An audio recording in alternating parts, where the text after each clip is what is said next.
What was my latest save? January 16th, 9:55, 9:58.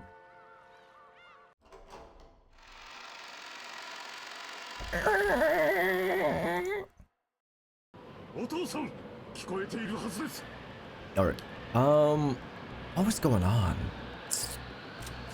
We just got the letter, right? Oh, right. Maria was reading the letter. In a very not her voice, which was a bit scary. And then everyone's tweaking now. Everyone's starting to tweak.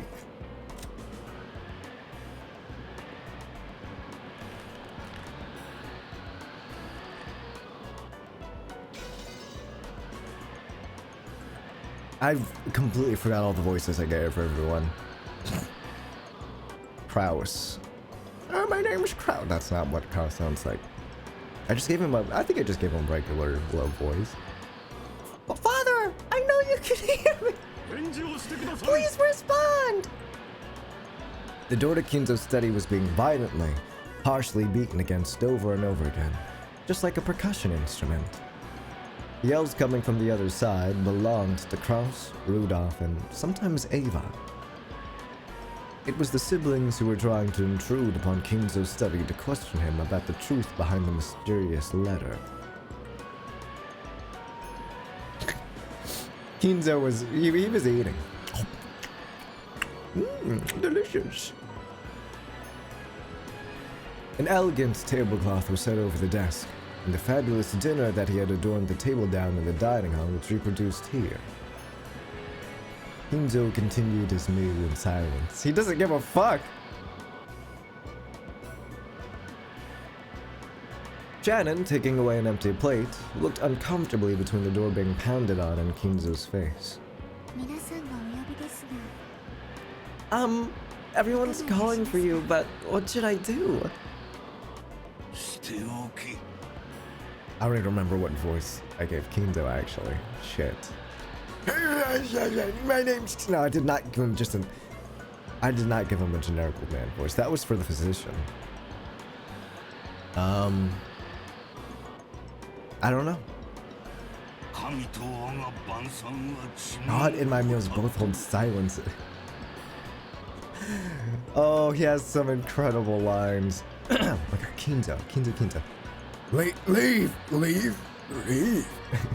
Leave them. God and my meals both hold silence as a virtue. Should I silence them? There's no need. It does not even reach my ears. Kinzo enjoyed his food, apparently indifferent. Number one, I don't give a fuck more. Genji quietly lowered his head and took a single step back. As he did, Cannon, who stood in reserve like a shadow behind and to the side of Genji, opened his mouth.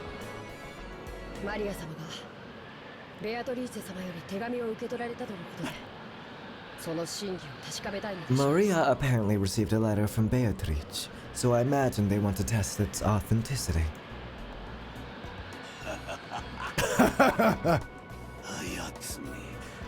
She started already then.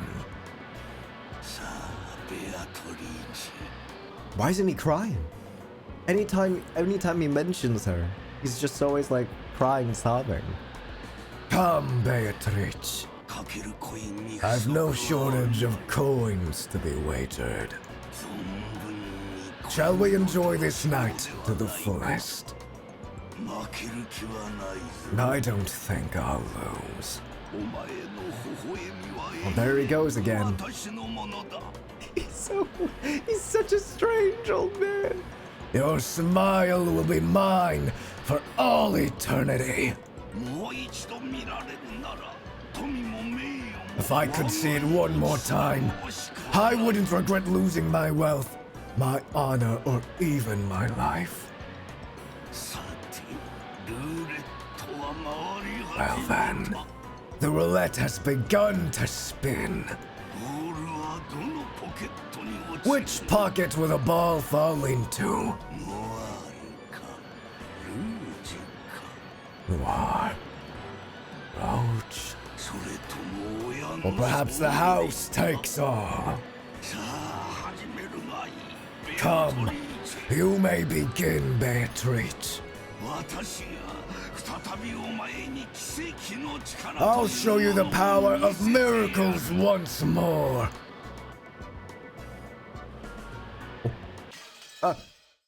Glass every fucking time. People start dying now? What's going on? It's now 10 o'clock. 10 p.m. I assume.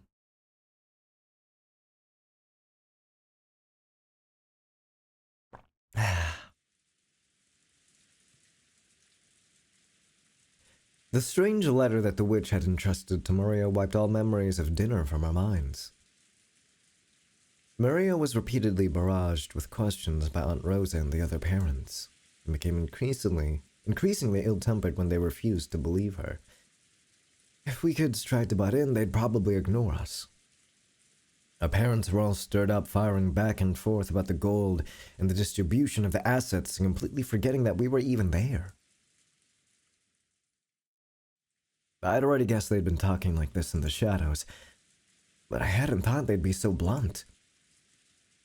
It gave all of us kids a considerable shock.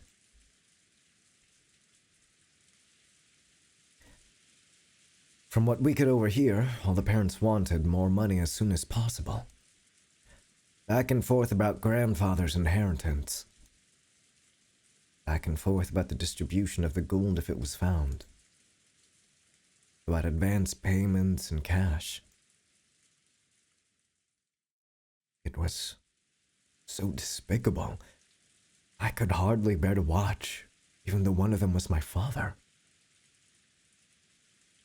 It looked like Jessica felt the same way. We left our seats without being asked to, and went to hang out somewhere well away from our parents. We picked up Maria on the way, right?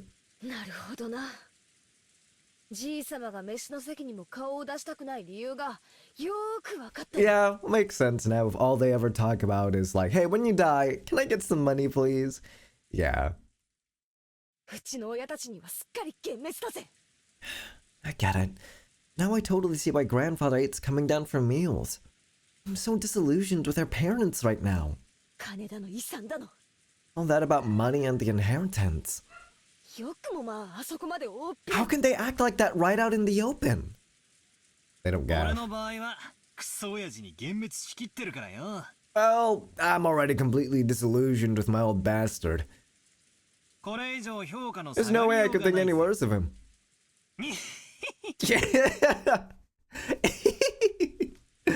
Oh god, I love his stupid ass laugh. He's so funny. That's exactly the same for me. Still, that freaking shocked me.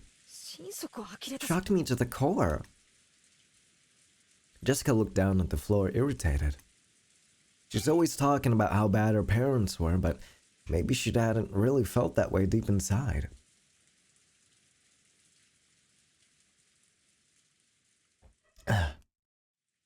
The depths of Jessica's shock made that clear.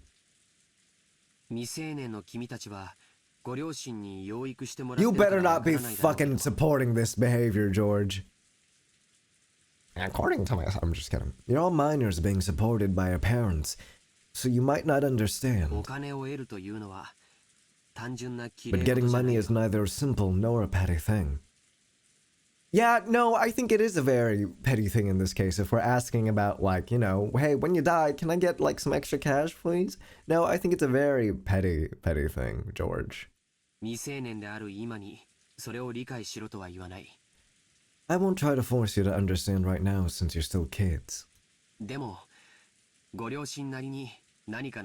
so, I want you to realize that your parents are just doing their best in their own way. Well, it's bad. What they're doing is bad, and I don't think it's the best in their own way. I think it's really, really bad. Oh, great. George Aniki's gotten all mature. How long? Curious George. Curious George if he had a middle part and round glasses. That sort of sounds like me, actually. Am I George? I really hope my hair grows out faster.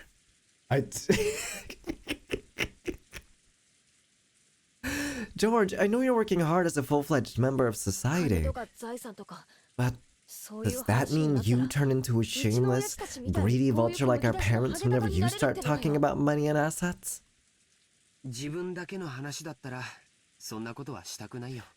If it were only for my own benefit, then no, I wouldn't want to do that.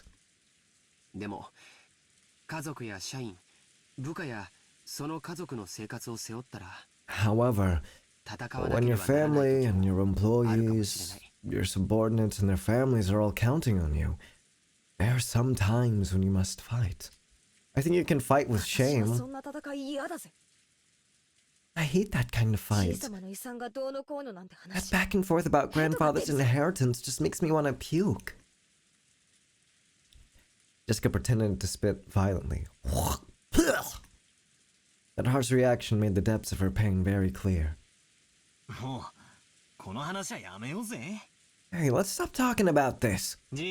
All this about grandfather's hidden gold, property, and inheritance is our parents' problem, not ours. I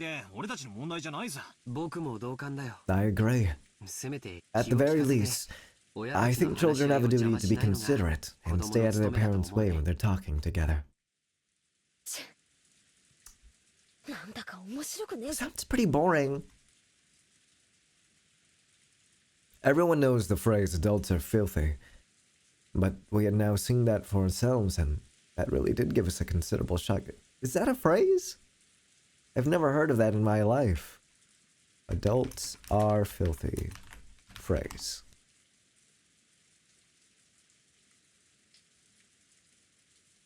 No, I've never. This is not like a thing that's coming up. No, no, you totally just made this up. You just made this up just now, Umineko. You totally just made this up just now. George was now pretty much an adult, and I'd already been disillusioned with my dad, so the shock wasn't that big for us. But Jessica seemed to be taking it hard.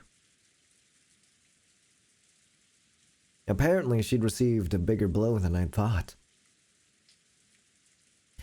She always talks badly about her parents, but it looks like she hasn't changed at all on the inside. Even now, she's still a pure-hearted, delicate person who can't doubt others. I'm sure she respected her parents as much as anyone else does. And then her parents started raging about going money, inheritance, my money. Right in front of all the other parents and children. No surprise she received such a shock from hearing that.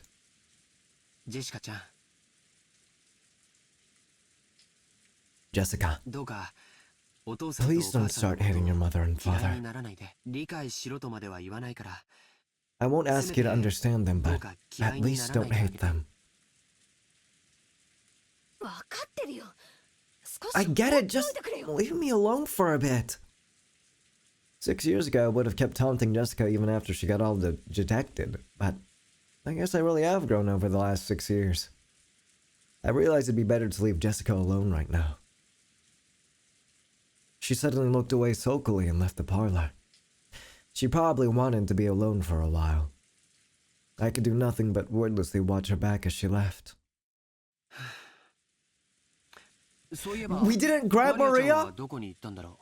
Oh gosh, oh Lord. Come to think of it, I wonder where Maria went. Probably in front of the painting or something. Yeah. Probably pouting in front of the portrait. Maria truly looked up to witches, and she'd expected that coming in direct contact with Beatrice and receiving the letters as proof would surprise everyone and make them happy. It just pissed them off. Oh, I'm so sorry, Maria.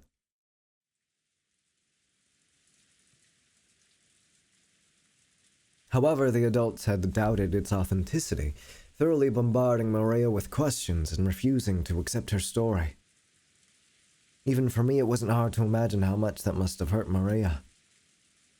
They couldn't speak to Maria or Jessica. In the end, George and I just abandoned ourselves to the sound of the falling rain. 台風はどんな感じなんだろうね。 I wonder what's happening with that typhoon. ニュースをやって Maybe ない there's かな。 something about it on the news. I don't like this ominous clock. George started walking over to the corner of the parlor where the television was. He hadn't called me over, and I really couldn't have cared less where the typhoon was on the sea now. So without going over to the TV, I loitered around the window. そんなに風は出てなさそうだけど、 Kitty, 海の上は Mom! ひどいのかしらね。 The wind hasn't picked up much here, but I wonder if it's horrible over the sea. 天気予報では暴風警報 I も聞い did て hear たん about だ a け severe ど、 storm warning in the weather report. キリエさんか。 Oh, Kitty, I 大人たちの take it those big talks between the adults are going smoothly, yeah? You seem to catch the sarcasm. Kitty shrugged. この胃の痛くなる話は徹夜で続く I のかし wonder ら。 if that stomachache of a discussion will continue all night. 嫌になるわ。 It's not gonna be fun. まあ、せいぜいよろしく。 Well then, please enjoy playing vultures to grandfather's property as much as you'd like. 最低の気分だぜ。 I feel sick. それに関しては同感よ。 I'll agree with you on that. バトラ君みたいに If I 席 could が just 外 slip せる away なら like you, I'd do it. 私もでもそうもいかない。 Unfortunately, though, I can't. たとえ発言権がなくても、ね、 Even if I'm not allowed to speak. パートナーも大変よ。 These spouses have it pretty rough, too. Kirie took a deep breath, smiling bitterly. That's right. They probably wouldn't let her speak since she only married into the family. Still, as Dad's partner, she'd had no choice but to stay by his side and support him. She's probably had to bear the full brunt of this mental pressure much more than me. I wasn't gonna apologize, but realizing that I'd spoken too harshly, I cut the sarcasm for the time being. どんな感じなんすか。 So, how's it look? 相変わらず謎の魔 Are 女 they ベア still トリー stuck in チ the の話題 topic で of the 持ちきりですか。 mysterious witch Beatrice? まあね、 More or less.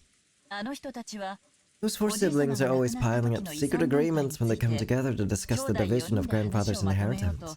Give me just a second. I'm gonna go grab some nasal spray real quick.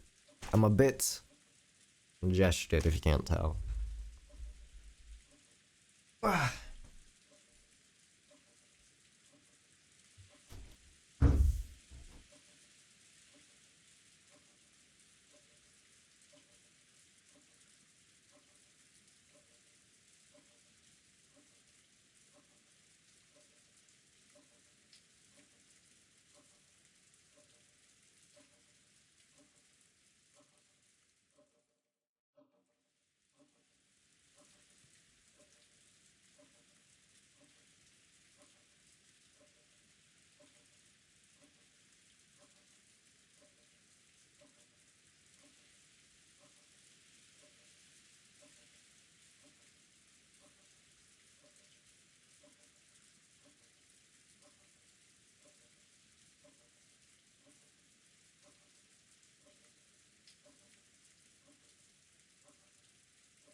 Okay.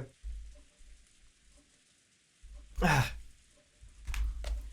just used some nasal spray. My congestion should clear up in a bit. Oh yeah, oh my gosh, that was so fast. Don't rely on nasal sprays, ever. I'm using this thing called Afrin, but it's highly addictive, I believe. No, well, not highly addictive, but if you rely on it too much, your congestion will worsen by like quite a bit, and that's like such a scary thing. Like I read stories online, it's like, oh yeah, I overused Afrin, and now I literally cannot go to sleep without spraying Afrin. It is scary, scary, scary. But I'll allow myself some use for voice acting streams.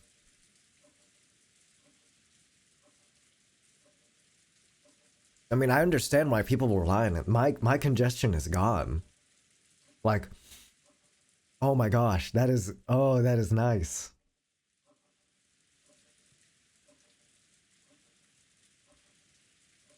But thank you guys also. People happy. They're saying that some unknown fifth person has appeared and is trying to make things even more complicated. And there's no way that'll make for a peaceful... Dude, I want to play Marvel Rivals right now. Fuck. Ever since I played with Ice last night, I'm thinking about it right now. I'm just like, dude, I want to play Marvel Rivals. But no, it's Umineko Thursday. It's Umineko Thursday.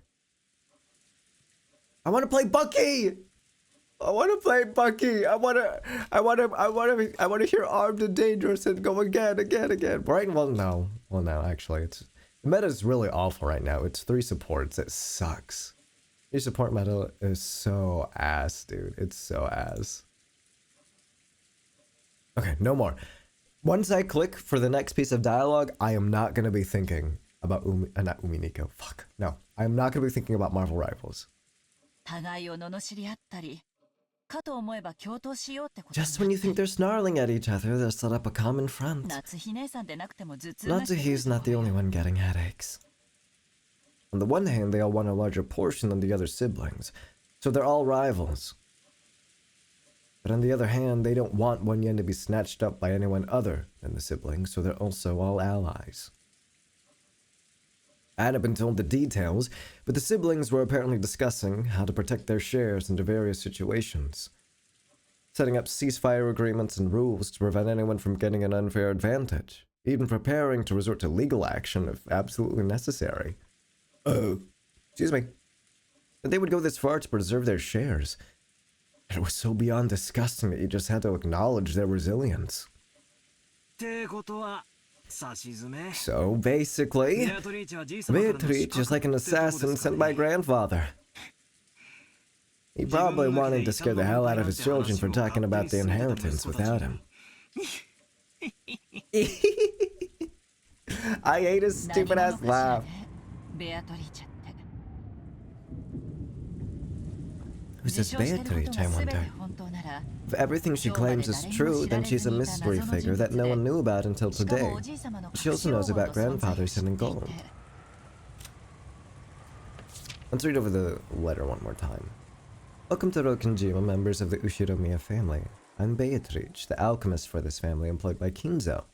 I have served him for many years in accordance with a contract, but on this day Kinzo has announced the final suspension of it. Therefore, I ask that you acknowledge my resignation from the position of family alchemist. Oh, oops, gotta hit next.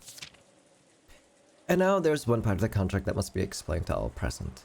I, Beatrice, lent Kinzo a vast quantity of gold under certain terms. One of these terms specifies that all the gold is to return to me upon the termination of the contract. Furthermore, I'm to receive everything of the Ushiromiya family as interest. After hearing this, you may feel as though Kinzo has been savagely ruthless. However, Kinzo did append a special clause to the contract so that you would have a chance to preserve your own wealth and honor. If and only if that special clause is fulfilled, I'll lose my right to the gold and the interest for all eternity. Special clause. Beatrice retains the right to collect the gold and accumulated interest upon the termination of the contract. However, if someone is able to discover the hidden gold of this contract, Beatrice must abandon these rights for all time. The collection of the interest will proceed shortly, but if any one of you fulfills the terms of this special clause, I shall return everything including the portion that has already been collected. Furthermore, as the first step in this collection of Kinzo's honest debt, I have taken possession of the Ushiromiya family head's ring, which signifies the passage of the Ushiromiya family headship from one individual to another.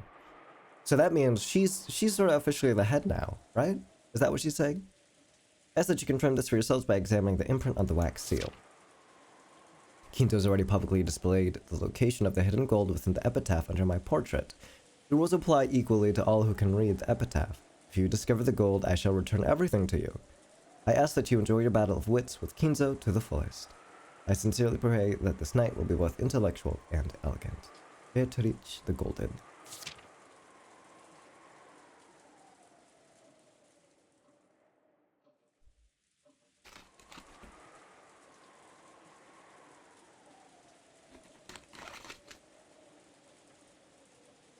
Ugh.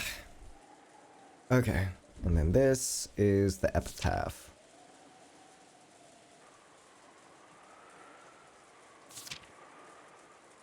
My beloved hometown. Follow its path downstream in search of the key.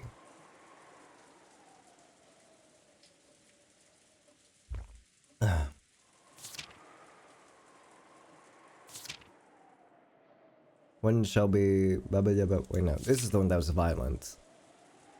There it is, yeah. Gouge the head, gouge the chest, gouge the stomach, gouge the knee, gouge the leg. Jesus Christ.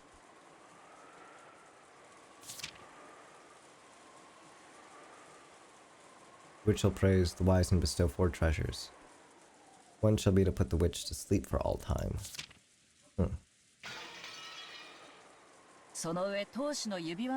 On top of that, she was even entrusted with the head's ring. She must truly have been trusted by him. Well, obviously, I don't think she's a witch riding around on a broom. But there's no doubt she's a mysterious person who's earned the right to be called a witch. If only Maria would go into more detail about that. Everyone's been smothering her even though she's just a little girl. They really scared her. And some things you might have asked now can't be asked. I wonder if those people have ever even read The North Wind and the Sun. What's that? Googling. The North Wind and the Sun.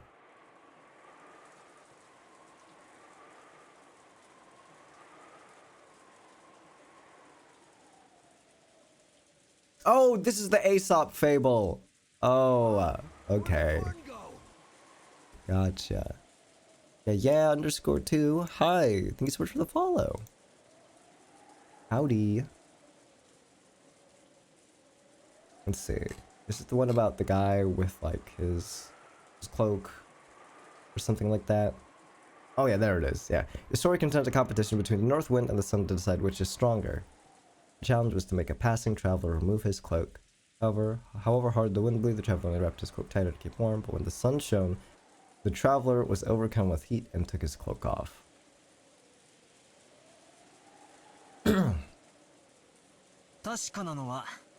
What we do now is that Maria... what we do know is that Maria received a letter from a person who took the name Beatrice. She sure is shy for a mystery person, entrusting Maria with the letter and hiding away even now. But she could have just appeared and talked to us directly. Maybe we're not worthy. Wait, an actual honest-to-God laugh? He didn't go, ee.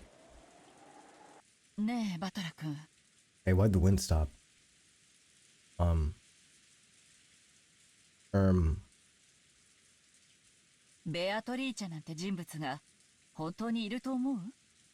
Hey, Battler.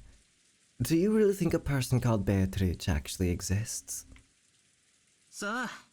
Who knows? Doesn't it really seem like a false name? Like she's grandfather's representative, so she was given permission to take the name of the witch from his delusions?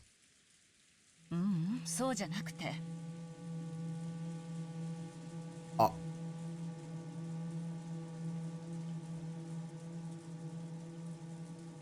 What?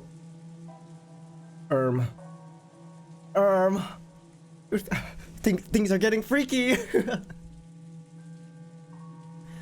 No, that's not what I meant. Right now, there's a total of 18 people here on Rokkenjima. Is there? I can't count, so let's see. 1, 2, 3, 4, 5, 6, 7, 8, 9, 10, 11, 12, 13, 14, 15, 16, 17, 18. Yeah. Numbers are weird, dude. Because this, if I looked at this and like you asked me to like guess how many people there were, I'd say like 12 maybe. I'd say like there's 12 people until you start counting. Come on, dude. Oh, why there's 18 people? I would have guessed like 10 actually, not even 12. I would have guessed, if you showed me this, I would have guessed like 10 because I'm fucking stupid.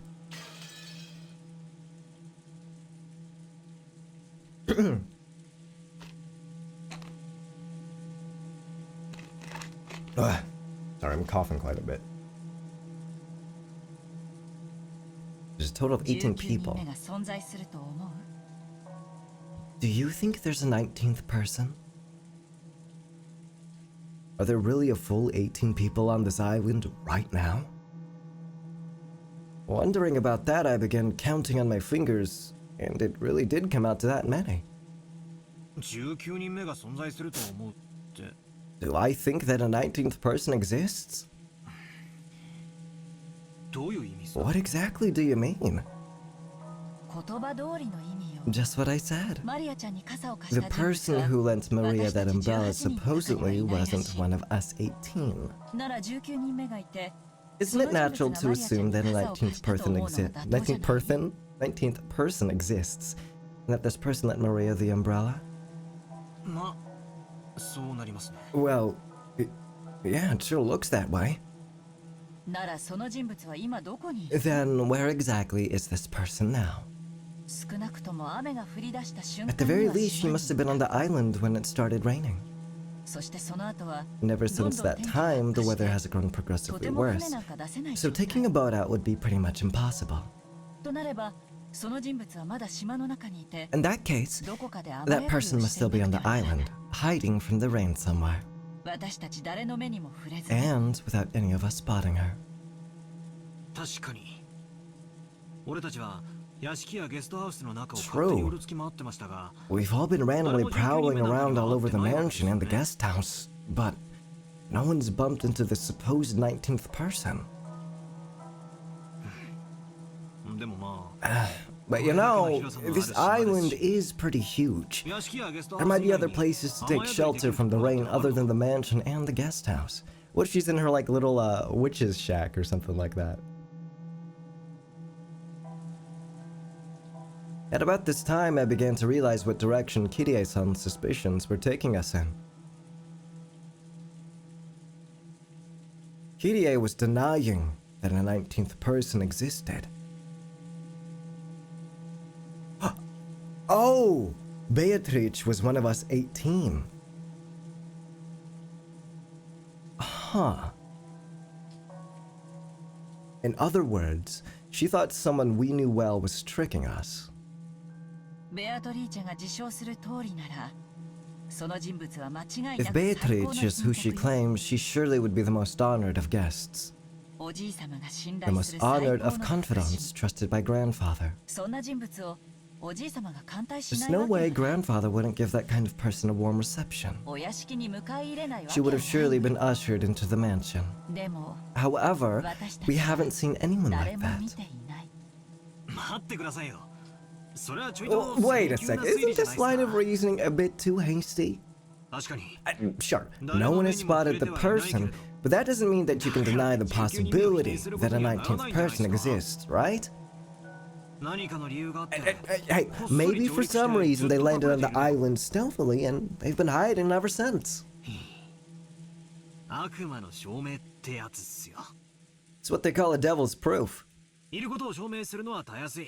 It's easy to prove that something exists. ベアトリーチェってやつが What is 俺た devil's ちの前に proof? 現れて挨拶すりゃ解決する。 I only know the blue truth, red truth, and devil's proof. I have to search up what devil's. Wait, no. What if it's? What if the spoilers show? I'm typing it in anyways. Oh, it is a thing.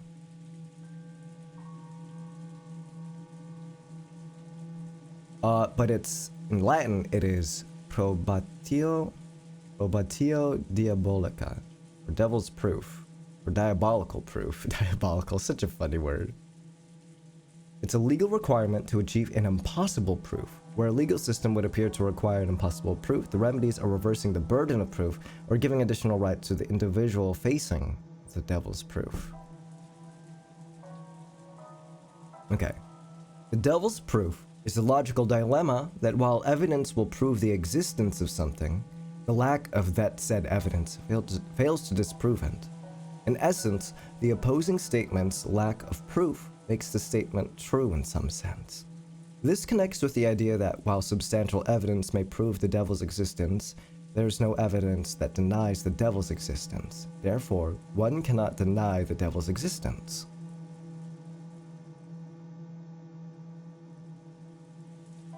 I'm so stupid. I don't understand that. Okay, so if I'm getting this correctly, If I'm understanding this, it boils down to. Wait. Okay, never mind. I understand it now. I'm so stupid. I just had to read it a second time. The evidence will prove the existence of something. The lack of evidence fails to make that true or whatever. Fails to disprove it. Okay. For example, oh wait, there's an example right here. I'm so stupid. For example, one party might patent a process for manufacturing an item, while another party might then make the item. The patent holder would normally have to show that the patent process had been improperly used. This is devil's proof, since on the face of it, the patent holder cannot prove which process was actually used, which could render the patent useless. Two possible solutions exist. The burden of proof is reversed by presuming that the second manufacturer has improperly used the patented process, unless they demonstrate that they used some other process, or the patent holder is given discovery rights, enabling them to obtain information from the second manufacturer on the process actually used.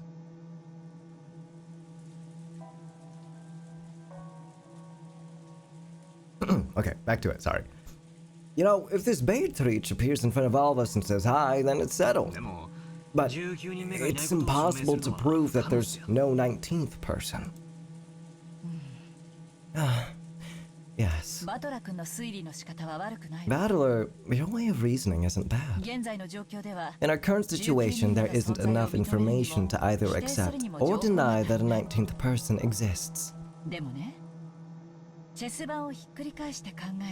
But if you spin the chessboard around and think that way, we can deny the existence of a 19th person with near certainty. What?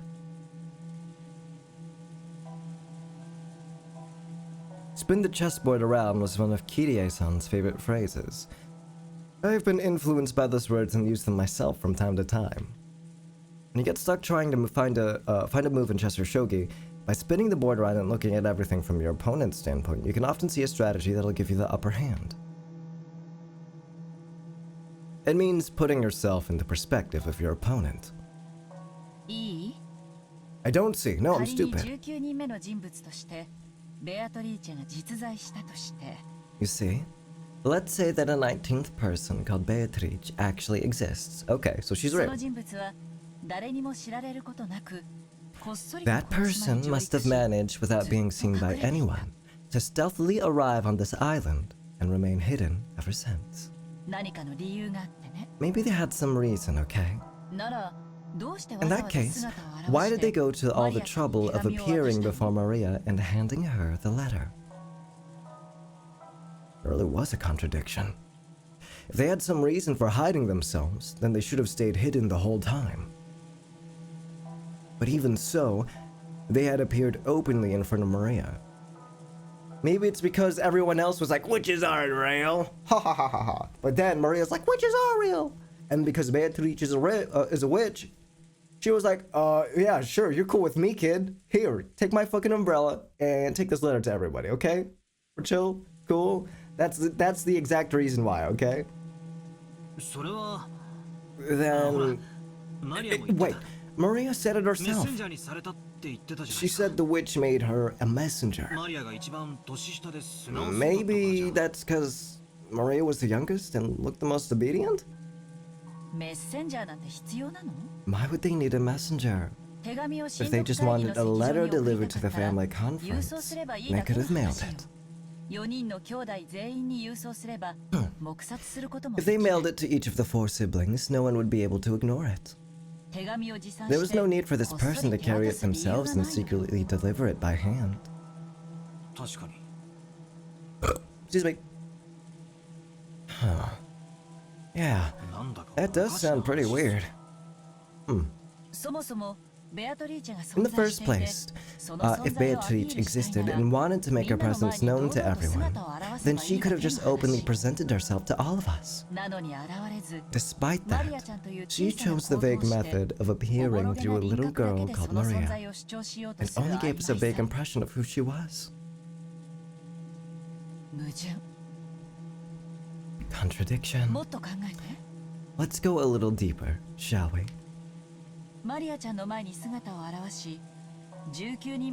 She appeared in front of Maria trying to give us the impression that a 19th person existed. And yet, 私たちの前に姿を現 She さ still ず hasn't appeared 隠 before れ us 続けてい and る is hiding somewhere at this very moment. これらの矛盾 Think about those. Well, okay, hold on. Wait, what's so contradictory about this?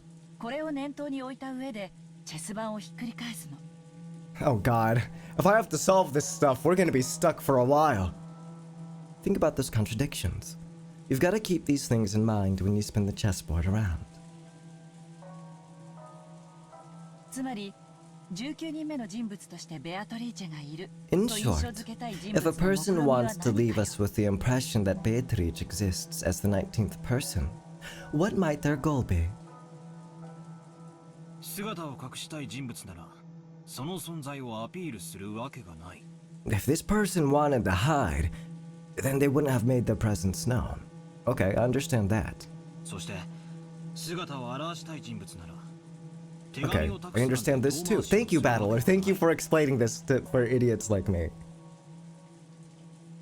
And if they wanted to show themselves, they wouldn't have used the roundabout approach of entrusting someone with a letter. What if they just want to be dramatique, huh? ってことは What's this mean? 簡単よ It's simple. ベアトリーチェは18人の中にいる Beatrice のよ is one of the 18 people. だからこそ18人以外の人物が存在するような幻想を That's 作 why り they 出して want to いる create the illusion that there are more than 18 people. Well, I guess it makes sense that we can't rely on Maria because she's a kid and she believes in witches and all this magic stuff. I guess we're trying to create, or they're trying to create, this image of Maria as being like unreliable. Not necessarily unreliable narrator, but I guess that's the closest term I can come up with right now. What if I believe her though? What if I just straight up believe her? What if I'm like Maria and I also believe witches are real? これ見よがしな19人目のアピール That's why they want to create the illusion that there's more than 18 people. The 19th person was revealed so spectacularly. それで得 If をする someone の were to は profit from this, 姿 it を潜 wouldn't め be た some 19人目 19th じゃない person in hiding. すでにいる18人の方 It'd be が one of the original 18 people. もちろんこの推 Of 理はあだだら course, け this reasoning is full of holes. いくつかの前提がひっくり返るだけで If you すぐ turn に over 崩 even れ a る few 脆 of い its ものだけど premises, it'll simply fall apart. 私はほぼ間違いな But いと見て I'm る almost completely certain it's correct. Just when I heard my phone go off.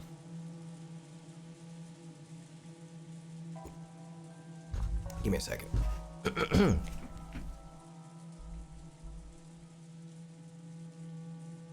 It did. Someone called me.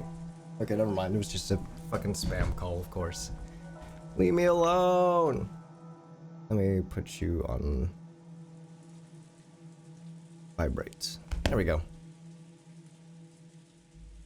This is Beatrice. Whoa, I'm calling you from within the game. Ooh, spooky. If you turn over a few of its premises, it'll simply fall apart, but I'm almost completely certain it's correct. This is starting to feel pretty creepy. Someone met Maria the umbrella and handed her the letter. Supposedly none of the 18 people did this. And yet, Beatrice was hidden among those 18. How would they hide? Well, I guess it wouldn't take much to like disguise yourself, especially in a typhoon or especially in like this heavy rain. Just speak in a vaguely different voice. Dress up in something grandiose, something fancy. I don't know how to pronounce it. Sorry. Dress in something fancy, and then say you're Beatrice, and then hand them the letter. I guess I understand this now. Okay. What was this person planning? Hiding their true form and pretending to be Beatrice? マリアちゃんの自作自演も疑ったんだけど、文章の内容が非常に手が込んでて、 I suspected it might have been Maria play acting, but the contents of the message were extremely complicated, and it's hard to imagine Maria writing that herself. でも Yeah, exactly. Maria's a kid. That's what I was mentioning earlier with like the whole unreliable narrator thing. She would have easily believed that, you know? Anything to feed... No, I don't want to say to feed into her delusions. That's mean. But anything to feed into her imagination. We'll say that. However, I can't deny the possibility that Maria's working together with someone. Huh? Yeah, well, hold on. Okay, she's not even 10, she's 9. She's single digits. Hold on. Wait a sec. Maria's a 9-year-old kid, right? What could she possibly be planning and with whom? And what about her straightforward, overly honest, obedient nature? Yes, I also understand what kind of a person she is. But that's exactly why I think it's possible.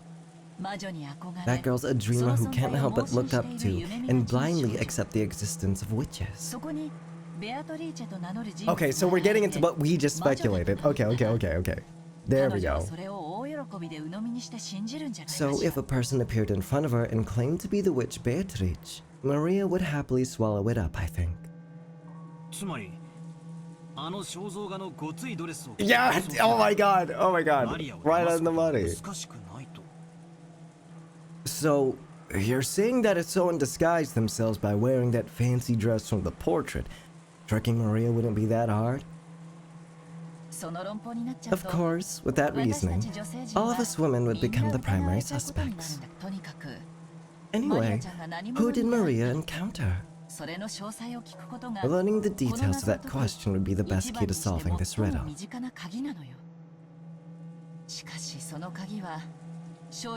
But this key has been firmly locked away inside Maria's heart. Beefing with a kid is crazy. I wouldn't call what Kiria is doing beefing. But accusing her of like colluding with one of the adults is really funny. This 9-year-old son of a bitch is trying to take away the siblings' money! Everyone denied the existence of the witch without listening to her, barraging her too much with questions about who Beatrice actually was. She probably won't open her heart to the adults now.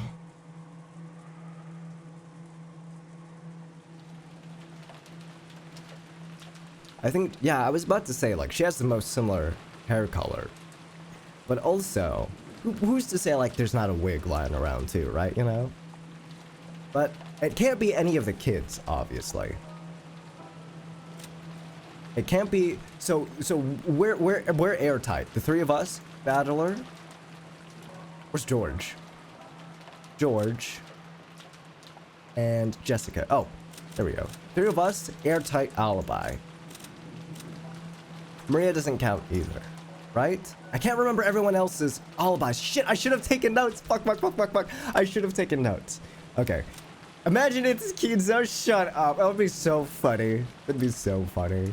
Kinzo in a dress. He's like, oh, Beatrice!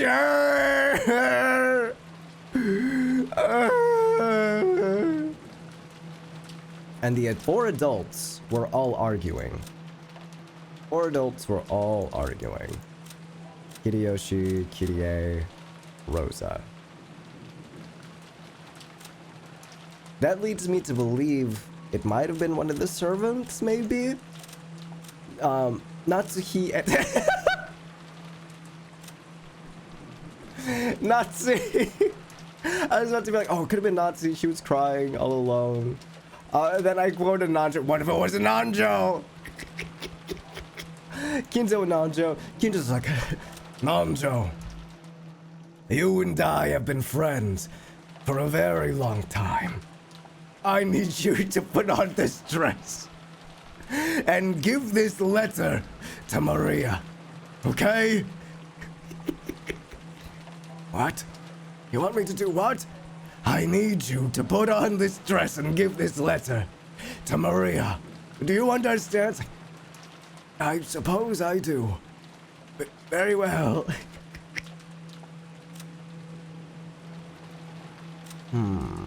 Everyone has a relatively airtight alibi. I think there's only a few people who cannot attest for each other. But Kinzo, Jessica, George, Battler, Maria. I'm like, okay, these were obviously 100% sure it wasn't them. 80% sure that it wasn't any of the adults, obviously, because they were all talking in the parlor. Natsuki, I'm a little sussed out by. Nanjo, like, I'm pretty sure it was him. I'm pretty sure it was Nanjo in the dress. He was being forced to dress up as Beatrice by Kinzo. That is like my prevailing theory right now. Don't know if it was canon. Because Canon was saying that he ran along looking for us in the guest house, but he could have just as easily lied about passing by Maria. He could have just as easily lied too. Goda says he was in the what do you call it? In the kitchen cooking. Kumasawa was with Shannon, if I remember correctly, working on stuff so they can cover for each other. I don't remember what Genji was doing.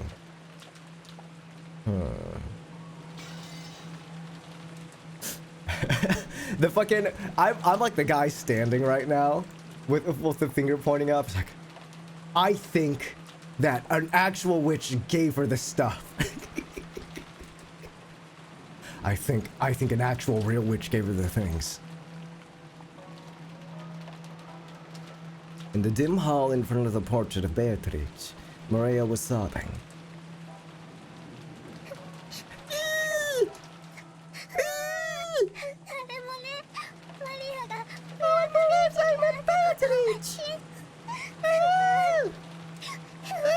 Even I showed them the letter Beatrice gave me, so they'll believe.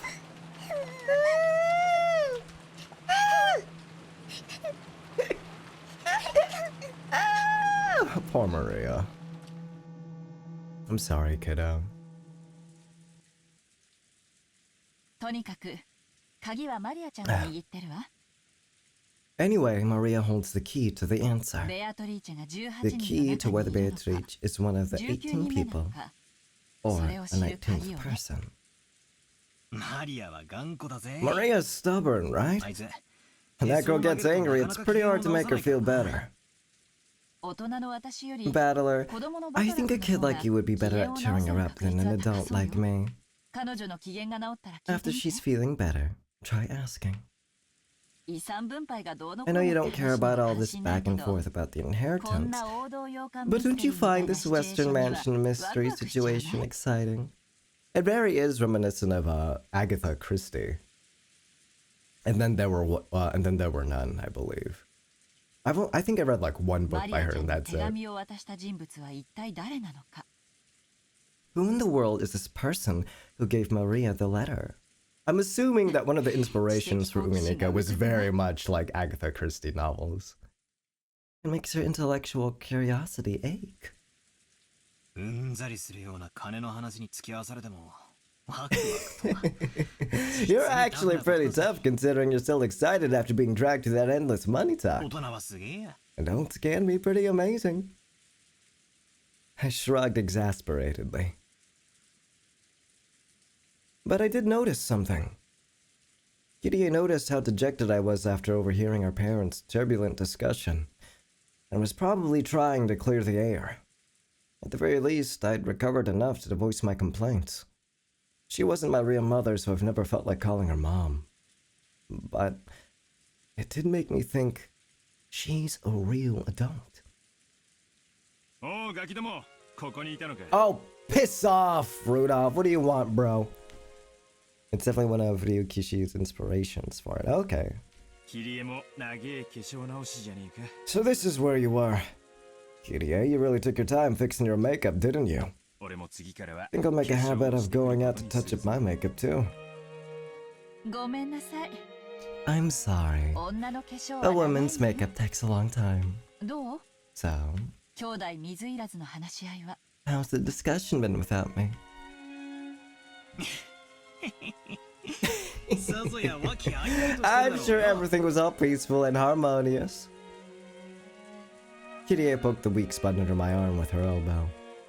一度頭を冷やそうってことで小休止さ We decided to take a break to cool our heads a little. It looks like we'll be at it all night. Makes me want to cry. His way of talking hadn't changed, but he couldn't completely hide his fatigue. Couldn't say I was sympathetic, but he looked pitiful compared to his normal energetic self. Still, that rain's just awful. I really don't want to go back to the guest house. It looks like Natsuhi set things up so we can spend the night here in the mansion at least. What'll we do?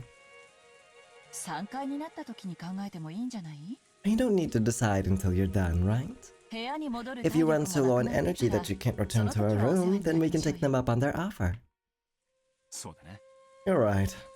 We can think about it later. What about you, Battler? If I stayed, I'd just get in the way. I'll be nice and go back over there. I see. Will you go back soon? I don't know. It'd be lonely to head back by myself. I'll gather all the kids and we'll head out. Who composed the soundtrack for Umineko? Was this all like a one-man show? Or was this like a team? Umineko composer.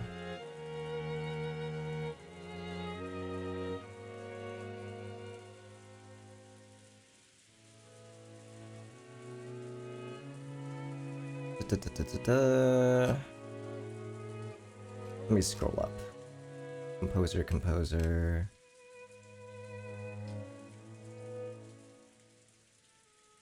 Who did the music?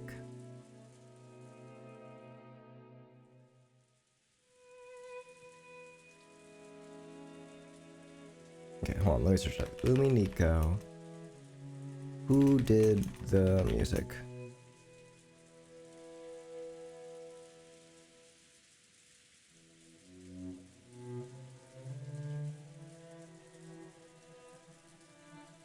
Give me the damn answer! Give me the fucking answer! I just want to know who did it. There's like this fucking thread from 11 years ago, and it's like, hey, who made the thing? And there's like this fucking thing up like fucking 5 paragraphs. Just give me the damn composer! Wait, I skipped over this one.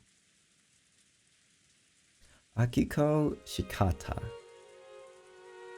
She's best known for her contributions to Art, Tonaliko, Shadow Hearts, and Umineko. Oh! I see. Well, thank you for this beautiful fucking music, my lord. Okay, you go do that. Also, Battler, you won't be going to sleep that easily tonight, right? Yeah, I'll probably be up talking with the cousins. Sounds like we'll be up all night. There a problem with that? I see. If you're still awake when the adults' discussion is over, I want to have a talk as a family. What? That doesn't sound like you. Apparently, Kirie was thinking the same thing. What are you talking about? She asked him in a small voice. It looked like Kirie didn't have a clue what Dad meant either. You know it's serious when he tilts his head forward. I also want to talk to you about it, Kirie. I'll tell you later, so don't ask now. Please. I don't know anyone who neglects the concept of family as much as this old bastard. And now he's saying we're gonna have a talk as a family. Both Kirie and I couldn't help but get wide-eyed.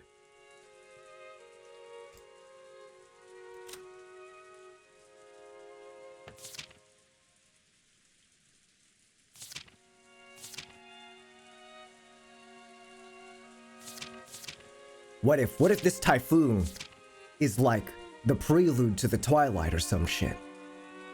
What if the typhoon is the prelude to the Twilight or some shit? And this right now is a death flag for him. He's like, you know what, I'm gonna take my family matters serious for once. Red flag immediately. He's gonna be one of the 6 chosen by the key as a sacrifice. He's dead. He's dead. And then Kirie is gonna be sobbing over his dead body. I was like, we're gonna have to talk as your family. Ah! That's gonna be really sad. That's gonna be really, really sad. I'm a genius. Don't look so terrified. I'm the one who should be terrified. After all, at that point he swallowed his words for an instant. Even though putting on airs of importance wasn't much like my dad.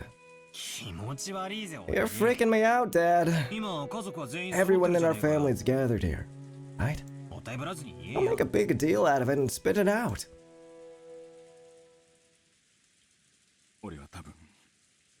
Oh, never mind. Right now, never mind. I'm sorry. Tonight? Or, tonight? I'll probably... What?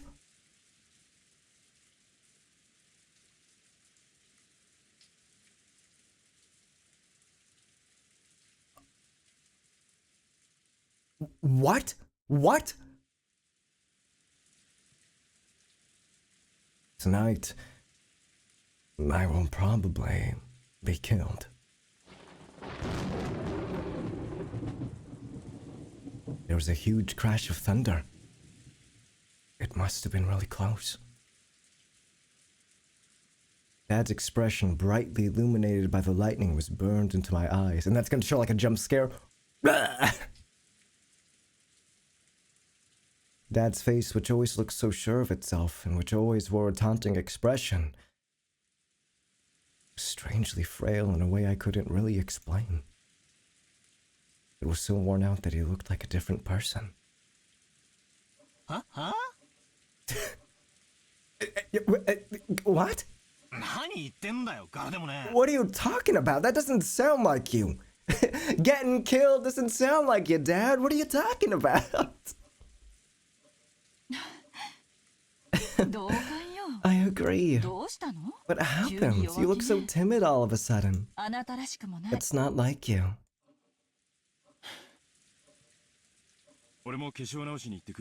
I'm gonna go fix my makeup too. Don't follow me.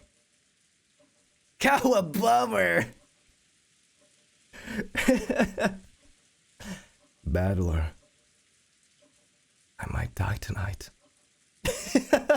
No, he does the stupid... No, wait, first he says like, Cowabubber! Then he does the stupid laugh.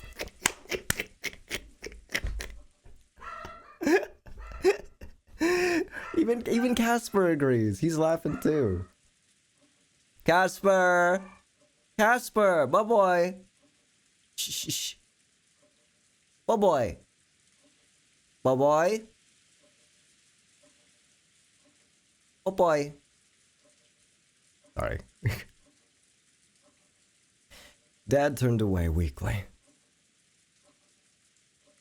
After that, only Kirie and I were left, still wide-eyed. I don't know, when your dad just like deadass turns to you and is like, I think I might get killed tonight, with a dead serious expression, and it's like, I'm not joking by the way, or doesn't even mention like anything in jest, and then thunder crashes and illuminates his frail looking face as Battler described. I really think that maybe we should probably take him with us to the guest house and take turns sleeping in shifts, you know? What'd he say? Tonight he'll be killed? You don't think that mysterious letter scared him, do ya? He's been watching too many serial murder movies.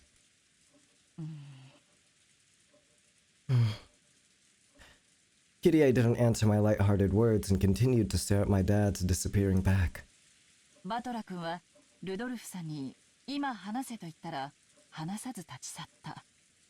Battler, when you told Rudolph to spill the beans right away, he left without telling us anything.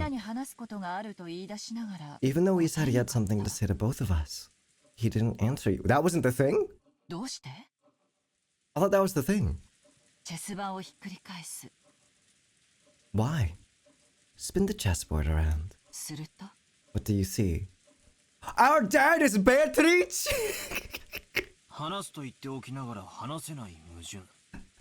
Our dad's Beatrice! Oh my god!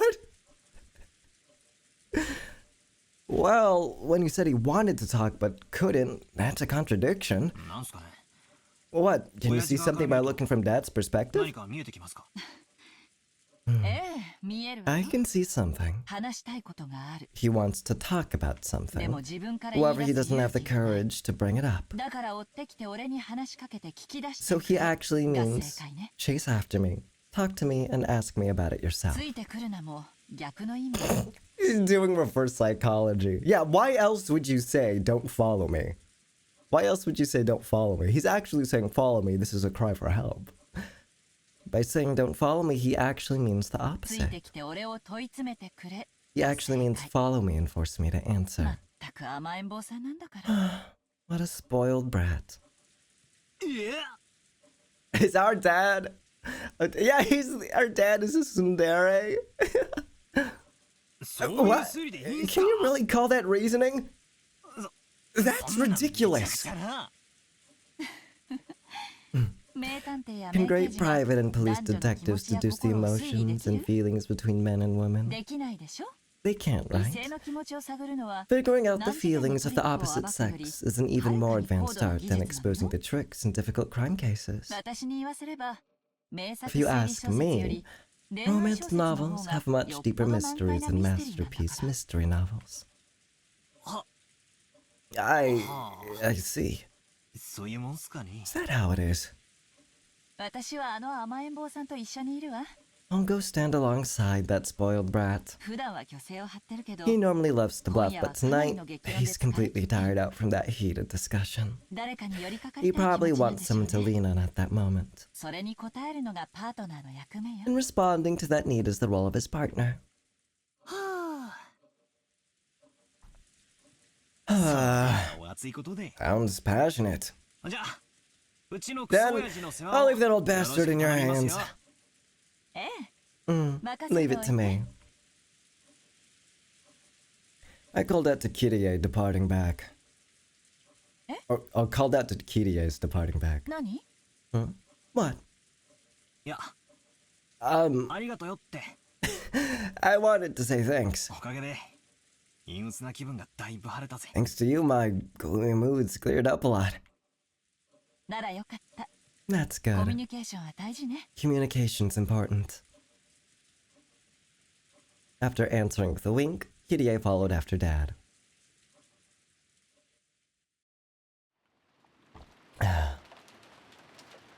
Natsuhi could be found in a dimly lit hallway. I want to know, who's this... When we're talking about this, I know it switches... Or is it switching between Battler's perspective, or narration, and then, like, third person? Or omniscient? Or, like, what's the deal? Is this, like, Battler recounting the tale of Umineko or something? I'm just curious. Don't answer if it spoils anything, though, obviously.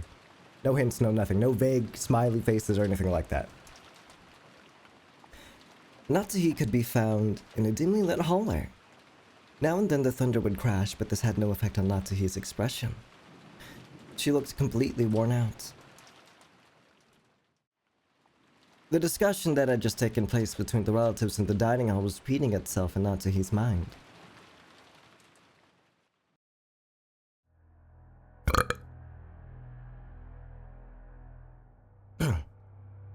Beatrice had proclaimed that in addition to the gold, all of the inheritance and property of the Ushiromiya family would be given to the person who could solve the riddle. In other words, she planned to undermine the absolute guarantee that Kraus, as the oldest brother, had to succeed the family head. Originally, the other siblings had absolutely no chance to inherit the headship. To them, this proposal by Beatrice was extremely desirable. It was obvious they'd accept it.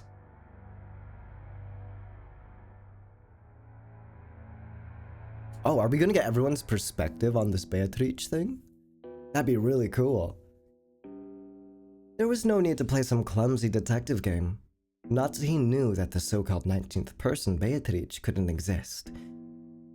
Naturally, she was nothing more than a fictional character used to pass a message that Kinzo had written himself. As proof, Kinzo had remained stubbornly neutral as to that letter's authenticity. He was completely ignoring these reckless claims that he shouldn't be able to ignore, that he'd given up the head's ring. In short, Kinzo had wordlessly admitted that the letter held his own message. Most likely, one of the servants had given Maria the letter. Kinzo had probably worked out an elaborate plan where the dress from the portrait would be prepared, and someone, probably Shannon, would be made to wear and deliver the letter and the umbrella.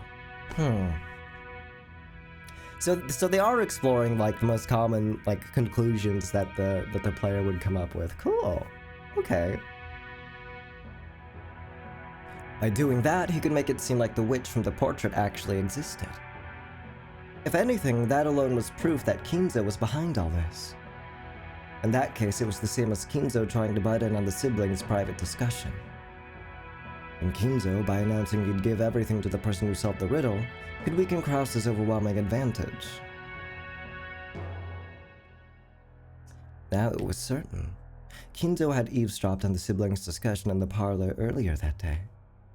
So he had known how Krause had staved off the attack by the other three, and to make the scales of the battle go back into balance, he had sent out this strange letter, which benefited Krause's rivals. Okay, here's the thing. Why the fuck would he balance it out when he fucking hates all of them equally? Kinzo hates every single one of them equally. He described Krause as an idiot who would spend 2 coins to make a single one. He described Ava as being obsessed with nothing but money, and Rudolph as someone who floundered around with women too much. He said that George doesn't have what it takes to be a man. That Jessica was uneducated or something along those lines. And that Battler abandoned it, and that Maria was unsightly. He hates this whole family. He has zero reason to do this. He has zero reason to do this whole thing. He was trying to push this crazy theory so that Rosa, who had a weak position among the siblings because of her age, would join with Ava and Rudolph. Oh, I almost forgot about Rosa. And Rosa apparently married some random guy. You forgot, right? As soon as I say, oh, that's who I forgot. I remembered her daughter, but not Rosa. I'm sorry, Rosa. Even when he brought up Rosa, all he brings up is, she married some random ass fucking guy. He was trying to push this crazy theory so that Rosa, who had a weak position among the siblings, because of her age, would join with Ava and Rudolph. Oh, the guy just ran off after... Deadbeat dad, fucking asshole. And then with a 3-to-1 advantage, they'd be able to overwhelm Krause yet again and make the ridiculous theories get accepted by force. And by doing that, he gave them the power to resettle what had once been a nearly decided conflict. It now started repeatedly pressing Krause to pay them a large amount of money, using the condition that all the siblings would guarantee Krause's position as their successor, talking about advance payments, being brought up again, and despite having been rejected once.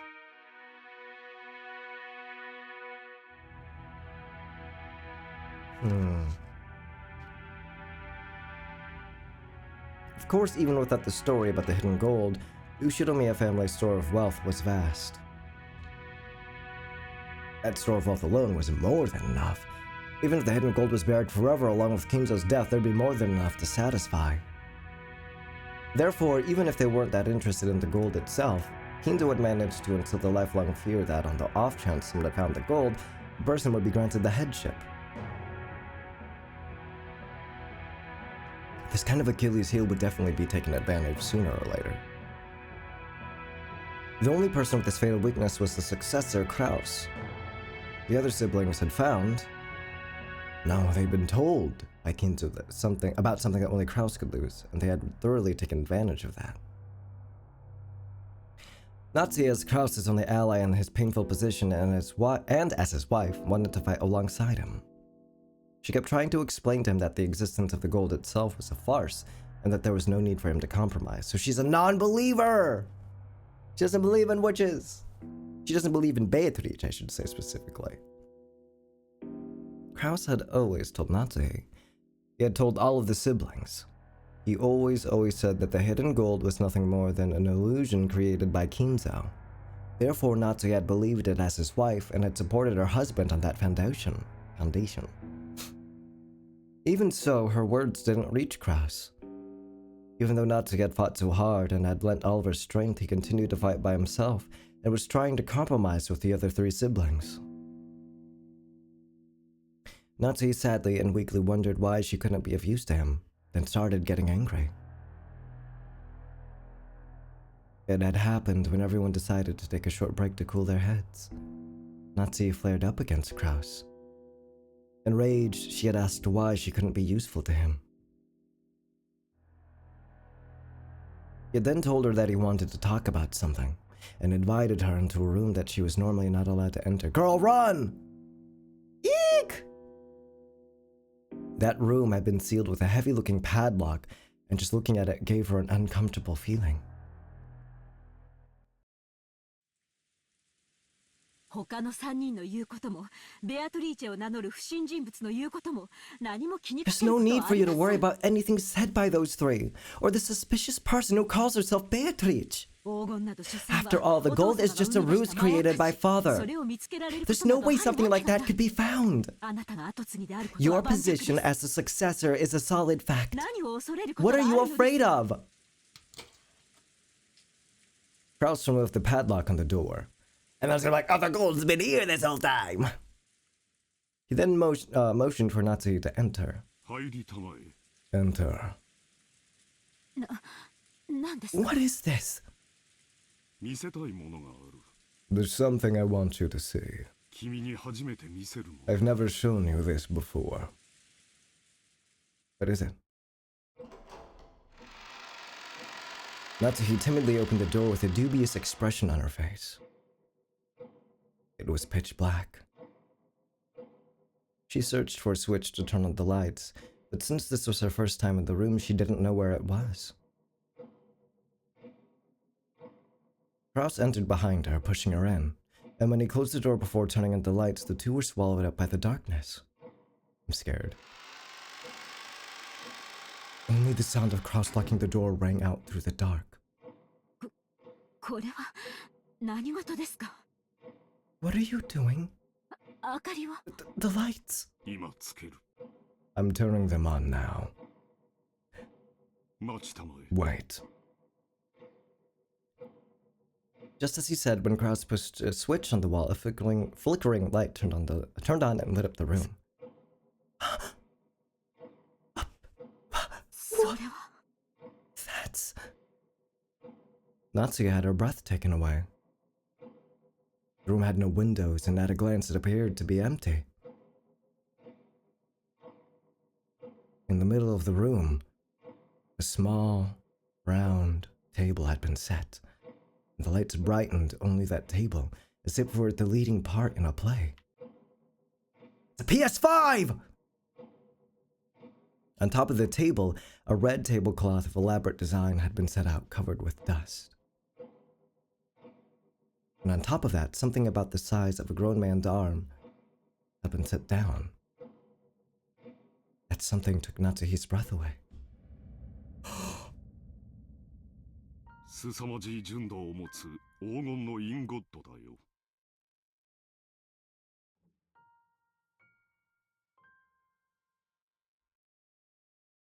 And it has the emblem on it.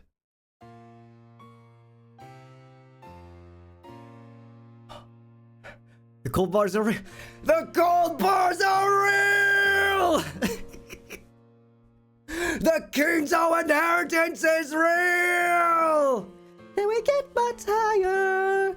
Oh, whoa, whoa, whoa, whoa, whoa, whoa.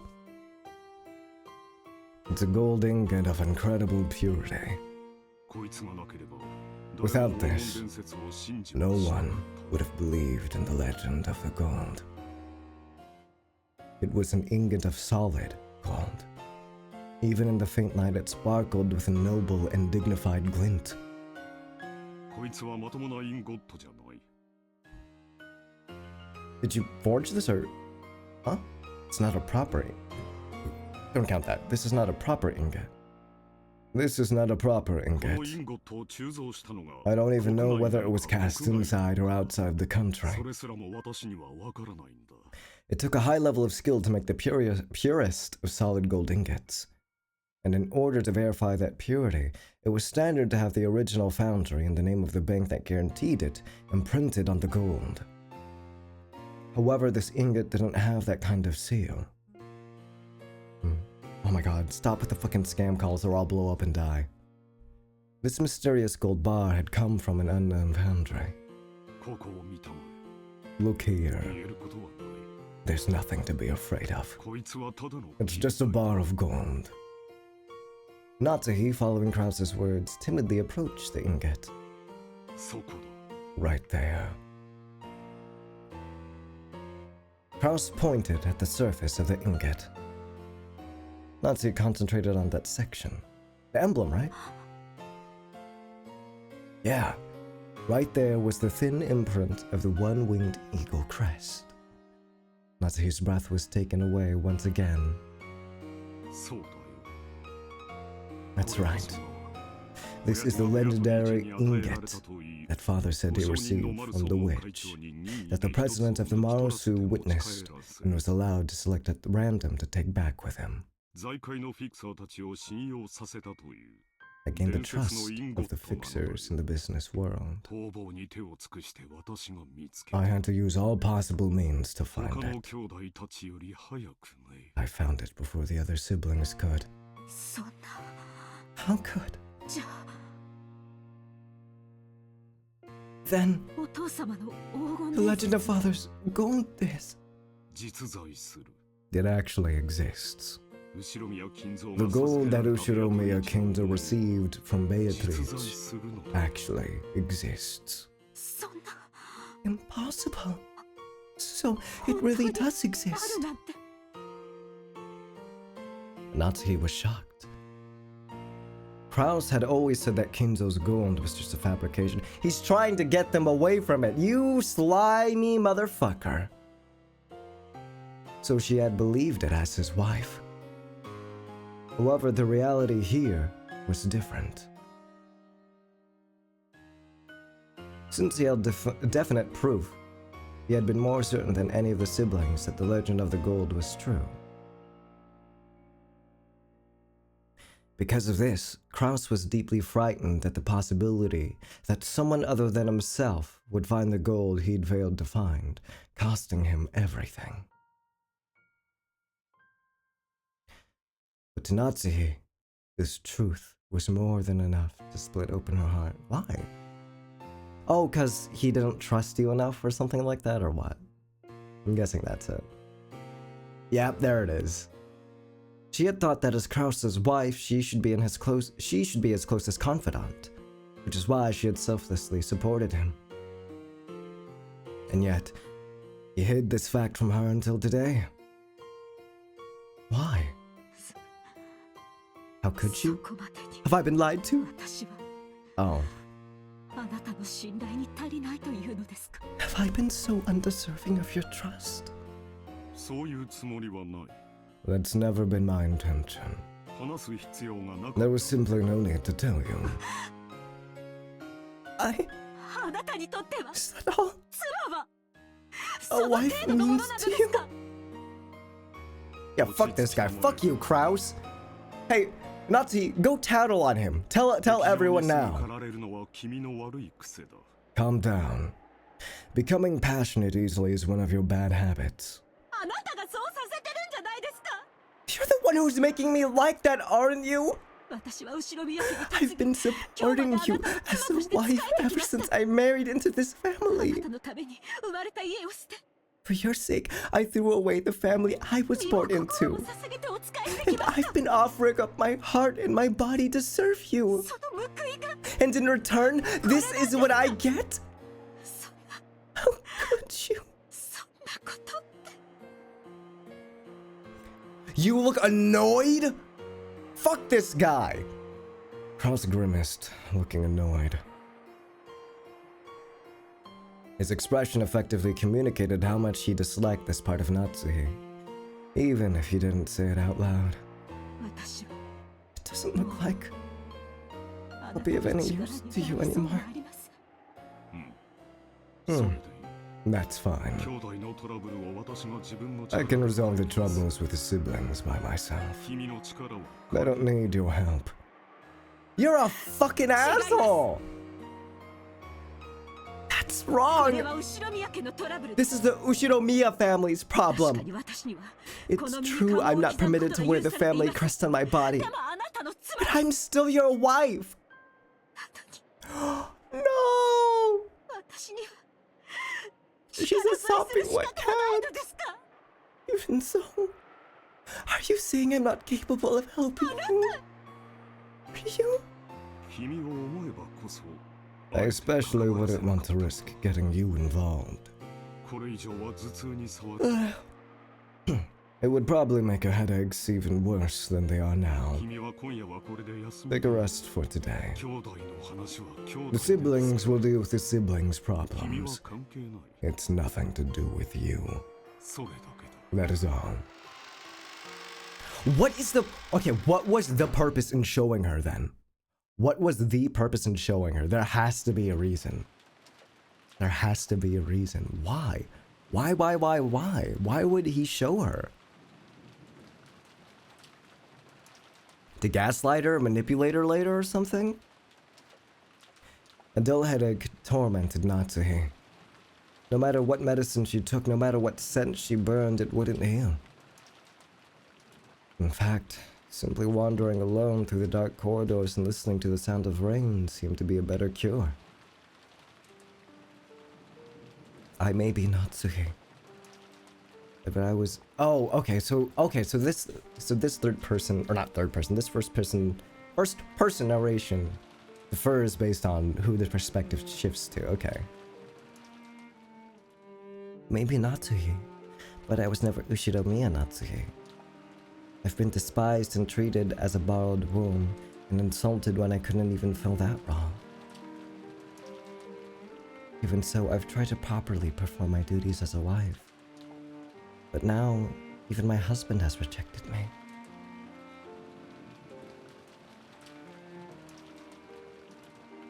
Excuse me. I've done my best raising my daughter as if it were the last job left to me.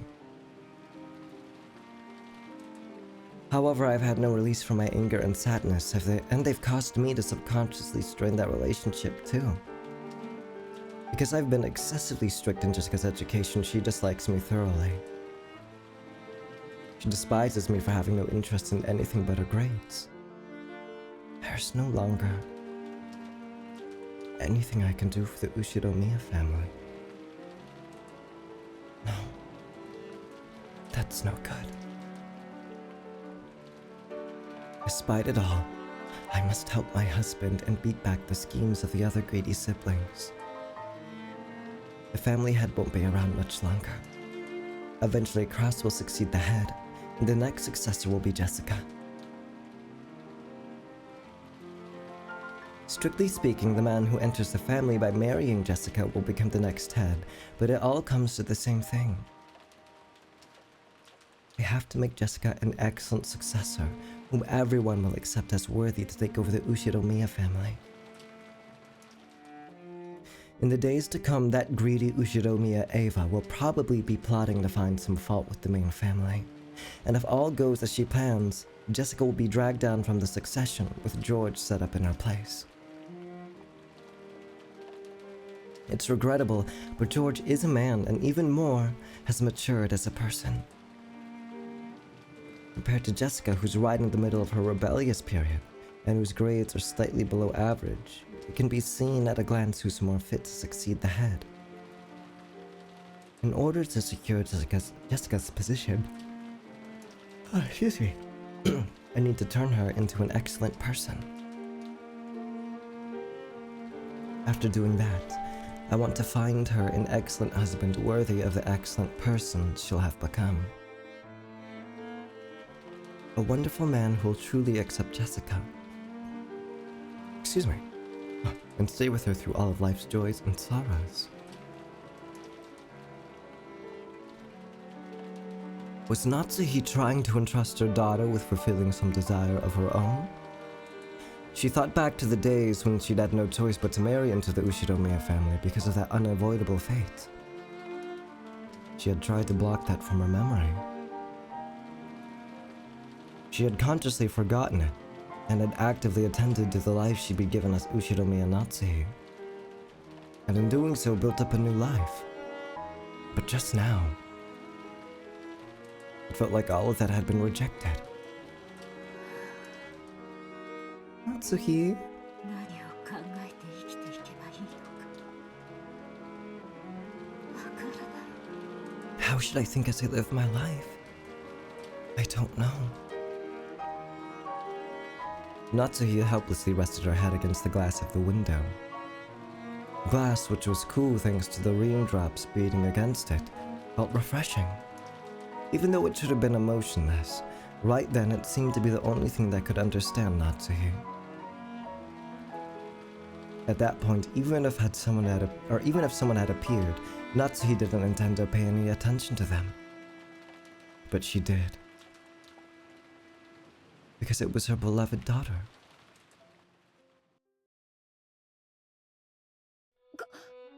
母さんか It's you, Mom. なんだよこん What な the と heck are you ころ doing in a place like this? 幽霊かと思 I った thought you were a ghost. Just like always, her words were rough and not at all like a girl's. Instinctively, words of rebuke rose to Natsuhi's throat. However, their strength gave out and it didn't escape her lips. ジェシカ Jessica, ごめんね forgive me. 母さんは My 頭痛 headache い is のよ awful. そっとしといてくれる Please leave me be. そう I see. Jessica was seeing her mother in a position of feebleness for the first time, so she was considerably disconcerted. Until just now, she'd been filled with contempt for all of her parents, including her mom. But those feelings had been completely swept away.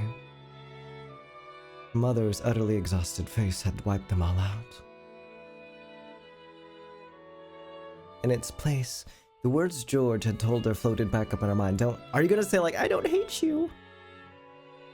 Oh, never mind that. Her parents are doing their best in their own way. And because her families are counting on them, they can't afford to keep everything pleasant and have a heavy responsibility to fight. To fight. Instead of flight. Maybe because her mother had been standing around this dimly lit hallway, because no one had tried to understand that in her, Jessica hated her mother. So she had no intention of speaking kindly to Natsuhi just cause she was looking a bit frail. So when she attempted to speak kindly to her mother anyway, she had to clench her fists and gather up the words from deep in her heart.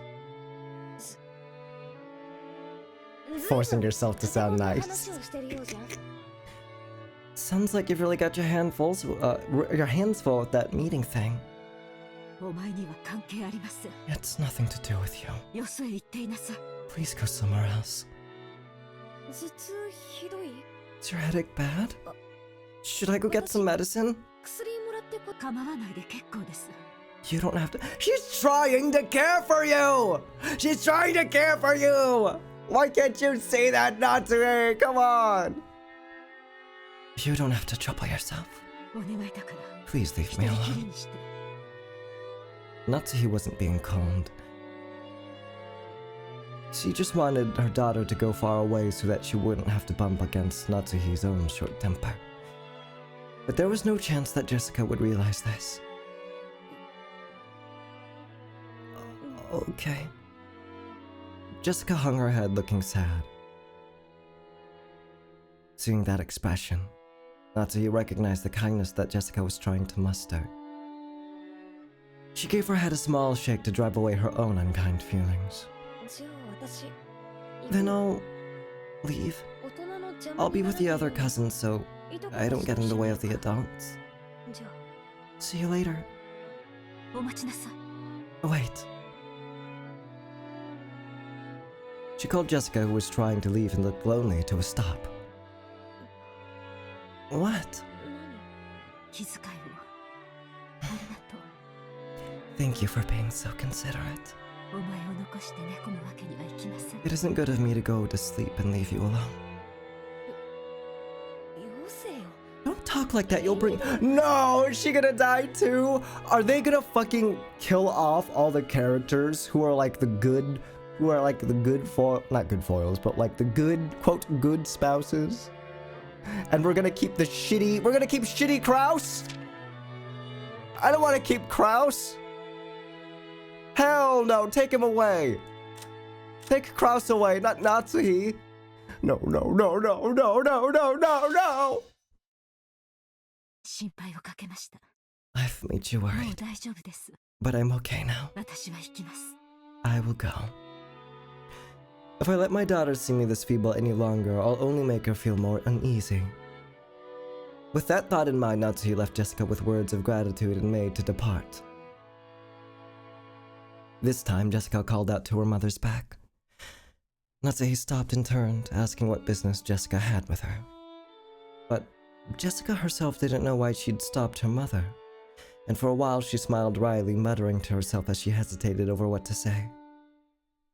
She was poking around in her pocket when her hand touched something and she took it out. Mom, 母さん、私さ、 I was given a charm today. なんだっけな。魔除けだったっけ。 Was it a charm against magic? 確かその I'm pretty sure that you were supposed to hang it from your doorknob, I think. 忘れちまったぜ。 I forget. 私が持ってても仕方ないし。 There's no point in me having it, so you take it. It was the scorpion charm that Maria had given her on the beach. Although she'd heard of its various effects from Maria, Jessica's mind had gone blank and she was just barely able to say even that much. Jessica, thinking that her mother probably wouldn't accept it anyway, immediately drew back the hand she had stuck out, grasping the charm. So when Natsuhi came back to take it, she was extremely shocked. What if Jessica dies and then Natsuhi is spared just because of the charm? Actually, oh my god!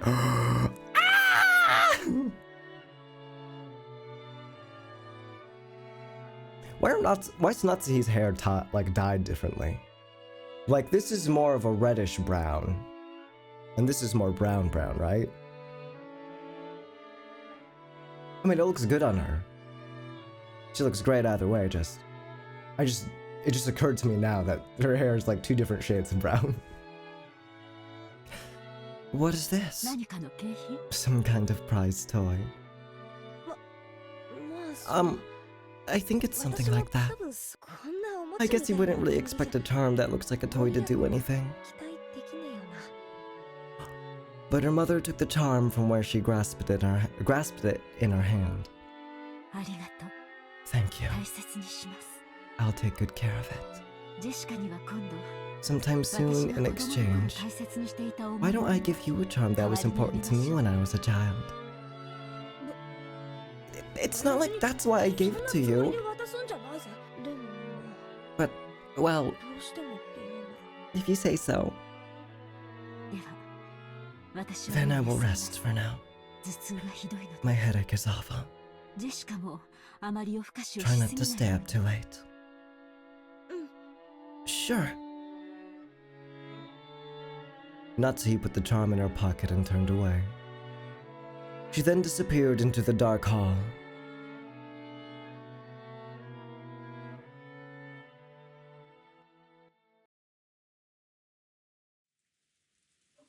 やっぱり明日も丸一日こんな天気みたいだね。 Seems the weather will be like this all day tomorrow after all. やれやれ。 Dang it! This makes the good weather we had earlier feel like a lie. George and I were killing time in front of the parlor television. At that point, Jessica returned. Her face was still blank, but it looked like she'd calmed down a bit since we'd last seen her. マリアはまだ肖像画前 Is Maria still in front of the portrait?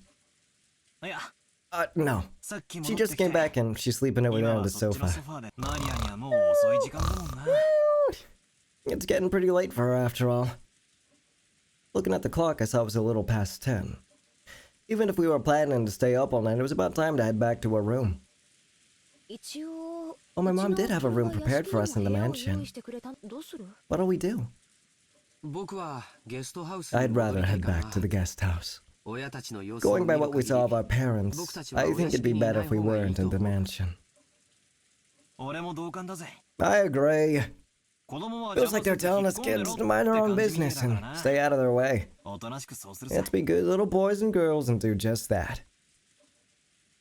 As we were talking about this, Aunt Rosa came into the parlor. She was looking all over restlessly, probably trying to find Maria. ローザおばさん。 Hey, Aunt Rosa, if you're looking for Maria, she's right over there on the sofa. Thank you. ありがとう。すっかり My, she's out cold. We must move her to a bed. 移さないと。 If you'd like, I'll carry her over to a bed. ありがとう。助かるわ。 Thanks. That would be wonderful. ジョージ君たちは Are you all ゲ heading ストハ back ウ to ス the に戻る guest house? それとも Or are you going to 夏 stay in the 姫 room さんが Natsu 用意 had してくれ prepared た部屋 here? に泊まるのかしら。 We're headed 今 back. 話し合ってました。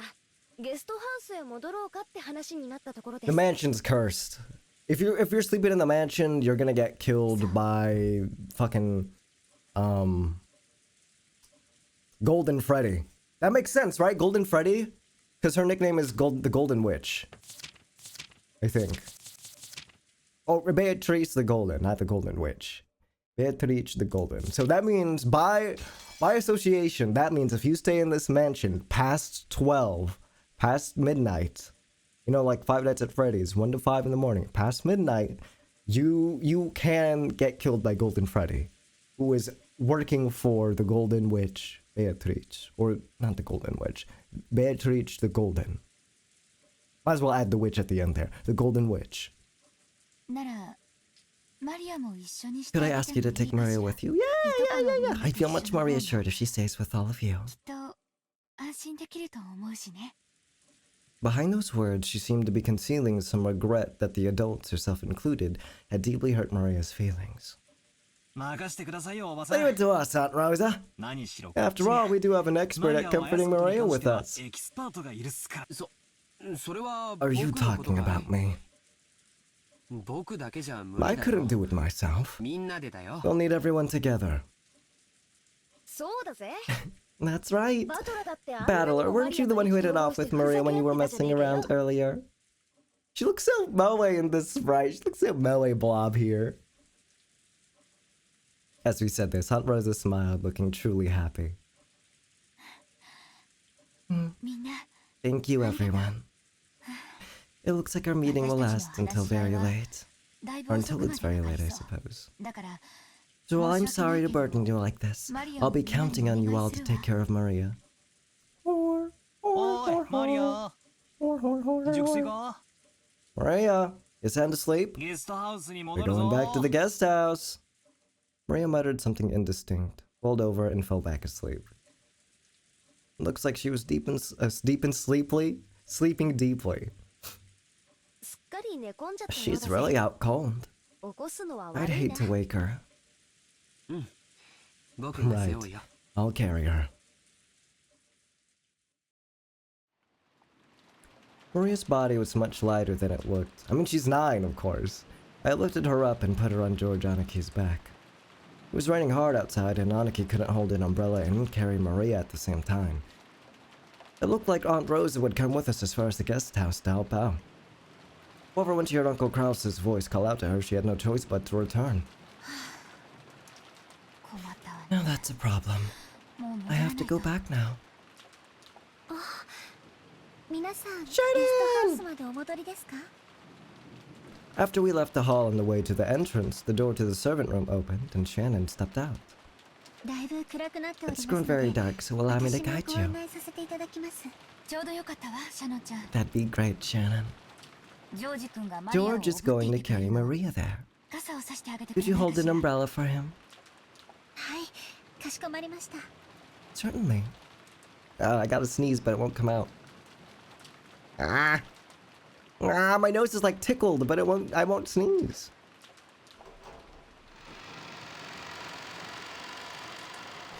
As we opened the front door, the downpour was quite terrific. It looked like we wouldn't have any spare time to take a pleasant walk and enjoy the nighttime rose garden. 兄貴、重くねえか She too heavy, Aniki? 俺が背負う Want ぜ。 me to carry her? It's okay. I can at least carry Maria. I'm very grateful. Please take care of Maria. わかりまし Sure, た you got it. じゃあおや I すみ guess な this さ is い good night, トモ Aunt さん Rosa. それでは I'll お送 see り them して over まいり there and ます return here. ええ Yes, please. I totally forgot she was an abusive mother just now. I totally just forgot. I'm like, oh, she's being such a sweet and caring mother. Me remembering last stream when she kept slapping Maria to the point that Maria started crying. Aunt Rosa watched us leave. マリ Maria, アいつも I'm sorry for everything. Rosa's mumbling voice didn't reach the person in question, nor any of the other kids, but disappeared beneath the sound of the rain. That's also a death flag, right? That's 100% a death flag, bro. She dead as hell. After cutting through the rainy rose garden, we arrived at the guest house. Ah! If only I'd applied for the position of Maria Carrier. そうすりゃ傘を差してくれるシャノンちゃんのでっけえお乳を二の腕でたっぷり堪能できたってのによ。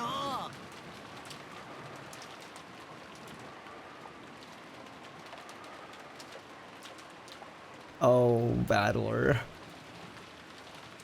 Ah! If only I'd applied for the position of Maria Carrier, then I would have gotten a chance to have Shannon's huge boobs rubbing all over my arm. I hate you.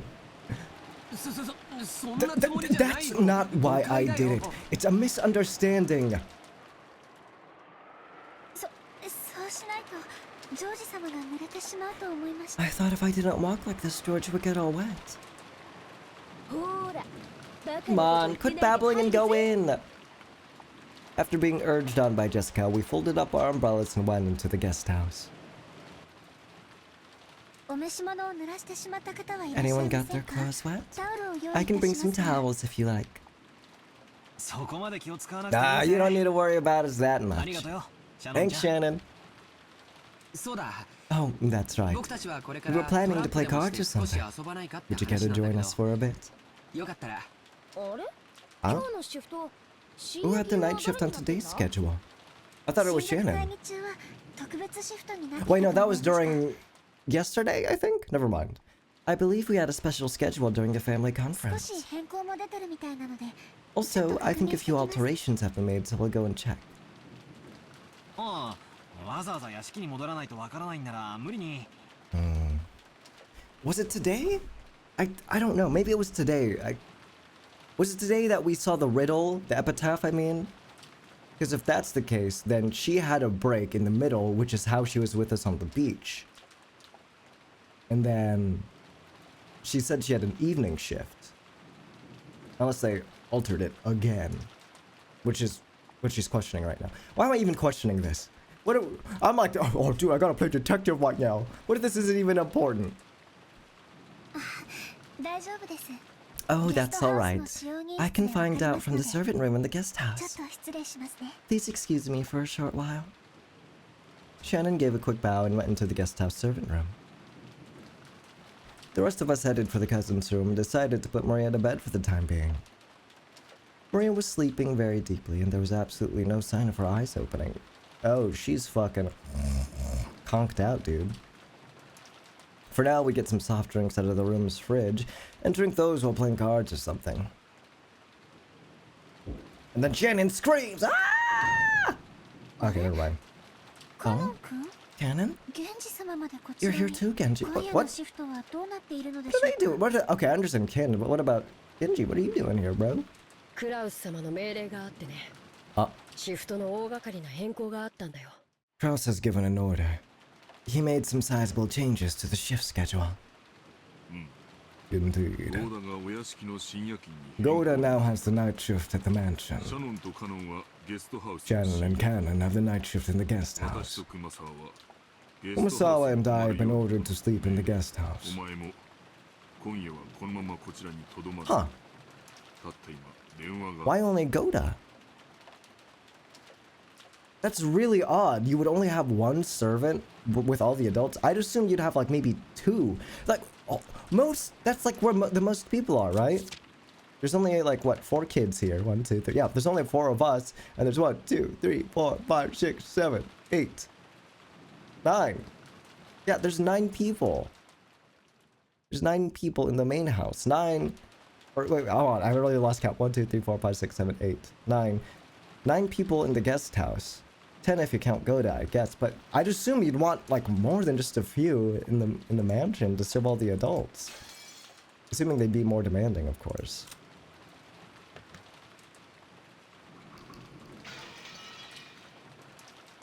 Oh, I forgot to read that. Oops. Huh?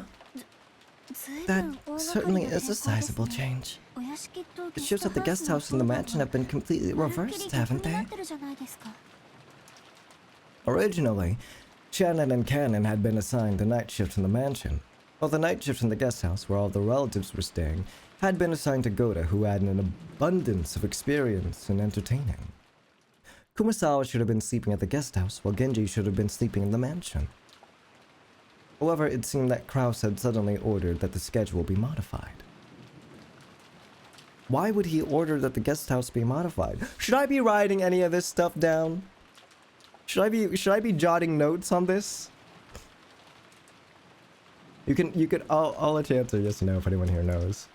Otherwise, if nobody knows, I'll just try to keep it in the back of my head, I suppose. And then like I look up online, it's like, hey, should I be taking notes? Like, yeah, you gotta be taking notes as soon as Kinzo shows up. You see, the joke there is that's the opening scene. What was the question? Should I be like remembering these things? Like right now, like, oh, like why, like Kraus asked for the thing to be modified. Should I be taking notes for things like this? Or is it gonna be obvious when I should start taking down notes?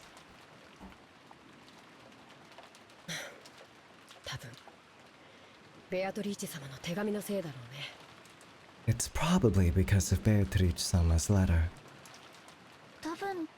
Why probably? After such a mysterious letter appeared, it was only natural that Kraus would suspect one of us. Comes back as tips later if it's important. Okay. We served directly under the master, so Kraus tried as best as he could to keep us far away from the family conference. Ah. Genji, Shannon, and Cannon were all permitted to wear the Ushinomiya family crest, the one-winged eagle, as the servants who served directly under Kinzo.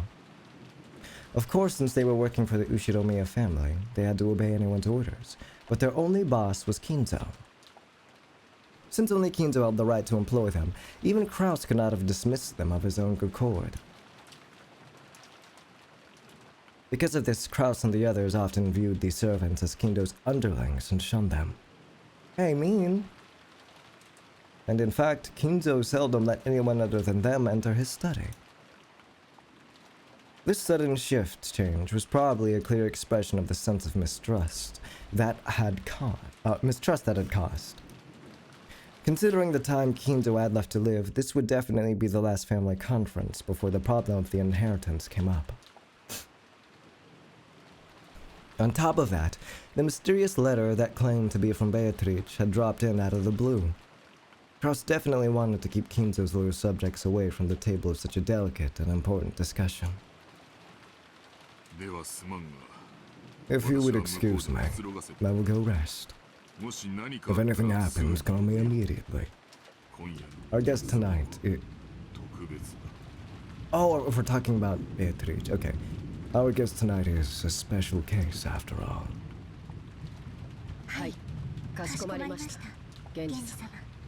Is that at the same time? Yes, certainly, Genji. Genji nodded back, went behind a screen, and took off his jacket, and slowly began to relax after a day's worth of tension. Hey, where's my Genji strip scene? Where's my Genji strip CG? Hey! Hey! You're leaving that out? Come on! The ones who just returned now. Were they the children? Yes. The other relatives are having a conference in the mansion. It looked like it would drag on for quite some time. なら気楽だね。 Then we've got it easy. これ以上の深夜になって It's already this late and there's this weather. 多分 The rest of the relatives will probably spend the night in the お rooms 屋 in 敷 the の方の部屋 mansion. にお泊まりさ。多分ね。 Yes, probably. 源氏様がいないから言うけど、 I'm only saying this because Genji isn't around. ゲストハウス行きにな But って I'm a little happy I was ちょ sent っ to と the 嬉し guest かっ house. た I guess. ふん No. どうしてだい Why is that? 意地悪な奥様やエヴァ様から離れられたから。 Because you can stay away from Madam and Ava and those bullies? それとも Or do you have 別の理 another 由があるの reason? かい？別の理由なんか Not as though I have ありません。 another reason. You have a crush on George! You have a crush on George! なら二人で深夜勤を頑張ろう。 I see. Then let's do our best together with our night shift. よろしく姉さん。 I'm counting on you, Nei-san. 私、ついさっき Just now I was asked to go to the children's room and play with お部屋で遊ばな them. いかとお呼ばれしてね。 Shannon hung her head apologetically, gazing at Cannon uncertainly. Cannon didn't try to meet her eyes and spoke curtly as he sighed. It looked like he didn't plan on indulging his sister. Aw, come on! ダメだよ。 Oh, what? Come on, man. Come on, bruh. You can't. 深夜勤を仰せつかって You were assigned to the night shift. それに Besides, 僕たち家具に it isn't necessary for furniture like us to respond to an invitation to play. わかるね。 Don't be such a stick in the mud, bro. You understand, right? そんなこと Yes, 分かって I ます do understand. Oh, Shannon's shoulders drooped slightly. She had already expected that Cannon, a stickler for rules, would say something like that, but she still seemed a little discouraged. As Cannon flipped through a logbook, he spoke without facing Shannon. ならお子様方お待たせしてしまってるね。 That means the children will be waiting for you. 深夜勤に当たってしまったからご一緒できないと謝 You'll っ have て to こなきゃ。 apologize and tell them you have the night shift and won't be able to stay with them. 行ってきなよ。 Go and come back. Oh, yes. 私、謝ってくるね。 Is he gonna be like, make sure the apology takes like 15 minutes, okay? Ah, boo! Shannon hardly stood. Wait, was that his kindness? Was his kindness saying, you can at least say bye to them? Was that it? No! Cannon! Shannon hardly stood from her seat before her brother's mood could change and flew out of the servant room after giving a quick bow. As he watched her go, Cannon took a single deep breath. Genji's voice came from beyond the screen. Cannon, I will be here so you can go too. 源氏様 Genji, 誘われたのはシャノンだけです。 Shannon was the only one called. 僕は別に It's not 誘 as わ though れ I て was invited. That is only because you were not there at the time. If you had been, you would have been invited as well. It is good to play as a child from time to time. I was about to say, like, you say the children's room. We're the same age as you! Or very similar, based on what they said. いえ僕には No. 必要ない行為です。 Such a thing isn't necessary for me. 人の子には遊びも必要 Human です。 children may have a need to play, 僕らは but we are 家具ですから。 furniture. Is that so? 姉さんだって Nei-san is also 家具です。 furniture. 人のふりをしたって Even if she pretends to be a person, 後で苦しむだけなんで it'll only hurt her later. 僕はそれが分かっているから I understand that, 人に近づ so き I たくな try いだ not to けなん get で too す。 close to people. That's all. Genji didn't say anything after that. After a while, he stood up and used a pot of hot water to make powdered cocoa, serving some to Cannon as well. Cannon was in my first ever Meow Meows, but he's such a party pooper sometimes. そりゃ本当かよ。 Is he down bad for Jessica? I didn't know that. I guess we'll see later. Is that for real? そりゃ I あ had 知ら no なかった clue. ぜ。バカ、声が Yeah, 大 you're き gonna いぜ。 wake up Maria. Hello. Dumbass, you're too loud. マリアが You'll 起 wake きちゃうから Maria さ。 up. Battle was so surprised that he yelled obnoxiously and scattered his cards everywhere. His voice caused Maria to turn over once, but she fell back into a deep sleep. Jessica gave him a jab and he lowered his voice. あ、いや、しかし、言われてみれば、確かにそれっぽい雰囲気はあったんだよ Still, な。 seriously, now that you mention it, they really did have that kind of atmosphere, didn't they? Ah, I see. So George is... George couldn't be seen anywhere in the room. A short while ago, when Shannon came into the room, George suddenly said that he'd forgotten something into the mansion and needed to go back and get it. Shannon said she'd guide him, just like she had on the way to the guest house, and the two of them departed together. Hold on. My boy? Casper's barking at something.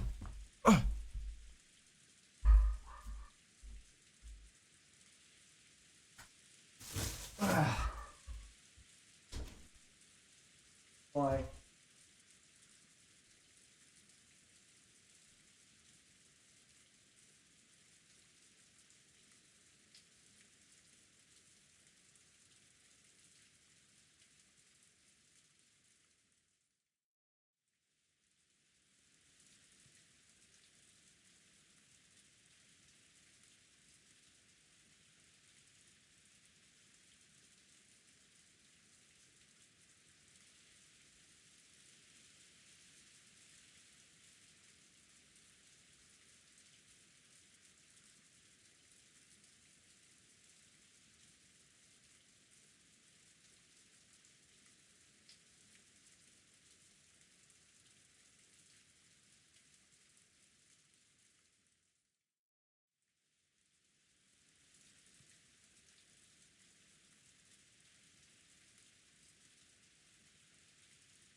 Okay.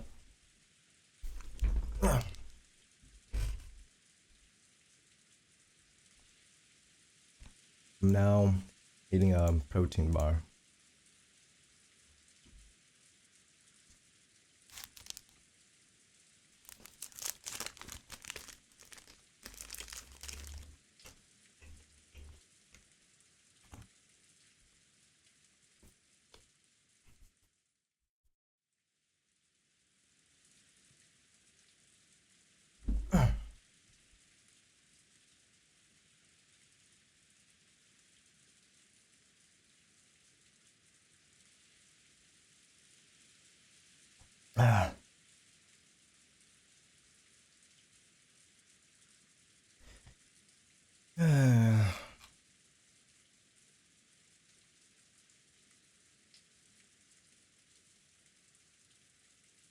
Okay.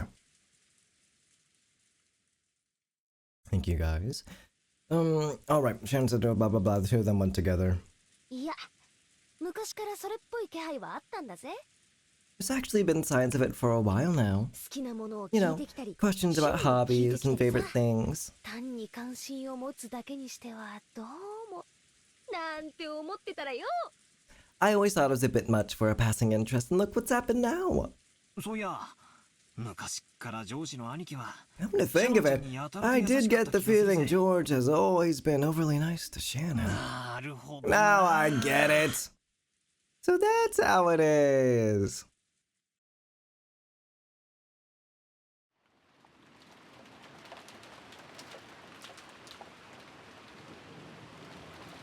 How dreary. Are things ever gonna cheer up, or is this like really sad atmosphere gonna be for the rest of the game? 天気予報によると今夜が一番ひどいみたい。 According to the weather report, it looks like it'll be at its worst tonight. 明日いっぱい It もやま also ないら seems しい it'll けど、 last all day tomorrow, もう though. 少し It should マシ get a になる little ぞ。 better. そうですか。 Really? では、 Then 明 maybe 後日 the まで boat は won't arrive 船 until は the 来ら day れない after かもしれ tomorrow. ませんね。ジョージ様の月曜日のお勤め I に hope that 差し doesn't 支え interfere る with your work on Monday. 台風が来ていることは知っていたからね。 I already knew the typhoon would be coming 万一 beforehand. に備えて Just in 月曜日 case, には予定を I 入れ made なかった sure か I ら didn't 大丈夫 have さ。 any plans for Monday, so it's alright. こう見えてもスケジュールは先読みできるタイプなんだ。 I may not look it. Yeah, you do look the type. You look like a fucking token nerd, George. I'm sorry. You look like a token dweeb, so you do look the type. Typecasted nerd. I may not look it, but I really am the type who can plan ahead in his schedule. George puffed out his chest, acting proud. Compared to the calm appearance George always had as the oldest cousin, he now Compared to the appearance George always had as the oldest cousin, he now looked amusingly like a little kid. Shannon chuckled at this abrupt contrast. さすが。やがては会社を起こされる方は。 It's no surprise you're so well prepared as someone who'll bring prosperity to his company someday. やっぱり会社を起こすという While のは making a 大変だ company ね。 prosper really is a tough job. お金とかそういう Money の isn't だ the けじゃな only い thing もの that's と important. ても父さんのところで勉強していてわか I るよ。 learned that well when studying under my father. 会社を起こすということは Making a company prosper is like owning a castle and leading your subordinates. What's this happy ass music right now? What's up with this happy music? I know this isn't gonna last. You can't trick me. You can't trick me, you can't fool me. I know something bad is gonna happen. I know something awful is about to happen. You can't trick me. You can't fucking trick me.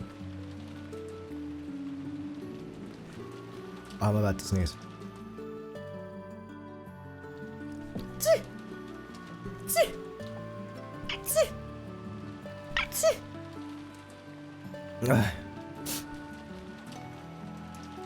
Excuse me.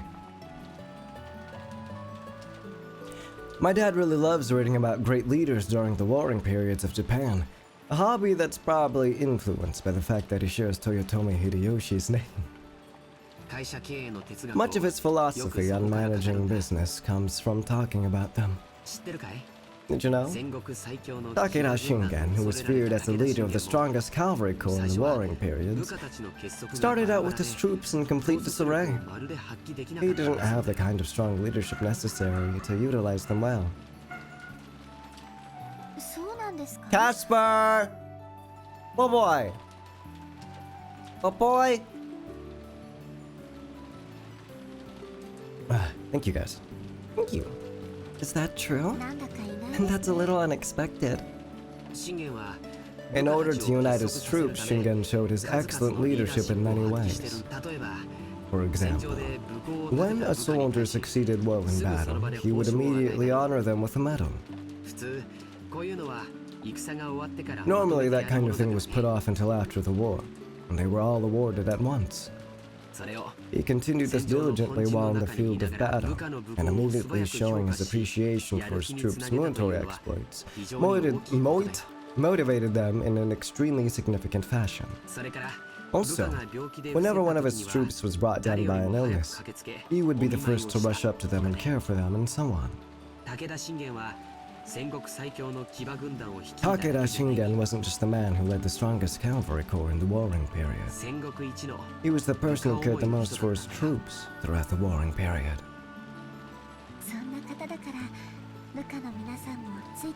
And because he was that kind of person, all of his troops went along with him. Romantic time together. Perfect outfit. Yeah, like, you, George, are you okay? Like, why are you just like... Why are you gushing about Japanese history? Japanese warring history. Warring period history, rather. Like, why are we telling this to Shannon? You're not gonna be like, so, you free tomorrow at 4 p.m.? Oops, drop something. You free at 4 p.m.? Instead of just like, info dump, like, hey, check this about. You know this about Takeda Shingen? How about Masamune Date? Or Yukimura Sanda? Yeah, I bet you didn't know. Bet you didn't know anything about them. Yeah. Masamune Date did, in fact, wield one sword in between each of his knuckles. That was true. Sengoku Basara was very accurate to history. Did you know that, Jim? Wait, the truth was Shannon had already heard this story several years ago.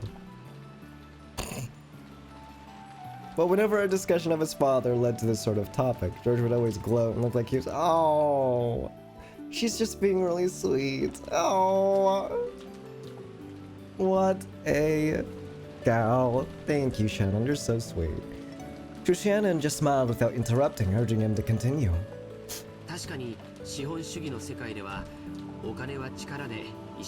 Of course, in a capitalist world, money determines both your strength and the height of your fortifications. But you can't build up a castle or succeed in war by yourself. Such things can only be accomplished with the support of many subordinates, by borrowing their strength. After understanding this, when I look at my father's back, I realize how immature I am. I can clearly see how much competition he had to overcome before building up all he has now. George, you truly look up to your father. I'm jealous. Shoot. Sorry, that's not how I meant it. Oh, that's not how I meant it either. The two of them awkwardly looked at their feet. Shannon had no parents. Shannon had been brought up in an orphanage owned by Kinzo, called the Fukuin House. Oh. Under the guidance of Kinzo, their honorary director, the orphanage offered members who excelled a chance for on-the-job serving experience.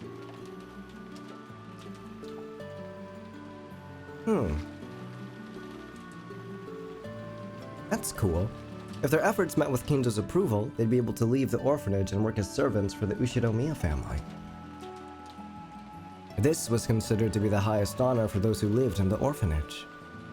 Servants from the Fukuin house all took names with a character on in them while they served. Oh! So Shannon wasn't her real name, nor was Cannon's, right? Okay. Are they the only two from the orphanage? Yeah. There's no one else with on in their name. Huh. All of the members of the Fukuin house were orphans. At least, they were all people who had been separated from their parents under special circumstances. Because of this, the orphans had been taught to think of each other as their only family. That's why it seemed so natural to both of them when Cannon called Shannon his sister.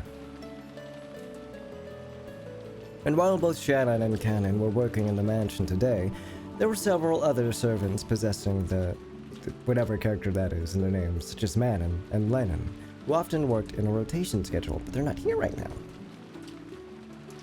However, there weren't many servants who stayed with the Ushinomiya family for long. It was standard for them to quit after 3 years. Huh. So you could probably say that Shannon, who had been working for 10 years, was a notable exception to the rule. Working as a servant for the Ushiromiya family wasn't a heavy burden to bear, but the pay wasn't bad at all. Working for a full 3 years would earn more than what was needed to enter mainstream society. That was why, even though the orphans realized what a harsh task working for the Ushiromiya family was, they still hoped to be accepted.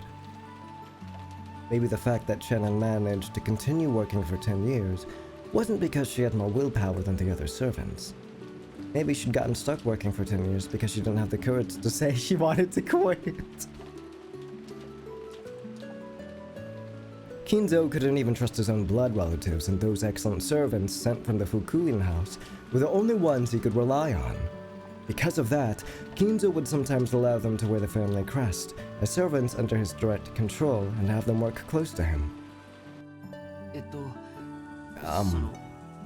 We've been working here for almost 10 years now, right? You must have saved up a lot of money by now.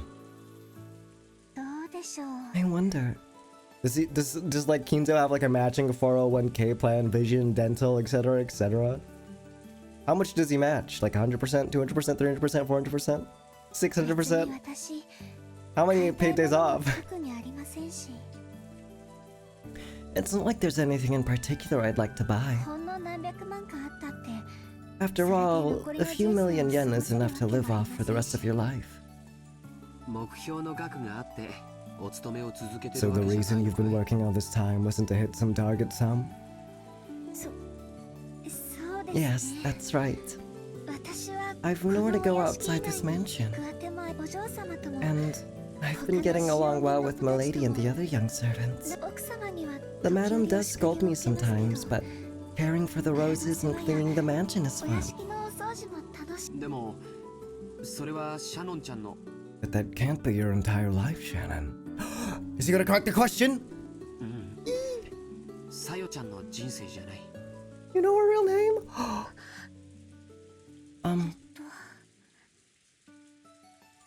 Shannon cast her eyes downwards when she heard her real name.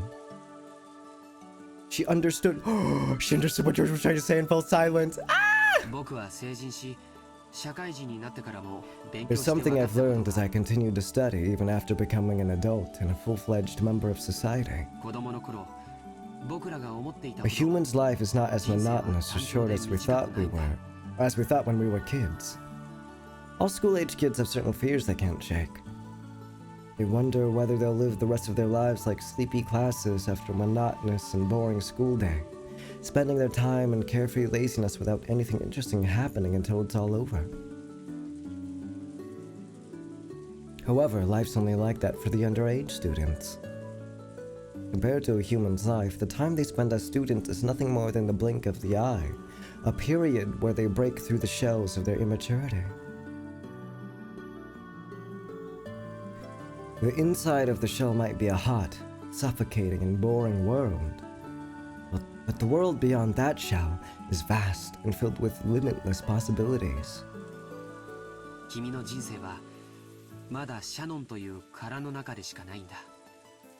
So far, your life has been trapped inside the shell called Shannon.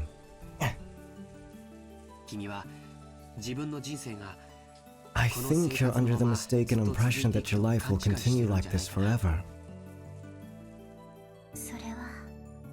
That's... Shannon couldn't deny those words. She'd been unable to harbor any clear doubts about her lifestyle, and since she never had any hope or goals for changing herself, she'd lazily continued living the way she always had. I'd have asked whether this life was satisfying, she wouldn't have been able to nod. She may have been intentionally averting her eyes from the truth.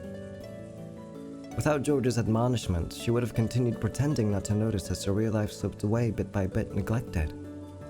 I mean, it is a fair conversation to have. George, is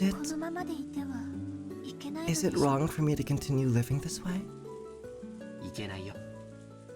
Is it?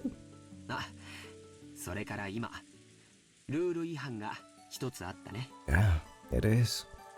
Oh, and by the way, didn't you break one of our rules just now? George immediately gave a strict answer, then broke out into a mischievous smile. Shannon already knew what she was being chided for, and she hung her head again, apparently embarrassed. 僕たちしかいないときは様はなしでます。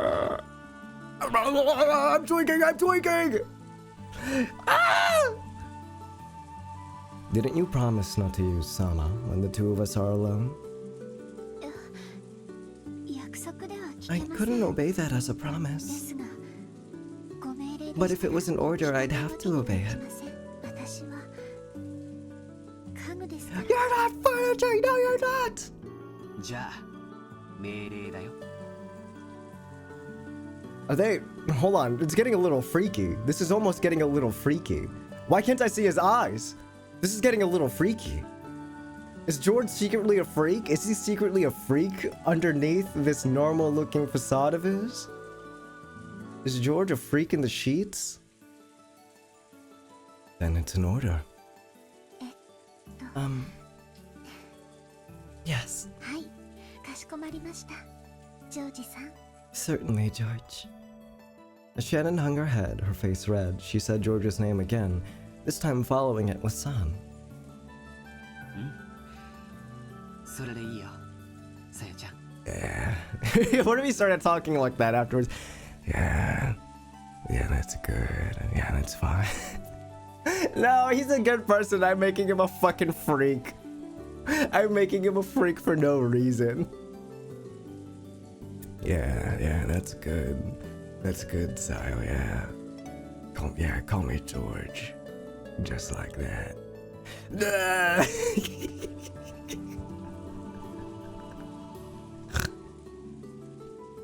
I'm reminded of this one video I saw. Or where is it?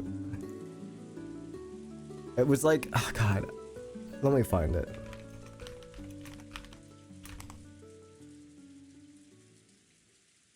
Yeah, I found it. I found it.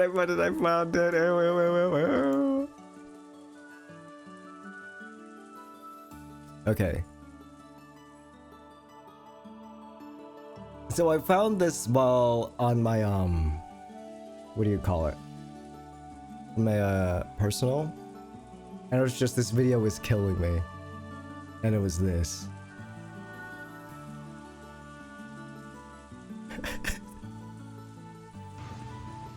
Your little pussy belongs to me, and you're gonna learn to do what I fucking tell you to.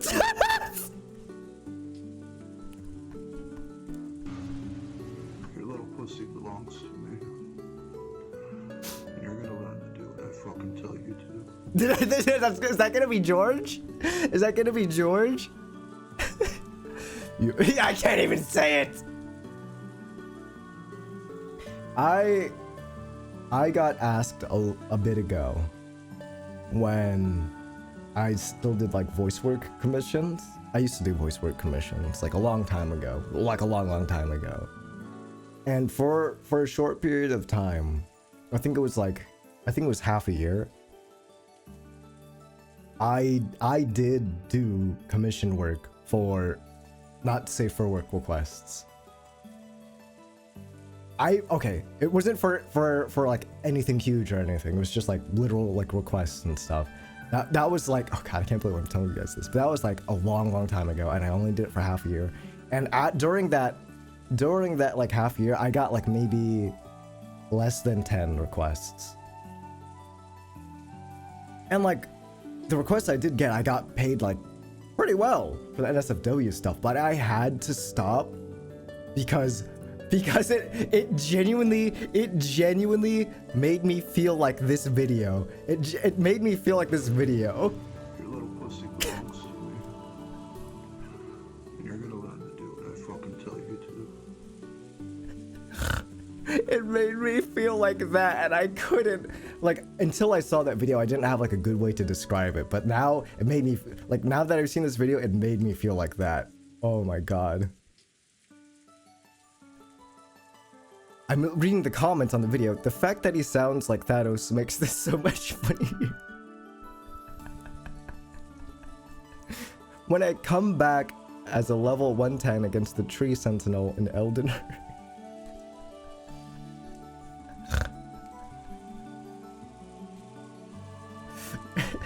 Ring. I can't even say it as a joke. I can't.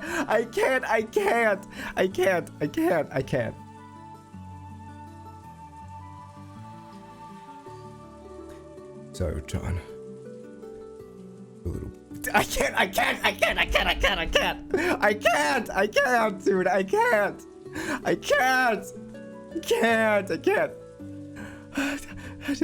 Would George get freaky like that? I don't know. We don't know enough about him quite yet to know if George would get freaky. Get freaky like that. Yes, that's fine, Sion John. George smiled at Shannon.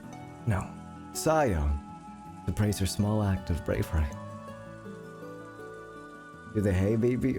I can't believe that guy still has the video up. The guy still has that video up even after they broke up. And then I looked at his channel a long time ago, and after that he apparently was doing like a, not even a let's play, he was just doing like Pokemon gym battles. And then like someone commented like, hey, are you and like Brionna still together? I think that's what the video was called. It's like, no, we broke up or some shit like that. Hey, kudos to him for keeping that fucking video up. Kudos to him. Kudos to him. You would have to hold me at gunpoint to keep that video up. Like, you would have to torture me. Even to keep it unlisted, even private, you'd have to like torture me. Dude, you'd have to torture me. This short exchange alone made it clear how far back their relationship must have stretched. For a long while, the two talked as if the weather raging about them didn't even enter their thoughts. They talked about the many memories they'd built during their relationship that no one else knew about. Every once in a while, a flash of lightning would attempt to interrupt them, but this could sully neither the roses nor the time they spent blushing at each other. Okay, so George or Shannon are going to die now. George and Shannon are 100% going to die now. That's right. I have something I wanted to show you.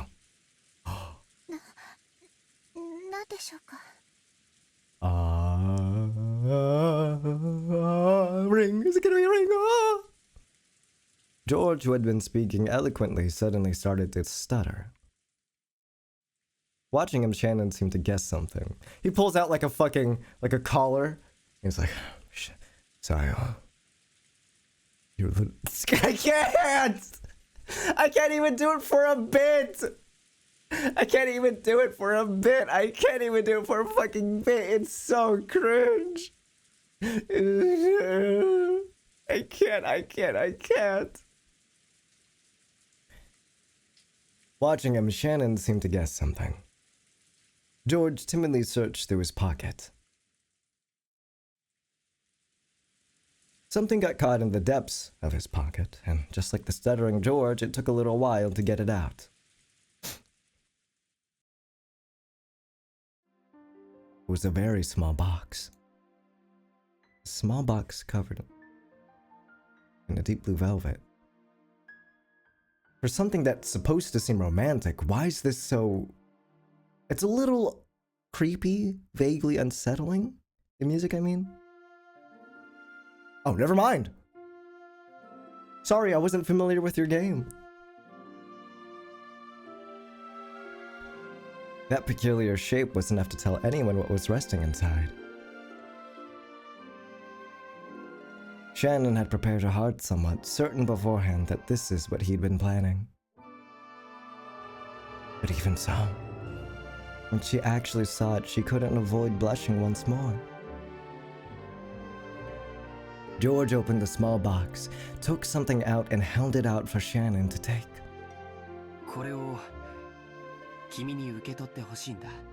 I want you to take this.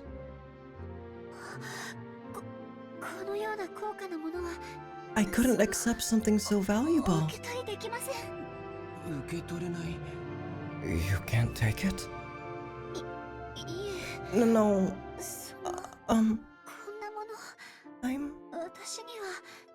Unworthy of such a thing. No!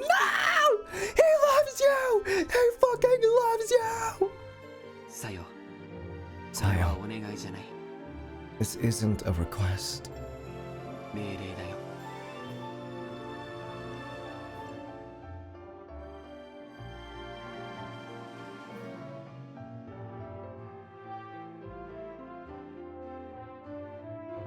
He's sort of freaky right now. He's sort of freaky.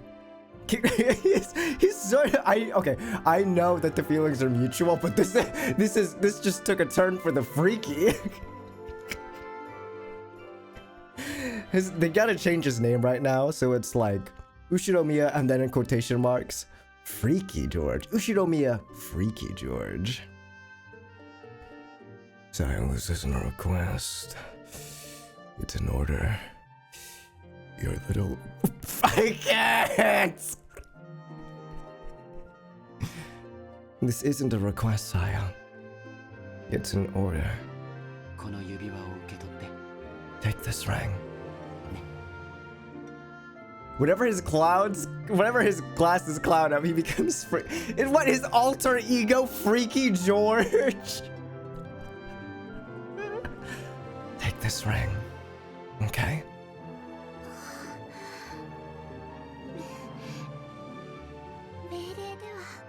Maybe this is just their dynamic guy then, I suppose. If it's an order, I cannot disobey. そうだね。 Yeah, that's right. いい子だよ。 What? Well done. What is it? What is this like kinky, freaky thing they got? I mean, if they're both into it, sure. But it feels like personally, as the player, that I'm intruding on something I should not be seeing. It genuinely feels like I should not be like listening in on this.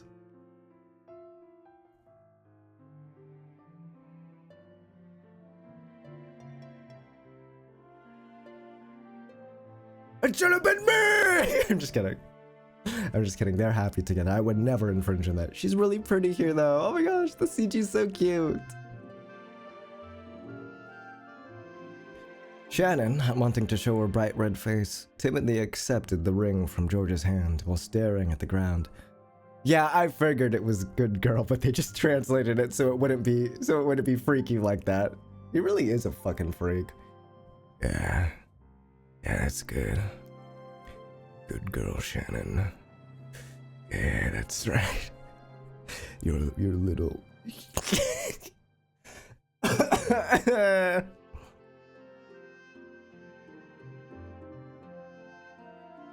That ring wasn't a simple accessory. It was a noble object, meant since ancient times to be offered to a special woman under special circumstances. Therefore, while George could order her to take it, he couldn't order anything beyond that. Anything beyond that would depend not on an order, but on Shannon's, no, Sayo's own will. だから、ここからはもう命令じゃない。 From here on, I'm not ordering you anymore. さよ、明日までに言葉でない形で Sayo, 返事がもらいたい。 I want you to give me your answer by tomorrow without using words. わかるね。 Do you understand? How should I? どうすれば？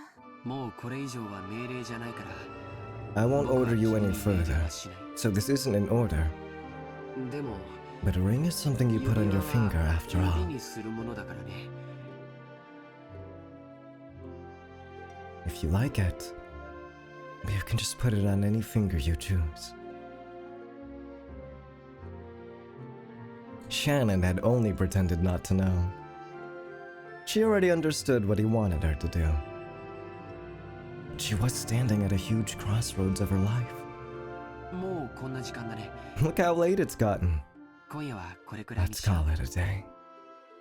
George turned away from Shannon, acting just a bit bluntly. Yeah, this is S support music, yeah. 左手につけてほしいと命令することもできるかもしれない。 I could probably order you to wear it on your left hand. 君も You might be timid and dependent enough to actually obey that kind of an order.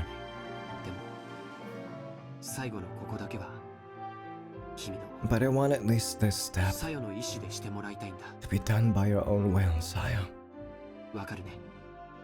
Understand? Yes. So that's my order.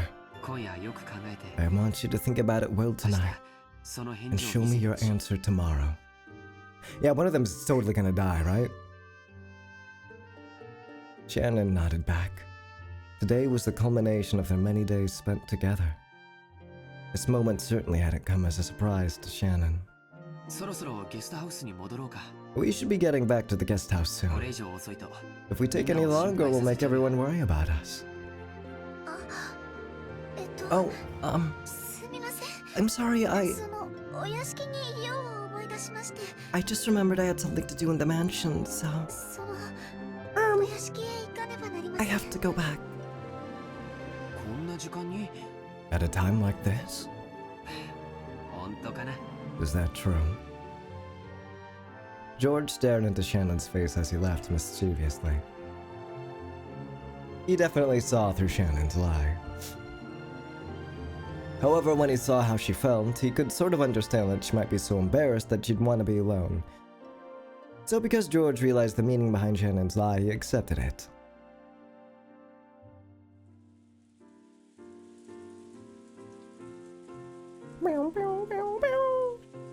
What a romantic sound. Or song, I mean. Oh! Fuck, dude! God!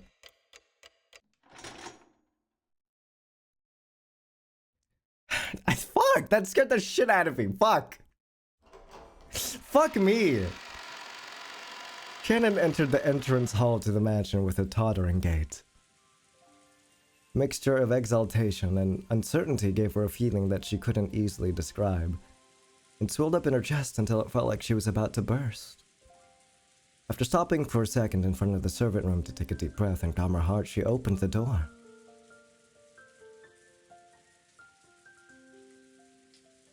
Inside, Goda, who had been ordered to take the midnight shift at the mansion tonight, was absorbed in a worn-out crossword puzzle magazine.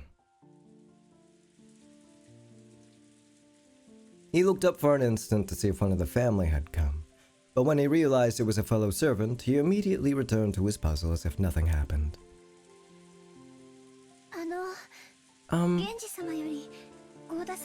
Genji told me to come and help you. Why? Is that so? That's a relief.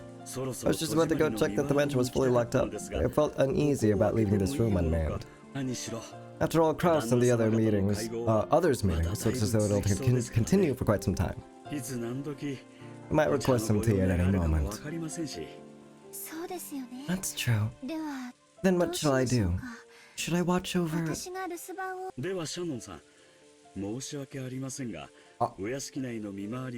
that case, forgive me, Shannon, but I'll ask that you patrol the mansion. What, you little bitch! I will stay here awaiting the family's orders. You just want to finish your crossword puzzle, fucker. Yes. Shannon was slightly disgusted. Even though she'd come here to help out as a favor, she was casually being forced to do the job of the person actually on duty. Furthermore, after one-sidedly forcing that task on her, Goda returned to his magazine once again and became immersed in his crossword puzzle. Fucking asshole. Shannon bowed her out as a token sign of respect for the elder, and left the room to patrol the mansion. Thanks to her being a bit ticked off, she managed to suppress that floaty feeling she'd been having until just now. And anyway, she couldn't let Genji or Kanon see her looking like this. She wanted a little time to herself until her heart calmed down, so maybe going on patrol wouldn't be so bad. And then she sees Beatrice, Beatrice. Uh-oh. She began to hear the tumultuous voices of the family discussion coming from the dining hall. Someone was speaking at great length only to be interrupted by someone else. The second person also began to speak in a very long drawn-out fashion until yet another person interrupted. This kept on repeating. It was as though their displeasure was seeping out through their voices. She was told to go to the guest house, so it would be bad if Crust discovered her. Thinking that, Shannon dashed past the dining hall, and Eve went on to start eating his protein bar, the rest of it. Then she went along a prearranged route to the dark mansion, checking that all the locks were secure.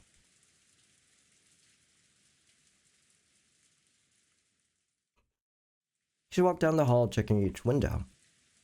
There were no humans in Rokujima other than those connected to the family, so locking up didn't really serve much of a purpose. No one had been in the habit of locking up at the Ushiromiya head family, at least not until Natsuki had scolded them for being careless.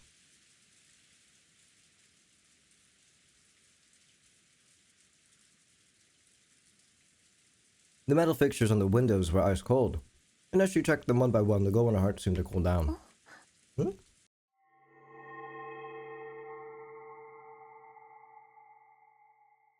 the fuck was that?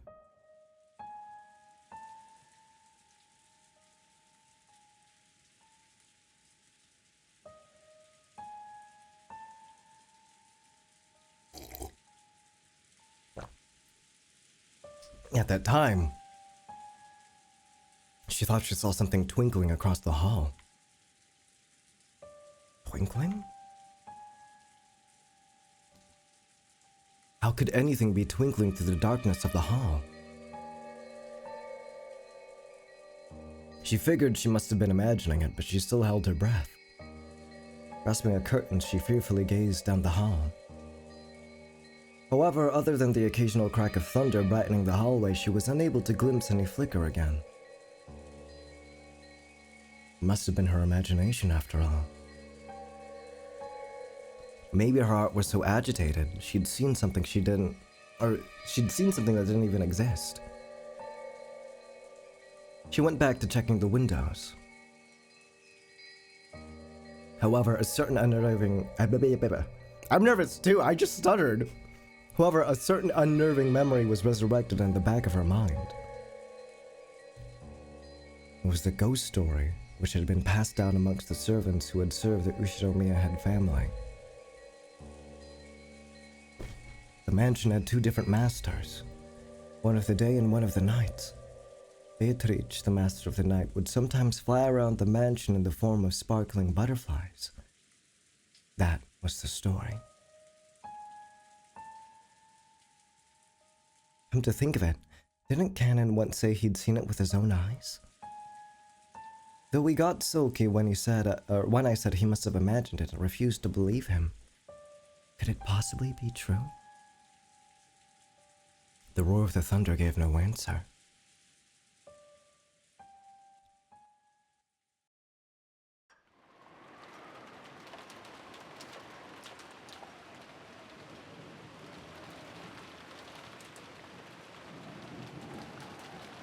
Beatrice? Beatrice? Hello?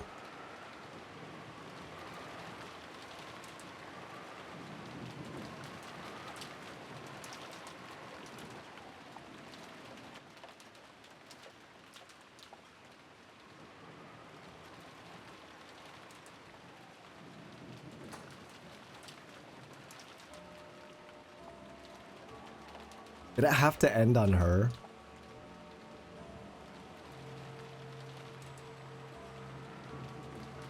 Dude, I'm scared. I'm freaking scared. Dude, I'm fucking freaking out, actually.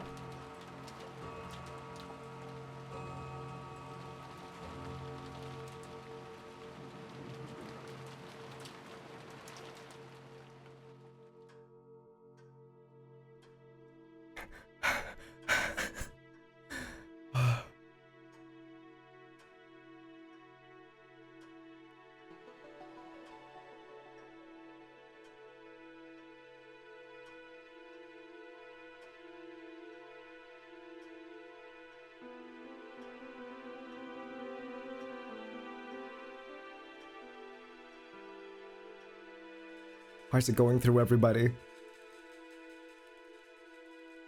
She's fucking just like, I forgot about Nanja. It's a good time to finish the rest of my protein bar.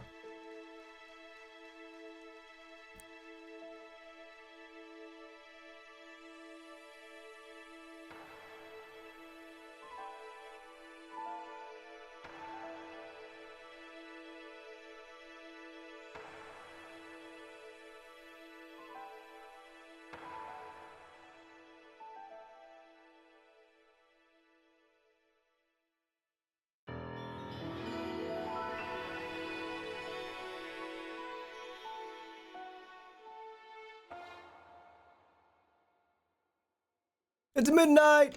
What? What the hell? No, it's 6 in the morning, never mind.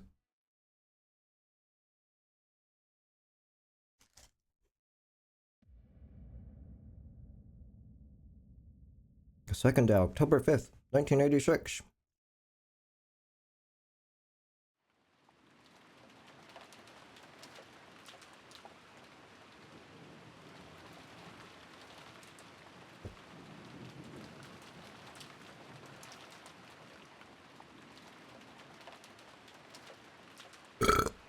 Excuse me.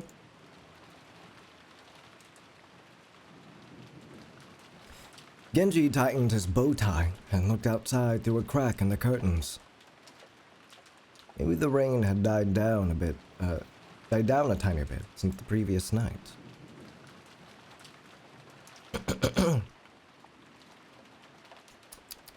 Sorry. There we go. But the thick rain clouds didn't seem like they'd be letting any trace of the morning sun get by. The morning was dim and far from refreshing. It seems it will last all day after all. お待たせしました。 Sorry for keeping you waiting, Genji. Cannon finished checking his appearance and exited the washroom. On their normal schedule, it was rare for anyone to have to suffer going straight from a midnight shift to an early morning shift. They were on a special schedule for the 2 days of the family conference. However, unless a typhoon passed today, the relatives' stay on this island would last until tomorrow. Cannon thought it best to be prepared for the special schedule to last an extra day. The two of them left the guest house opening their umbrellas. The rose garden had been devastated by the wind and rain on the previous night. Even though they'd spent several days making it beautiful to welcome the guests, one stormy night was enough to ruin it. Cannon sighed. Excuse me. The two headed for the mansion. They were supposed to meet up with Goda and prepare breakfast. Goda was such a perfectionist that he'd probably already woken up and was probably already preparing a breakfast as exquisite and elegant as glasswork. They reached the overhang by the entrance to the mansion and folded up their umbrellas. Genji took a bundle of several keys from his pocket and unlocked the front door. The Ushiromiya family mansion was the only thing in Rokanjima, so in the past, they hadn't been in the habit of locking up. However, Natsu had ordered that the mansion be locked up from midnight to early morning. Ever since then, unlocking the door in the early morning had become part of the servants' morning shift. This task had been given to Genji and Cannon, so that Goda could start preparing breakfast as soon as he woke up. Silence had fallen in the mansion, giving the impression that the mansion itself was still asleep. Well then, let us begin the morning chores. Hi. Yes, sir. The two of them split up and began opening the curtains throughout the mansion. If the curtains stayed closed, the mansion would remain enveloped in faint darkness, as though it was still trapped in the previous night. Following a well-rehearsed procedure, Cannon went around the mansion opening the curtains for one window after another without having to retrace his steps once. Even with this horrible weather, drawing the curtains made it feel just a little bit more like morning. While doing that, he passed in front of the kitchen. Even though he hadn't smelled anything yet, his stomach started aching for some of Goda's prized cooking. おはようございます。 Good morning.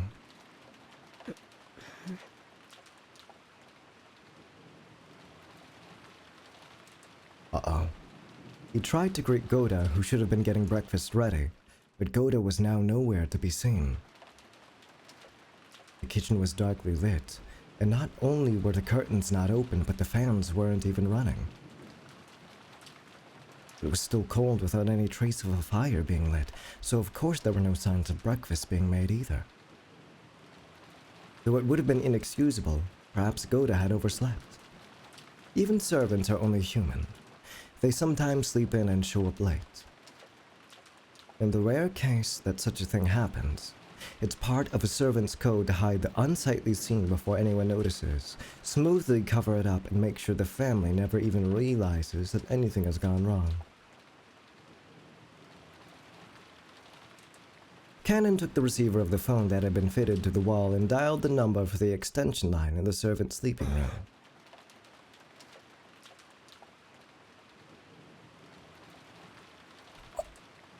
It's dead, the line's dead.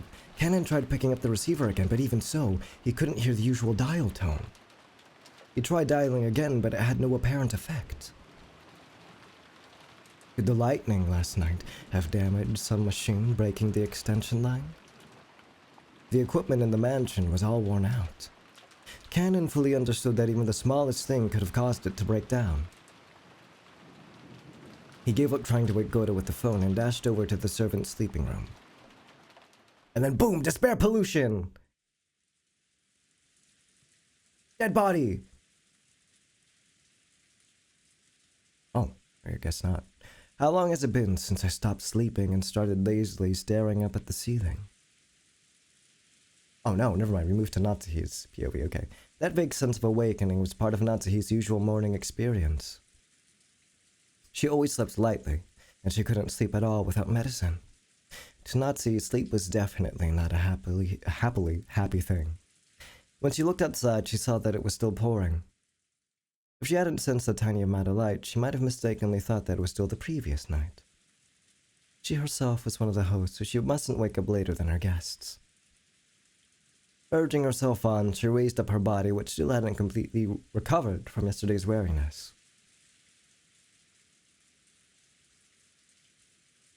No one would torment her as long as she remained inside this room. And her headache wouldn't get any worse here. This room was the only place she could find peace. So when she left, it meant returning to the world where her husband's siblings kept trying to stab each other in the back. In that case, wouldn't it be better to just stay locked up in this room forever? That ridiculous notion brought a bitter smile to Natsuhi's face. She was starting to sound like Kinzo. Though she often complained about Kinzo staying locked up in his own room and refusing to attend to everyone else, the truth was that she longed to do the same. Natsuhi gave her head a small shake, and her fantasy was replaced by the reawakening of her usual headache.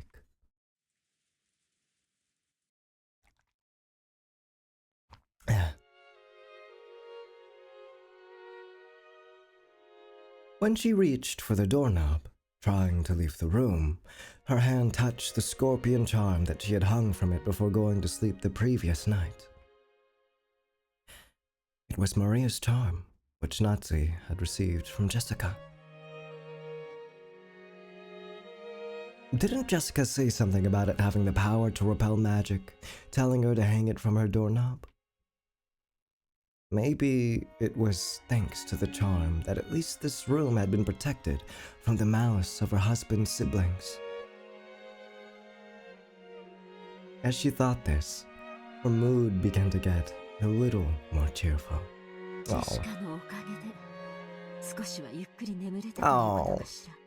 I wonder if I have Jessica to thank for the little bit of peaceful sleep I managed to receive. The Natsuhi remembered. That's right. Last night I promised Jessica that I'd give her a charm of my own in exchange for this one, didn't I? Natsuhi opened a drawer on her dresser and took out an antique accessory case that she had treasured when she was a child. There were many small objects that Natsuhi had thought were valuable at the time. From amidst those, she pulled out a red pouch. Inside was a small round mirror about 10 centimeters across. It looked quite old, but the design on the back of the mirror was very ornate, and it felt like something with historical value. At the very least, it seemed much more authentic than the other charm, which looked like a plastic scorpion keychain. She had heard that this was a spiritual mirror for warding off evil spirits, and she had been given it specially by her grandmother when her grandfather's mementos had been distributed.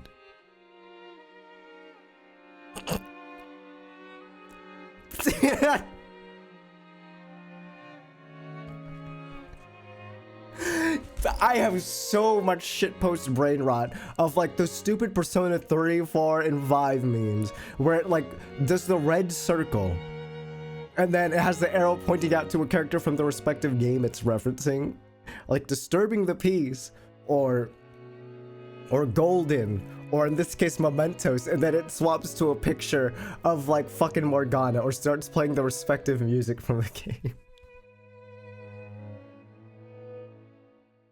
Oh my god, I'm so like poisoned by that stupid meme. It had been believed since long ago that a strange power resided in this mirror. Perhaps people thought it could reflect calamity and malice in the same way it reflected light. Natsuhi returned the mirror to its pouch. It would probably be a fitting object to hand over to Jessica.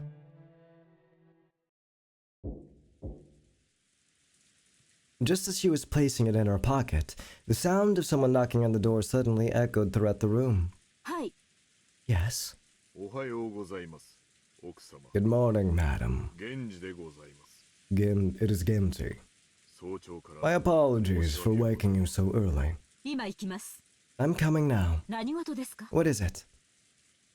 No servant had ever come to her this early in the morning, nor had they ever come to wake her in person. Perhaps something bad had happened. Girl! You have no idea. Maybe some fatal oversight had been made while preparing breakfast, something that would shame the household in front of their guests. Yeah, literally, whenever I see metaphor, refund Hazi! Natsuhi took a deep breath in anticipation for whatever trouble she was about to hear of. When she opened the door, Genji once again gave a morning greeting while bowing deeply. Natsuhi tentatively responded. Good morning. Did something happen? My apologies. It seems that the telephones have broken down due to the lightning last night. The extension telephone isn't working, so please forgive my coming to see you directly. The extension telephone isn't working. That'll be troublesome. Will it be possible to fix it? I'm afraid we don't know the location of the damage. Later on, I would like to call in an expert and have him repair it. Does that mean we'll be unable to have it repaired until after the typhoon passes? Then it will remain broken down for the duration of our guests' stay. Will that hamper our efforts to care for them? We'll do all we can to ensure there's no problems. Very well. I'm counting on you to make sure we have no blunders. Natsuhi let out a small sigh of relief. She'd been prepared for the worst, but damage to the telephones wasn't the kind of trouble she was worried about. And again, even this would probably be enough to spark sarcasm from Ava. Natsuhi gave her head a light shake.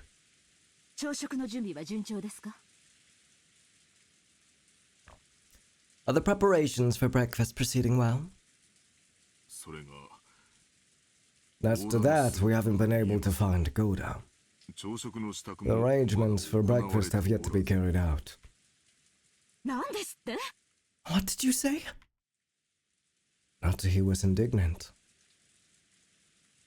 To her, this was a much bigger problem than the phones not working.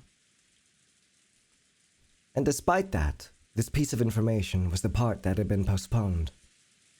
Why did everything go well most of the time and then come to something like this when the relatives were visiting? Natsu put her hand to her forehead and shook her head. Well, I suppose he slept in. Hi, Raiders. Hi, Starlight Katie. Thank you so much for the raid. Howdy. What were you up to? Were you... It's the long shot, but were you also playing, whatchamacallit, Umineko? Hi, Raiders. My name is Archangel Eve, and we're currently playing Umineko. Obviously, if you're gonna tell. I'm not very far in, honestly. I think we just started the second day. I'm barely on episode 1. The answer arcs. Oh my god. Just finished episode 7. Holy shit. Damn. Damn. You're in it. You're in it. Holy shit. You're in it. Oh my gosh. Well, I hope you had a good stream. Oh my god. Episode 7? That feels like not even, that feels like 7 months far away from me. Hope you're liking it so far. Yes, I am. I am. Starting the last episode next week. I hope you enjoy it. I've heard nothing but endless praise for the people who have played Umineko, etc, etc, etc. They said like, oh my gosh, Umineko is something you should always experience once in your life. That one video that's like, it's as important as the Bible. I'm like, I gotta get in on this, man. And you know, the funniest part is that the video that got me to, or the thing that got me to like start playing Umineko was this. I have it bookmarked. This is what this video is what caused me to start playing it, because I thought Kinzo was so funny.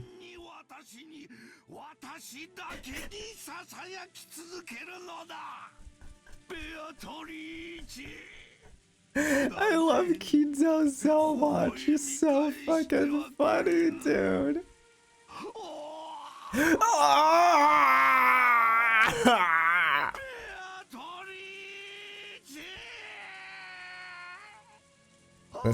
This literally the video that got me to start playing. I was like, this guy is so fucking funny. Kinto's so fucking funny. I gotta start Umineko next year. And here I am. And I would say I'm pretty hooked, even though I'm still only on episode 1. But yeah, thank you again for the raid. I really appreciate it. If you gotta go, you know, rest or... Excuse me. If you gotta go rest, eat, please do go right ahead. I totally understand if you're exhausted.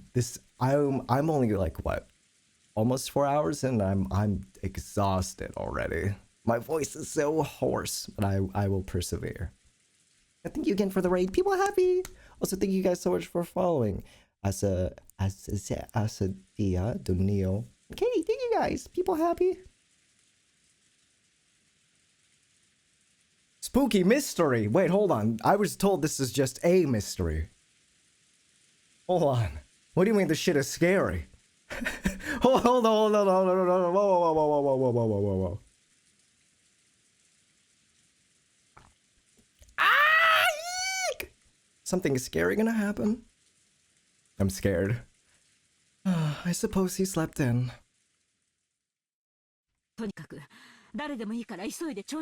At any rate, just see to it that someone hurries up and prepares breakfast. I don't care who. What? Huh? Scratch marks! Natsuki exited into the hall and turned around for a second to close the door to her room. The creepy thing she saw there silenced her completely.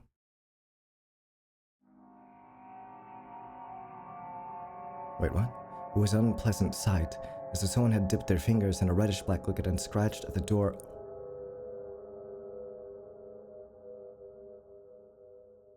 It was probably some sort of awful prank, arranged by some person who wanted to make it look as though they tried to force their door.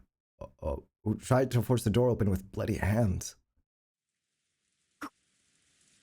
これは What sort of prank is 何のいた this? ずらですか？悪趣味な。 How awful. 私も今ここにおるかないで Wait, what? Wait, you did. Wait, you just got this? You just brought this to her attention? Hold on. This was third on your priority list? Hey, telephone's down. 2, we can't find Goda. 3, hey, someone may have tried to break into your room. That was last on your fucking list, Genji? Dog. Oh yeah, I was gonna bring that up while we were gonna go cook. Sorry. 後ほど清掃いたします I'll clean it later. Trust, bro, trust. Goda's very spooky. This isn't true. Goda's Moe. I don't know. Well, I'm sure maybe I'll like him later, but I don't know. I don't like him right now. Right now, I don't like him. But we have like 2 whole separate games and several episodes of development. 趣味の悪い客人の冗談でしょう。 Perhaps this is a vulgar joke by one of the 不愉快で guests. す。実に不愉快です。 Disgusting. Truly disgusting. Who in the world would pull such a childish and disgusting prank? Natsuya had a pretty good idea, but of course there was no proof. So even if she pushed the issue, it would seem as though she was just making a fuss about nothing. In fact, it would surely be better to act as though she hadn't even realized that such a prank had been played on her. Oh, good night, Neil. Take care. I will enjoy my Umineko interactions. The reader. Natsuya gave the order to have it cleaned and headed off to the parlor with a squeak of her heels.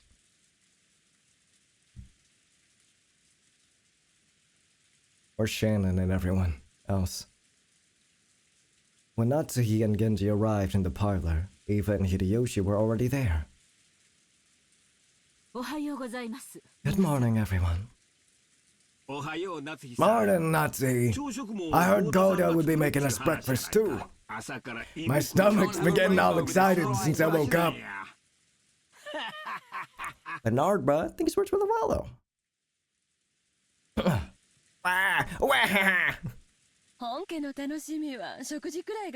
After all, it seems food is all you can look forward to at the head family household.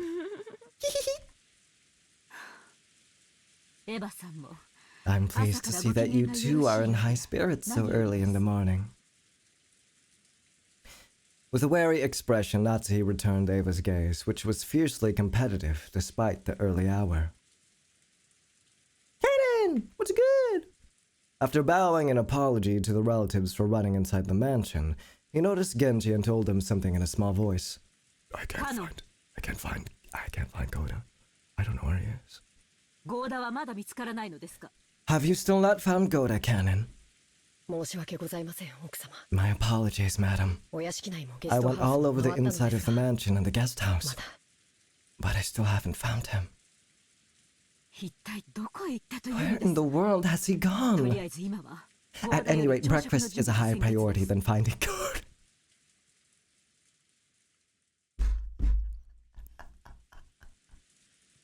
Ushinomiya family has fucked all of you up. We have someone missing right now, but we really need to eat first. It's the most important meal of the day, Canon. Do you understand that? Breakfast is the #1 important meal of the day. It sets up all your energy. It's the amount of calories you will get until lunch. It'll determine your mood for the rest of the day, Canon. Do you understand this? Now go make us some coffee right now. 至急対応しなさい。 See to it immediately. はい。 Yes. Canon glanced at Genji. It seemed he had something else to report, but was uncertain whether or not the words should come from him. Genji nodded and decided to give the report himself. 奥様ゴーダだけではありません Madam, it is not only Goda. 旦那様の姿もありません Your husband is also nowhere to be found. 主人が？ My husband? はい Yes. 奥様より先に Even before visiting 旦 you, 那様に朝食 I が went to his room to 準備 tell され him that breakfast wasn't being prepared, but I did not find him there. それから Furthermore, He too isn't the only one missing. Stop it, Shannon. ルドルフ様ご夫妻とローザ様のお姿もありません。 Wait, Rudolph and Kyrie are missing?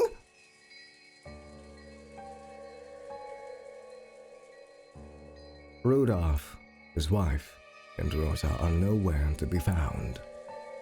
ゲストハウスにも Not in the guest house? 屋敷にもですか Nor the mansion? はい。 Yes, ゲストハウス they were の not 部 in 屋 their に rooms in the guest house either. When she'd heard that Goto alone was missing, she'd assumed he had slept in or was loafing around somewhere. However, now that she'd learned that that several of the relatives were also nowhere to be seen, she began to take a slightly more optimistic view.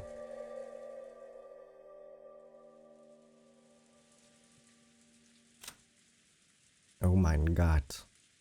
Oh my god. So that's 1, 2, 3, 4, 5 people missing. Oh my god. 3, 4, no, 6. I'm sorry. I almost didn't count Kyrie. My apologies. 1. Wait, no, why did I count 1? No, 1. I can't count. Oh my god, I'm so stupid. Why did I count Ava when she's in the same room as us? 1, 2, 3, 4, 5. There, 5.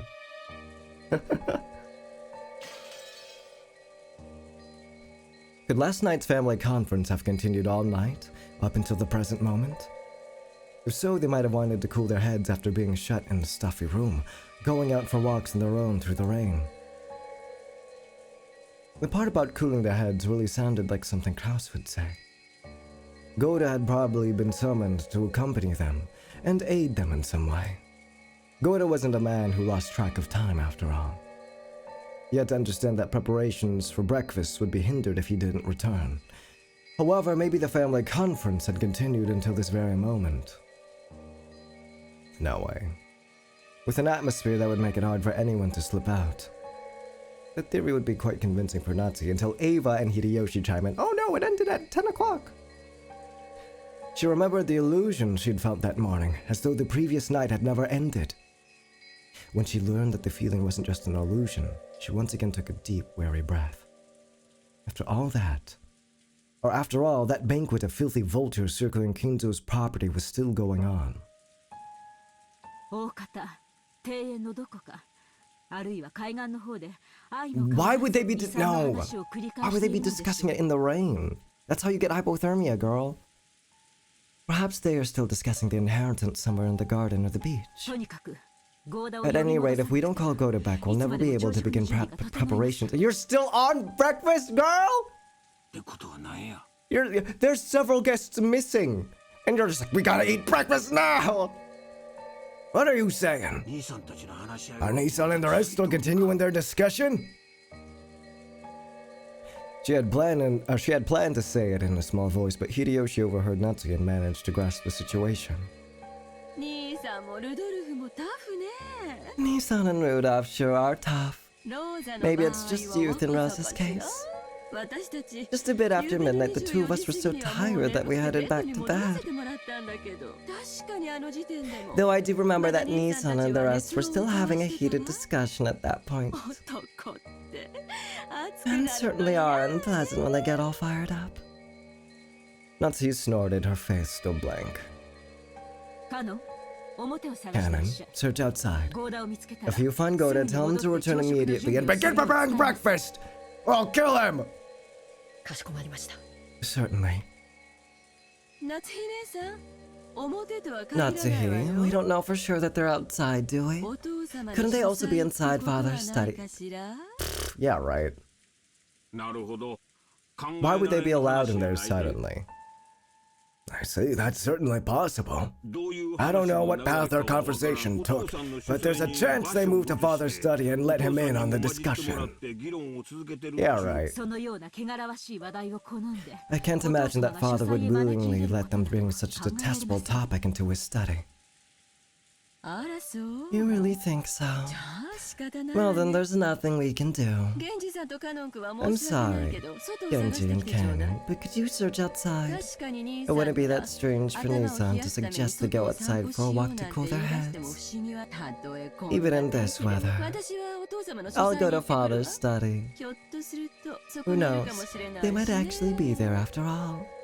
客人であるエヴァさんにそこまでのご足労はおかけ Ava, できません。 I couldn't ask a guest like you to exert herself so. 私が行ってきます。 I will go. 朝のご挨拶も兼ねて。 I'll wish him a good morning while I'm at it. あら、じゃあお願いする Oh, わね。 then I'll leave it in your hands. でも、 Though I 朝の somehow 挨拶と doubt か he'll はしてく return れ your るかは greeting. 疑わしい。夏日姉さんって、 Natsuhi, お父様 have you と always 仲 been on such good よろ terms しかっ with たかし father? ら？ Oh, fucking pot calling the kettle black. He hates your ass too. 仲が良いかは分かりかねますが。 I don't know whether you could call it that, 後宮家の but I'm 跡継ぎ sure の that 妻 I've を gained 許 his されるだけ trust の as the 信 wife 頼を of 得 the ていると successor to the Ushiromiya 確信 family. してい My ます。 Valorant shop! なら、きっと返事く Then らい I'm はして sure くれる he'll わ at least ね。 answer you. My Valorant shop. My Valorant shop. I'm sorry, I have to check this really quick. I have to. I have to. Meow. Meow. Meow. Meow.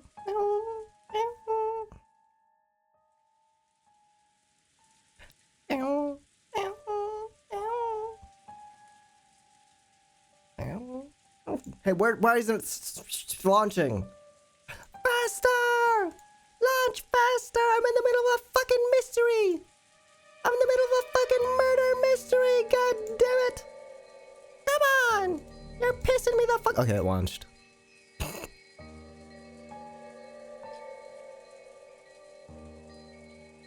They're in the Valorant store!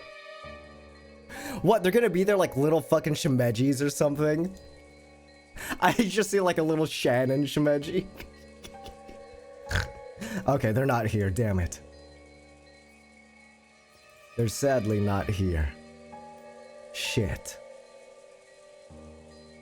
Let's see what I get. Spectrum Bulldog, Sentinels of Light Vandal. I need to stop getting the Sentinels of Light Vandal. It's starting to piss me off. Alright, let me exit now.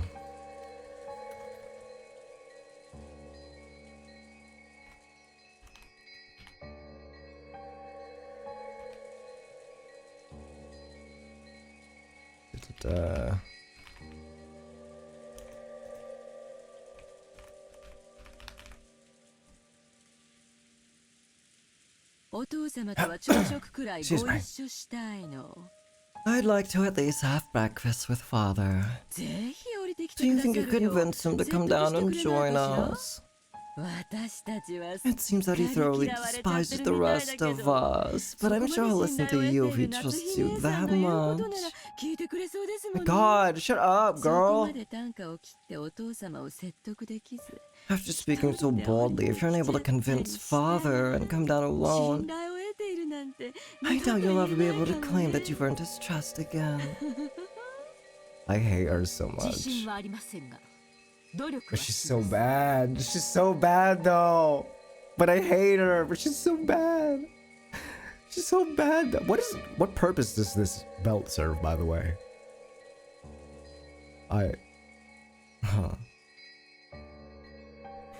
I'm not confident, but I will try.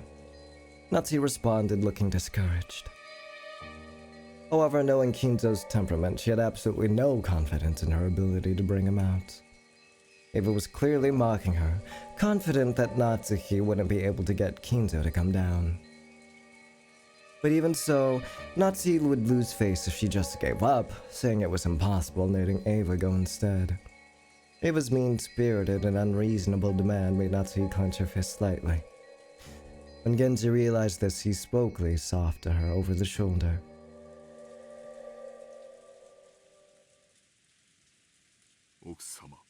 Serves good, that's all. Madam, please take this if you would. This is sparkling gold key of ornate design. The key to Kinzo's study? The study had an auto-lock and couldn't be unlocked as long as Kinzo forbade entrance. However, since Genji was especially trusted by Kinzo, he was allowed to carry a key to that door. でもこの鍵を使ったらあなたも咎めを But 受け if るので this は key ありま is せんか used, won't you also receive the blame? 親方様は深くお休みになられて When the master is sleeping deeply, 扉を simply knocking on the door will not 耳に suffice. 届かないこともございます。それに And it would be more difficult to persuade the master to leave his room if he must talk through the door. するにはぜひ Please use this. 源氏 Genji.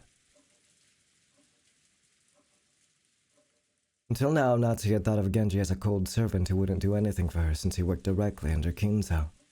But it looked like she would have to alter her understanding of him. She wanted to communicate her gratitude, but by then, Genji had already turned his back on her and was walking down the corridor with Cannon. But as Natsu watched them go, the words directed at her from behind were sneering. じゃあお父様を必ず連れてきてね Oh my god, I hate you, but you're so hot. Well then, you must bring father with you, okay? 息子のかわいい嫁の After 言うこ all, と it's で the すもの son's precious 聞いてくれ wife るわ who's よ asking. I'm sure he'll listen to you. 私たちは客人だか We're ら guests, こ so こで we'll の just んび relax り here at our くつろがせて leisure. もらうわ She's such a hater. 予算買えば Shut up! すぎるで Shut the fuck up, Ava! Shut up! Quit it, Ava. You're taking this too far. すまんが夏 I'm 美姉さん sorry, お父さ Natsu, んのこと but を we're counting よろ on し you く to 頼 deal むわ with father.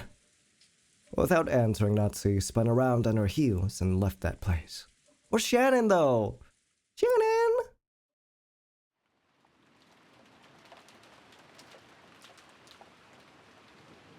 After all that excitement the previous night, there was no way anyone was gonna wake up early.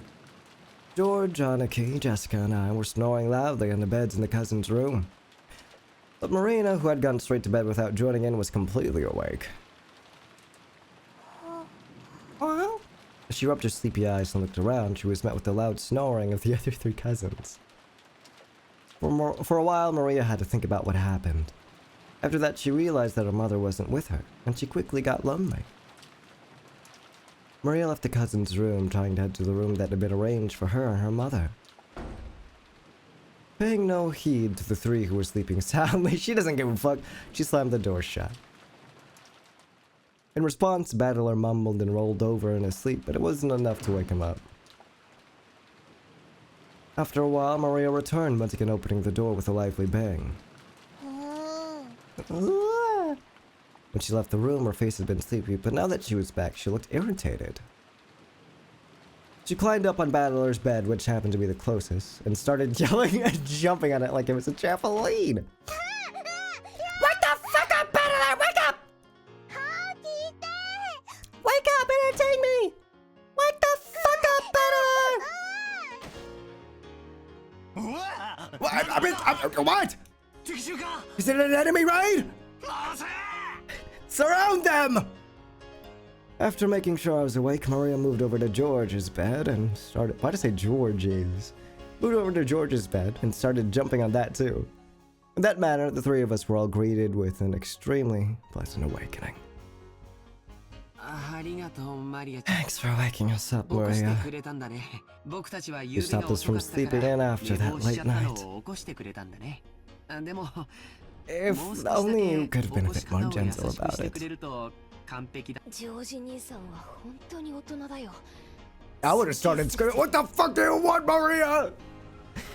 You really are an adult. I respect that, George. もうすぐ7時なんだな It'll be 7 o'clock soon. まあ確かにもう起きてもいい Well, it's not really a bad time to wake up.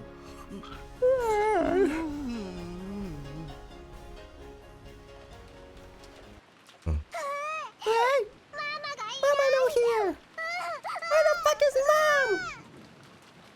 ローザおばさんが部屋にいなかったの Aunt Rosa? She wasn't in her room.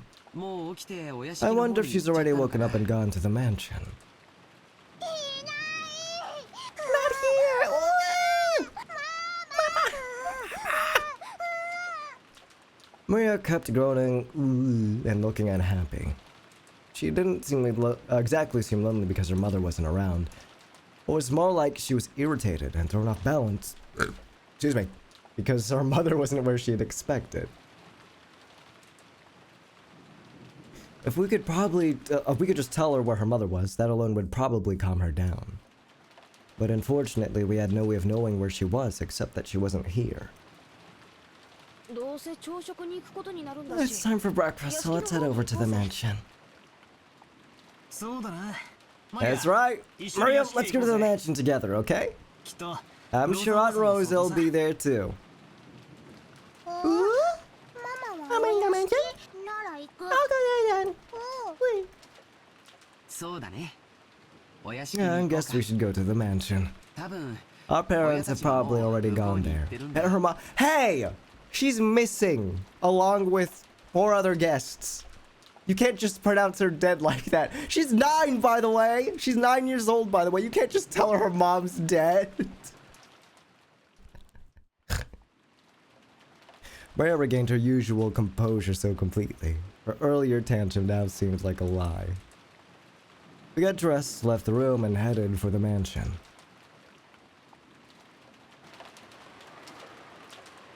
"10 years in the joint made you a fucking pussy." 10 years in the joint. Once more, there was a knocking sound on the study door. But there was no answer. He seemed to be sleeping still, and I couldn't wake him. That's what you got the key for, girl. If she went back downstairs and said something like that, Ava would probably be amused and triumphant. And even putting Ava aside, it was problematic that Kinzo had stayed shut away during the entire once-a-year conference, not even coming down to greet anyone. Even the family head, no, especially the family head, couldn't fail to make an appearance. I wonder if I can convince him myself. Natsuhi readied herself and used the key that she'd borrowed from Genji to open the door. And then Kinjo's dead body!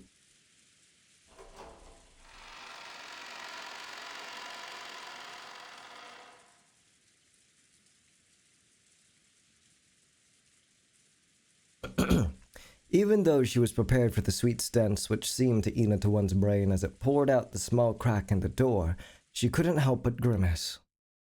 Thinking that he might still be sleeping, Natsuhi entered the room quietly. Is he wide awake?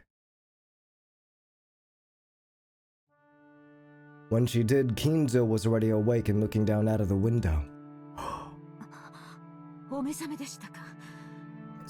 So you're awake? Good morning. How did you get in? Kinzo spoke with his back still facing her. His voice wasn't harsh, but calm, and Natsuhi was slightly reassured. However, though he was awake, he wouldn't have ignored all that knocking if he was in a good mood. Natsuhi wasn't able to relax. My sincere apologies. I asked Genji and he allowed me to borrow the key to the study. Oh, Genji did. If my friend thought it was that important, then I have no choice but to listen. So, what business do you have with me? Well, breakfast will be ready soon, and I would greatly appreciate it if you'd join us. I will eat here. Have it brought here like always. But father, this family conference happens only once a year. Please at least see your face. Go back downstairs. Are you asking me to join in as they discussed how to true up my inheritance after I die? How foolish. Let them speak of such matters as they please without me. And if that's what you call a family conference, it's hardly worth leaving my room for it. I am busy. Do not bother me. His last words carried the threat that any further questions would not be appreciated. Natsuhi realized that adding any further pleas would finally bring his wrath down upon her. She didn't look forward to facing Ava's sarcasm, but there was nothing more Natsuhi could do. I don't know, inform him of the missing people? Is that so? Understood. I'm sure everyone will be sorry to hear it, but I'll tell them.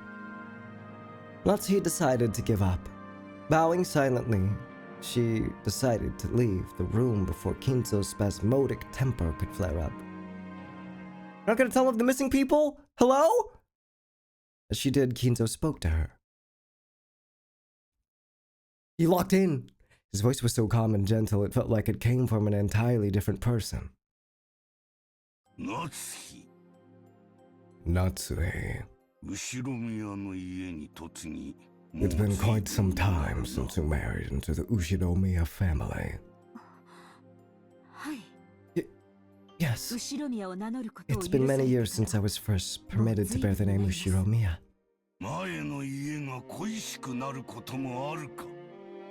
Do you sometimes long for your previous family? No. Marriage means abandoning your birth family. Does it? I don't think so. I am Ushinomiya Natsuhi. The Ushinomiya family is the only family I can come home to. The only one I am fond of. She truly wasn't exaggerating. Such was the resolve she felt whenever she applied the Ushinomiya family name to herself. And that's precisely why she was so saddened when her husband didn't treat her like an Ushinomiya, leaving her to race about in vain. If Kraus were a woman, and you his husband. No, I won't say that. What do you mean by that? Father? Natsuhi was shocked. If Kinzo's words just now were what they seemed, it would have been more than enough to make up for all she'd suffered up to that point. Forget it. It's just the nonsense of an old man. Kinzo once again faced away from her. He'd told her to forget it, but Natsuhi couldn't help feeling a warmth in her heart. That's called pride! Oh! Father, even though I, Natsuhi, am not connected to you by blood, I am still your daughter. I will most assuredly see to it that your honor and glory and everything you have left behind are protected.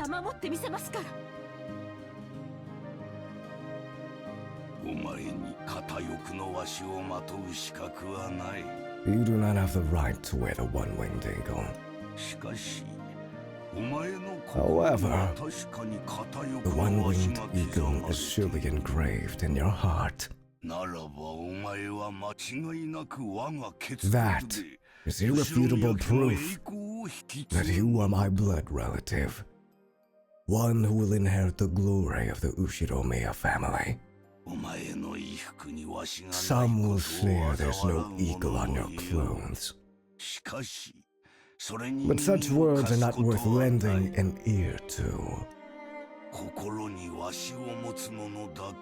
Only those who hold the eagle in their hearts are my true blood relatives. I now consider it an honor that you were welcomed into the Ushinomiya family. Is Kinzo literally is that I was about to say, is Kinzo aura farming right now? Every time he locks in, he has like immediate +1 million aura. I think his real ability is just aura farming whenever he feels like it. Other than that, when he doesn't feel like it or when he doesn't lock in, he's just a deranged old man that goes, bang on to the chair! Without saying anything more, Kinzo remained with his back to Natsuhi. However, Natsuhi couldn't help but feel something warm all up inside her that she hadn't felt since long ago when she had been just a child. Natsuhi bowed silently to his back and left the room.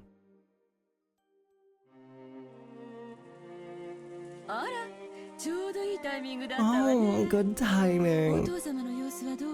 How's father? You were taking so long, I came to check.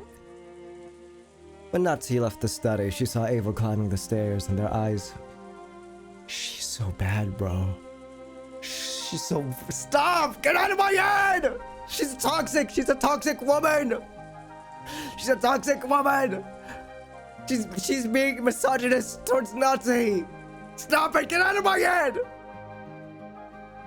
Ava was smirking unpleasantly, thinking that Natsuhi would leave grudgingly after failing to convince Kinzo. However, the way Natsuhi was now, such a frivolous laugh would not disturb her. She wasn't permitted to wear the family crest in her clothing, but she was permitted to wear it in her heart. So she spoke calmly, clearly, and confidently, with the dignity of the one who would protect the Ushiromiya family's glory. Father said he wouldn't join in on the family conference. He says he has no interest in discussing such obscene matters. I figured you'd say something like that. If you failed to persuade father, just say so.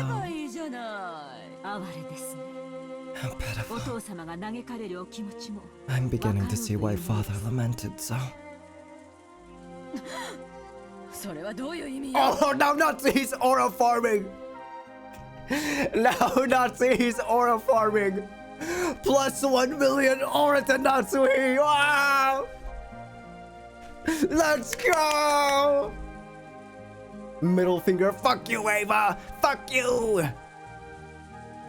What do you mean by that? Natsuhi didn't answer.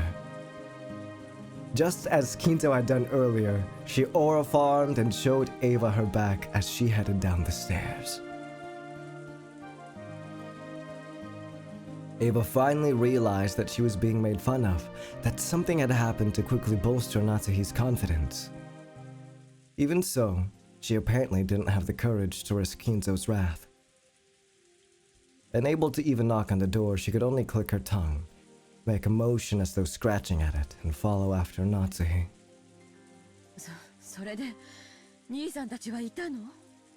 So were Nisan and the rest there? Did you ask father about them?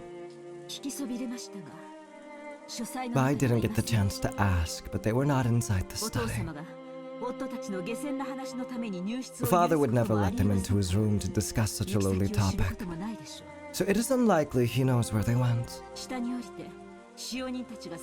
Let us go downstairs and wait for the servants to return from their search. Breakfast may be late, but how would you like some tea, Ava? That would be fine. She's so flustered now. She's so flustered now that she has like 1 million aura. Learning family glory is the art of aura. That is... Battler, come here. Before I die, there are 2 things I must teach you.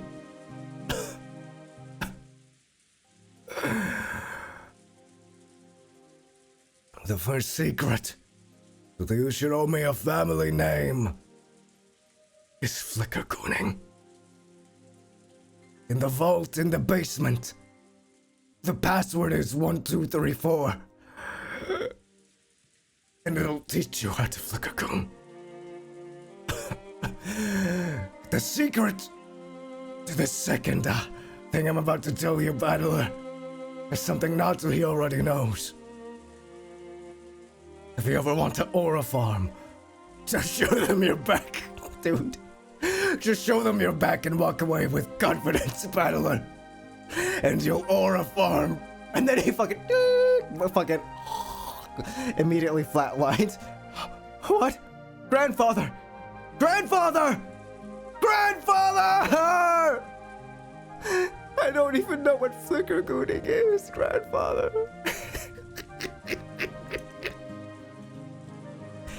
She was acting so boldly, and while Ava hated to admit it, she even had a sense of dignity about her. Unable to find fault with anything, Ava could only follow Natsuhi back to the parlor.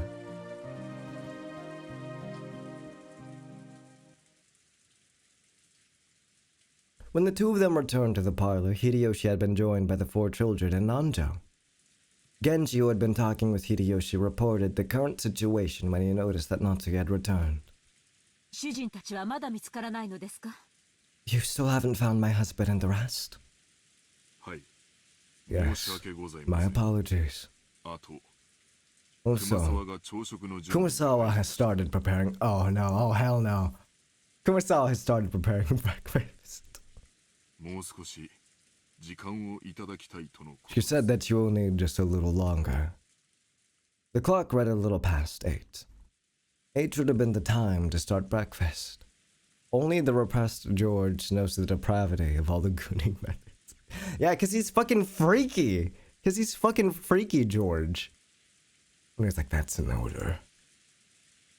You're... I can't say it, stop. I can't. I fucking can't, dude.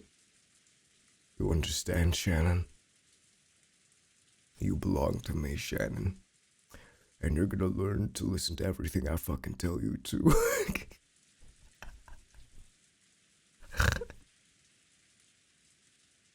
Normally, going over that time limit would be a disgrace to the host. 今カノンが表を Cannon is 探 now している searching outside. それから Also, no one has seen... シャノンの姿も見えません。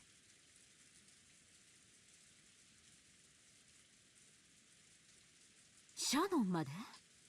Even Shannon's missing. まったく。主人は何人 Just how many people did my husband bring with him on his little walk? So keep giving me the mic. Give me more. Give me 20 more mics. Let me keep speaking. Just how many people had gone missing by now? Now that the number was this large, it was starting to feel truly unpleasant. As though the people here were the only ones being left out of something interesting. Wait.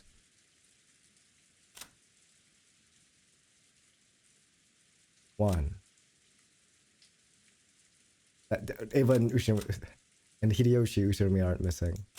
Okay, 1, 2, 3, 4, 5, 6.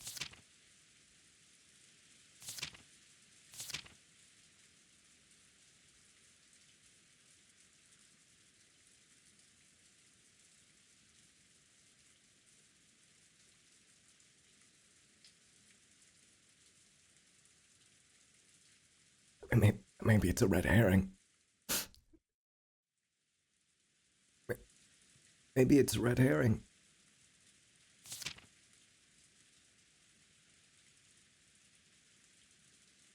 Wait a minute.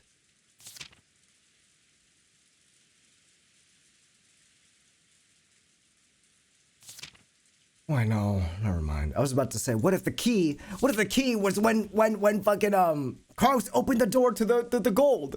Does that count? I don't know. I don't know what the key is.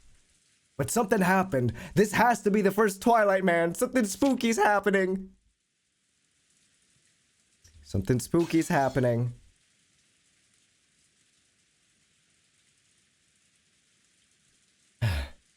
At least that seemed to reflect the feelings of the children, and Maria in particular. She was indignant, her stomach grumbling. Excuse me, almost as though her mother and the others had left her alone to go off and eat something delicious without her. The other children were flipping through the channels on the TV, trying to find a program that might interest Maria and cheer her up again. Nanjo was sitting on the sofa. Fuck. I was about to be like, okay, well, if Nanjo's missing too, then it's not true. He's right here. Fuck. Shit. Yeah, that is 1, 2, 3, 4, 5, 6 missing. Nandra was sitting on the sofa, gazing blissfully at the children while reading a book. It must have been a book about chess. The sound of footsteps came rushing towards them with a pitter-patter. There was only one set, so they realized before seeing who it belonged to was probably Cannon. Okay, you're running. What is it? What is it? Madam, excuse me. その様子では見つけられなかったようですね。 Judging by your appearance, you still haven't been able to find them. 申し訳ございません。 My apologies. まだ。 I still haven't. もう十分です。 That'll be enough. ご苦労をかけました。 You've worked hard.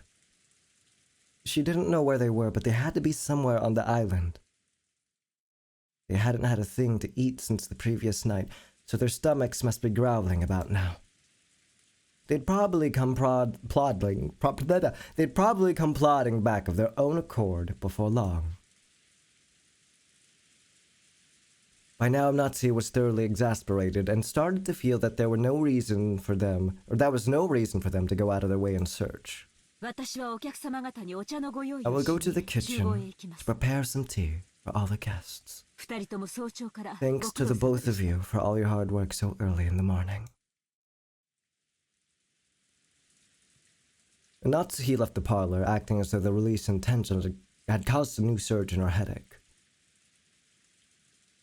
Cannon tried to call to her back, but Natsuki left swiftly.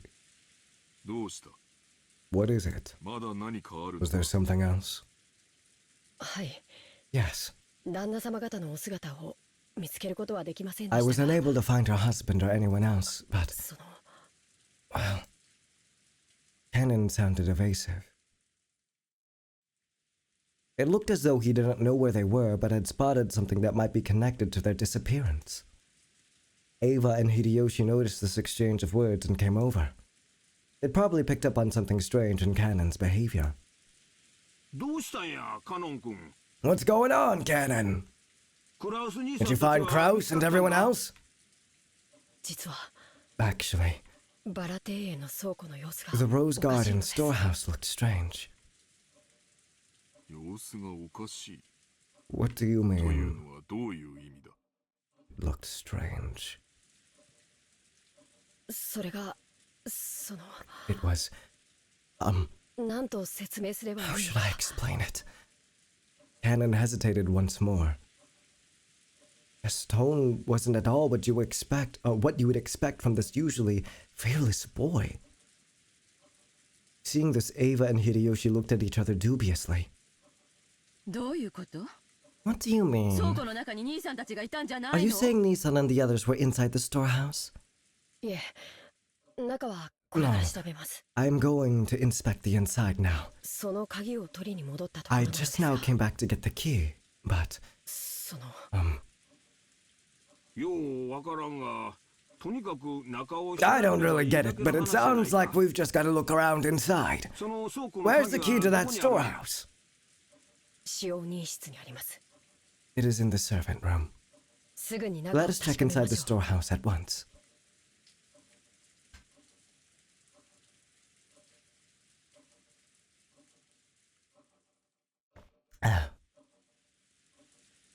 Cannon dashed off to the servant room and returned with the key. Genji left the parlor, saying that he would go check, but then Ava and Hideyoshi followed after him. What was this something strange about the storehouse that had caused the usually fearless Cannon to hesitate? It was still pouring outside, but perhaps their curiosity over this something that Cannon couldn't talk about went out. While the children made a big fuss watching television, Cannon and the rest dashed over to the entrance. What is it? What? Like, is it covered in blood? Is there body parts all over it? Or what? Is there graffiti on it? Or no, that wouldn't make sense. The rain would totally wash out any, like, vandalism as far as paint goes, right? The Rose Garden storehouse was a place that housed various tools used to manage the garden. It was definitely not a pretty building. Because of its appearance, it had been built so that it was hidden in a corner of the rose garden. Kanon, Genji, Ava, and Hideyoshi came cutting across the rose garden holding umbrellas. You got a QR code. Ew! I was gonna say it was linking to. Whoa! Beatrice! I was gonna say it was gonna link to that, man. They entered a small path just off the rose garden, which was normally off limits for those appreciating the garden, and only used by those maintaining it. As they dashed down that, the storehouse came into view in front of them.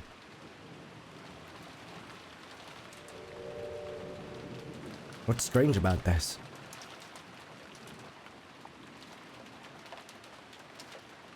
Also, that indicates oh, okay, I thought a clue got added or something. It was quite an old shed, and compared to the flawlessly perfect beauty of the rose garden, it was pretty seedy looking. It was easy to understand why it had been built in a hard-to-see place. Ava and Hideyoshi arrived at the storehouse long after Kanon and Genji. This part was used for the... I totally forgot there was gonna be an English dub. I totally forgot about that. They had a pretty cool cast, too. I think the site is still up for it.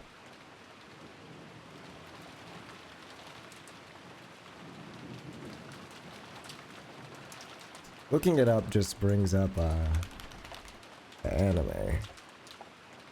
Yeah, Gold Edition. Here it is, Umineko Gold. When was this announced? How old is this damn site?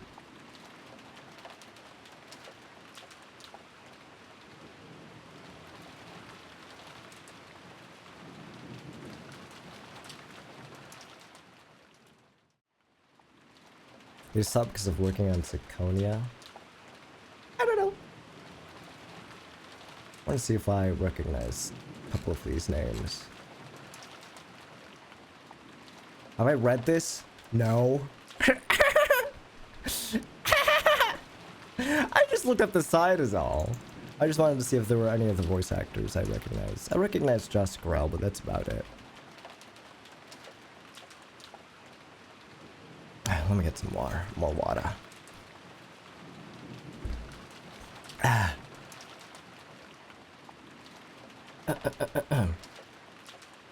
Excuse me. Some more water, please.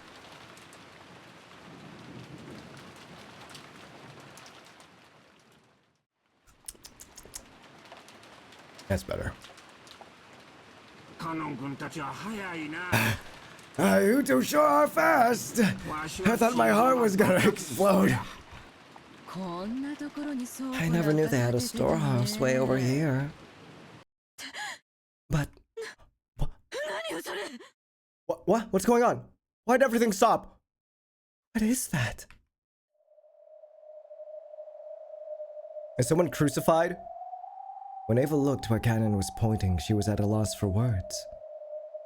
Noticing this, Hideyoshi also followed Kanon's finger and was likewise too shocked to speak. The entrance to the storehouse was a kind of shutter, and there, everyone suddenly realized why Kanon had been unable to find the words to describe what they now saw. On the shutter, which was completely filthy from being exposed to wind and rain for so long, stuck right on it.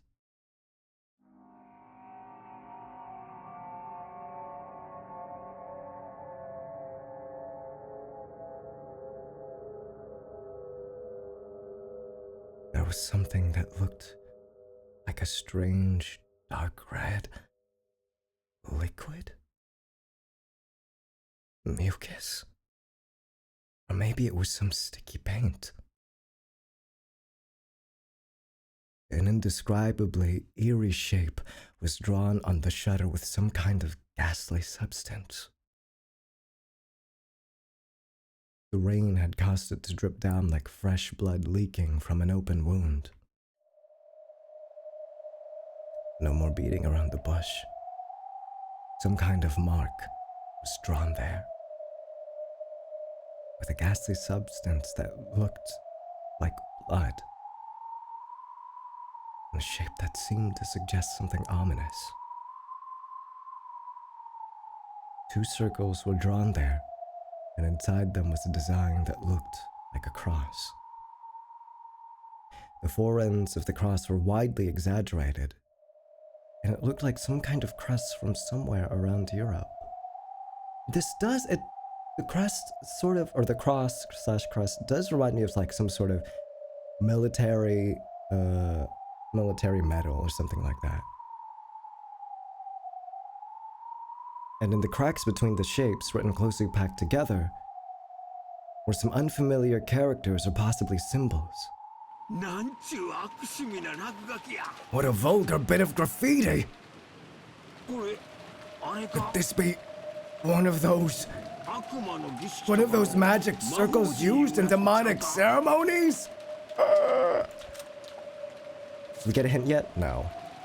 I was hoping I'd be like, oh, demonic circle.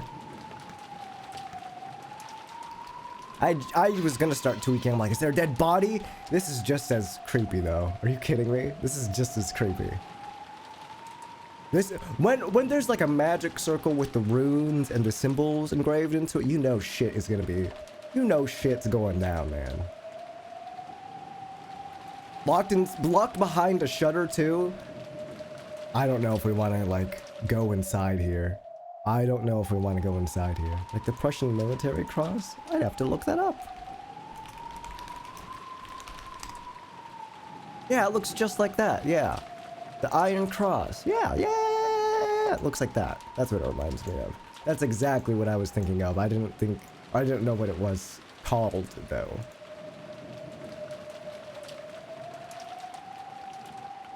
Iron Cross? What did you just say? Zooms in on a picture of Cross. What did you just say? You said what? Iron what? It wasn't surprising that Hideyoshi would say that about such a ghastly shape drawn with a deep red, dripping substance. What was this made?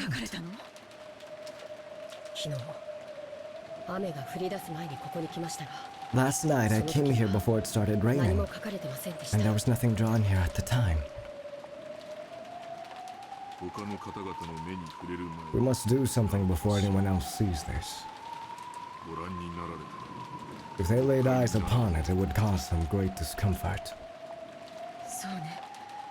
That's right. Even though it's just a shadow, I wouldn't want to leave such an unpleasant piece of graffiti alone for even a second longer than I had to. There's some paint inside the storehouse. Let's paint over it temporarily as an emergency measure. Then repaint it again someday when the weather's good. Can't we just wash it off?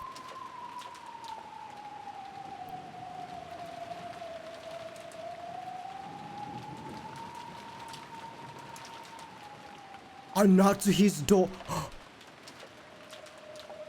Genji remembered that he had just recently seen another scribble, and that it too had been made with a strange dark red substance of the same color as this. That must have been. That's right. He'd seen it on the door to Natsuhi's room.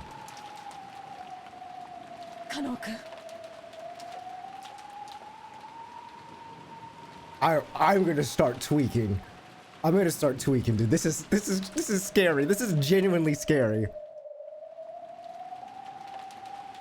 Cannon, let's remove the scribble quickly and go back, okay? Even though it's just a storehouse, it's really irritating to have graffiti around the home I was brought up in. Yes, ma'am. I will take care of it immediately. Cannon squatted in front of the shutter. Ah, and unlocked it. He then lifted it up with all of his strength.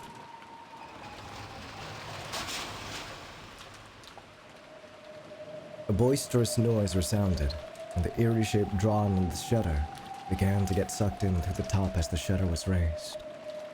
At least for the time being, that ominous drawing disappeared from their direct gaze, and they all breathed a sigh of relief.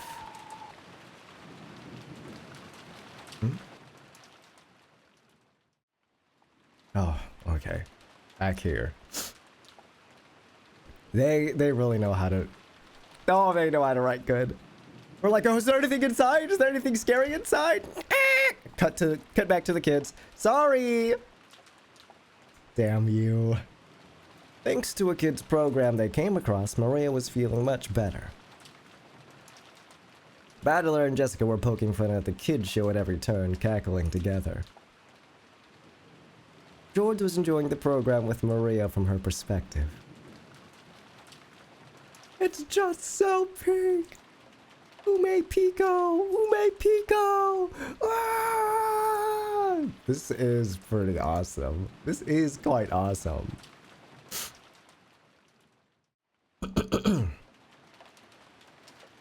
Okay.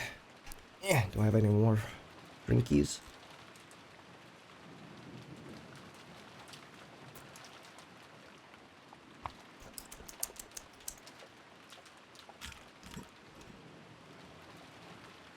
I thought the peak was gonna be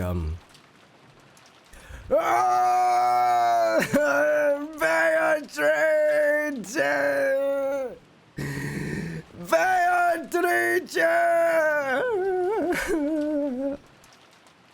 Nanjo sat on a sofa by himself, passing the time by reading quietly. They heard hurried footsteps coming from the hallway. The footsteps of a single person.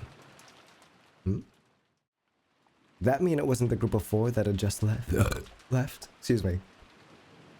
It was Genji. It was very rare for Genji, who considered being out of breath a violation of servants' virtues, to be gasping for air.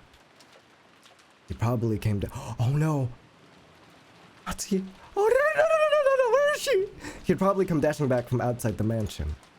His shoulders were soaking wet and he didn't have his usual trim appearance. When Genji noticed Nanjo looking at him, he gave a small silent bow and quickly approached him. Nanjo-sensei. My apologies, Dr. Nanjo. Please come with me quickly. What's the matter? As Genji whispered something into Nanjo's ear, he went pale. He rose from the sofa, trying not to be noticed by the children who were still engrossed by the TV. And the two of them rapidly left the parlor, muffling their footsteps. Just as they were about to exit the parlor, oh, thank God she's fine. They came across Natsuki, who was pushing a serving cart loaded with a tea set. Is it just the symbol we're being told about? Is that it? Genji whispered something into Natsuki's ear, and Natsuki went pale too in apparent shock. The three of them then dashed towards the entrance. George noticed them running down the rose garden through the window. What's that? Isn't that Genji and Dr. Nanjo and... That's Aunt Natsuki, isn't it? What's up, Araki? Maybe something happened. They look terribly flustered. When Jessica and Maria saw that Ava, Hideyoshi, and Nanjo were no longer in their seats, and that the serving cart had been abandoned in the entrance to the parlor, they had also realized that something was the matter. Could there have been some kind of accident? Let's go check it out. It's no fun if we're the only ones left out, right? For some reason, what Badler said sounded extremely indiscreet.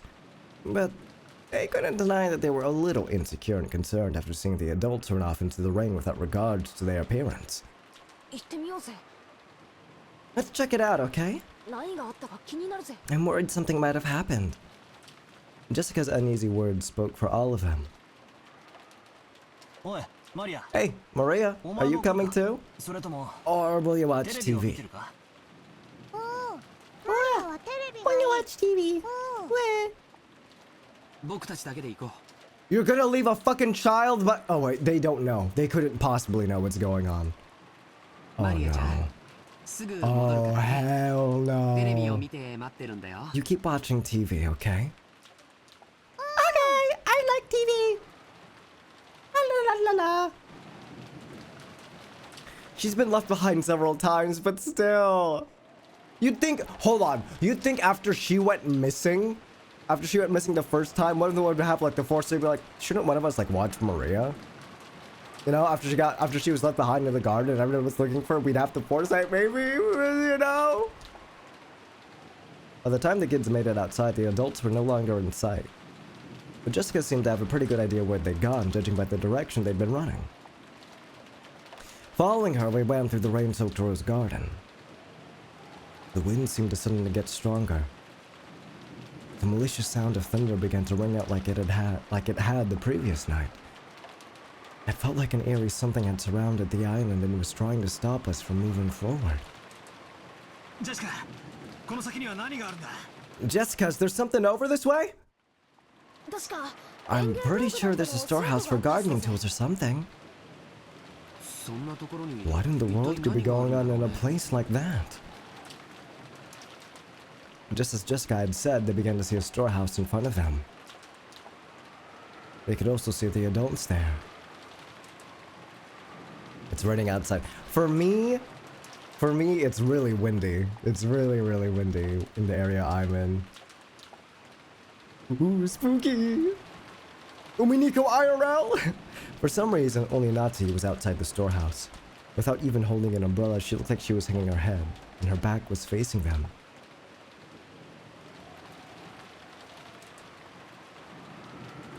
There was Genji, Nanto, and Natsu who had just left the mansion. The ones who'd left earlier, Kanon, Ava, and Hideyoshi, were also there making for a small crowd of people. But there was absolutely no bustle of activity. When Natsu realized that the children were approaching, a terrible expression rose to her face, and she ran at them with her arms spread wide.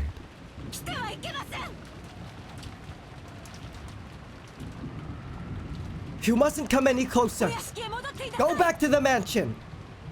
But despite that, no, because of that, the kids saw the scene Natsu was trying to keep away from them.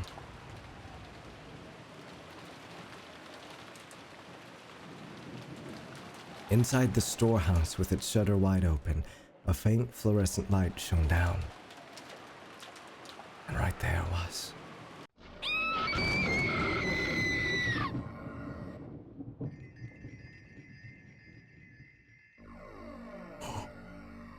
This is the soundtrack I know Umineko by! This is the soundtrack I know Umineko by! I had no idea it was from this game!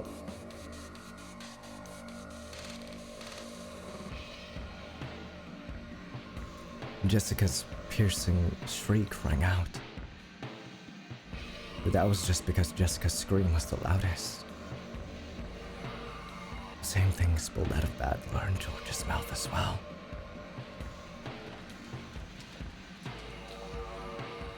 Ava spread her arms just like Natsu, roaring at the kids with a bone-chilling expression on her face. George, take everyone and return to the mansion. Quickly! Right now! When Natsu spread her arms, I thought she was trying to prevent us from advancing any further. But that wasn't why Ava was spreading her arms right now. She was trying to stop us kids from seeing that terrible scene.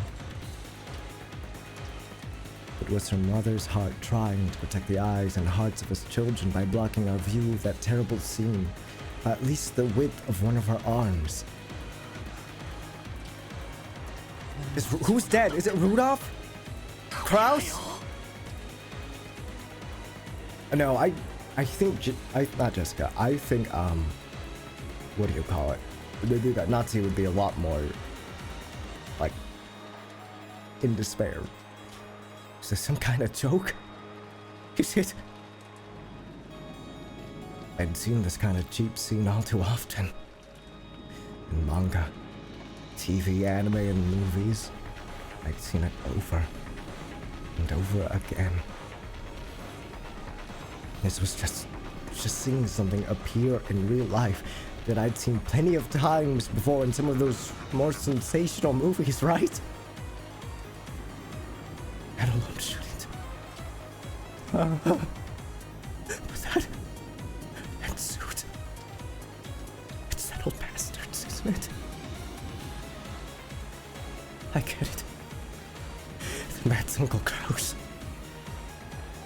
And Kirie, not Rosa.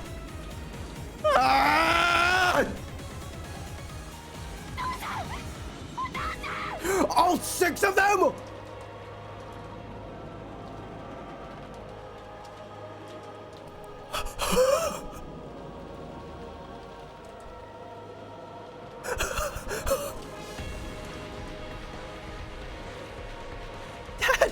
Dad! You mustn't, Jessica. You mustn't go in. You can't look.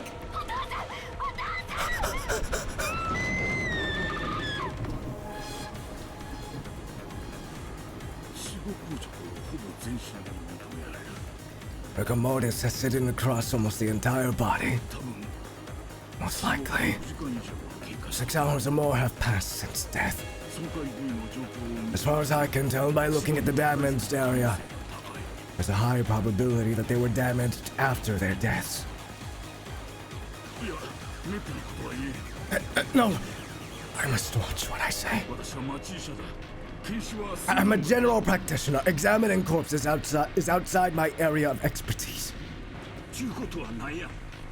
So what does that mean? Just killing them wasn't enough, so they went on to do...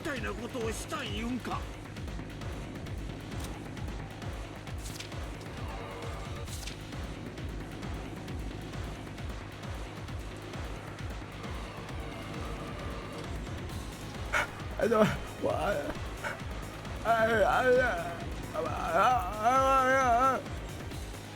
Hold on, aren't we skipping a couple steps? Aren't we skipping a couple steps here? Wait. Aren't we skipping a couple steps right now? Hold on.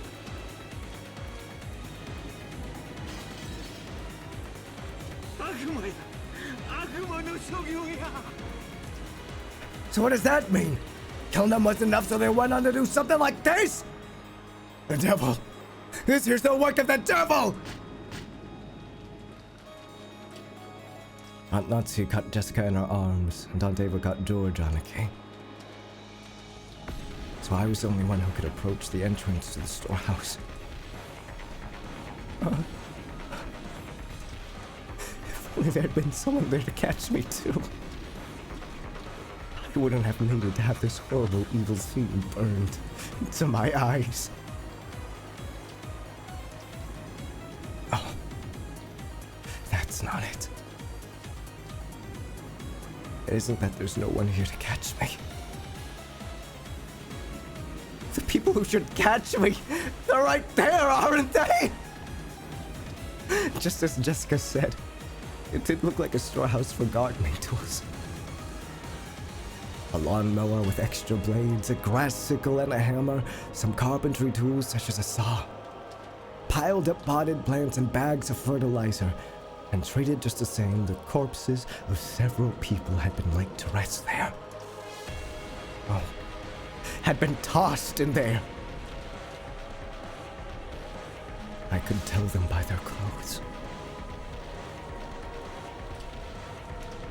That old bastard and Kirie. Uncle Kraus, not Rosa. Beyond that Coda, and... Are there still more of them? How many people died? You're fucking kidding me! I can't even count them on one hand! Damn it! I didn't know whether I'd been one of these gardening tools, which if used for something other than an intended purpose, could definitely be wielded with a naked brutality, or whether some horrible tool had been brought in here specifically for this. Anyway,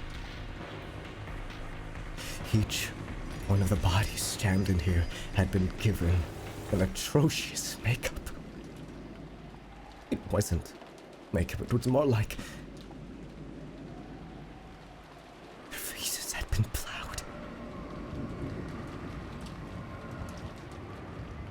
Their faces were smashed, forced into expressions that normal people couldn't make even after death. I couldn't even tell where the eyes or the noses were, but I could find their mouths because they were gaping wide, their gums exposed. But their teeth were missing. And even the cheeks that should have covered all of this were all torn up and laid bare. Trendy makeup you always spent so much time on, even though you're a man, isn't doing a thing now.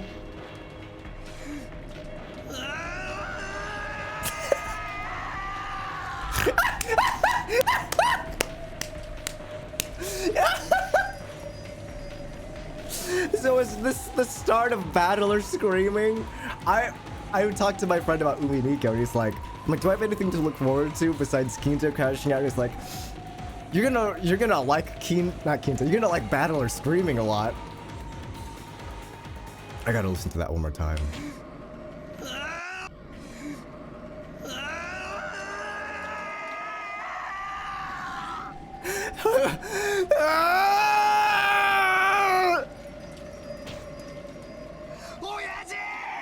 Dad! I always thought you were going to hell. But still, not like this, right? You weren't such a son of a bitch. You should have had to suffer so brutally.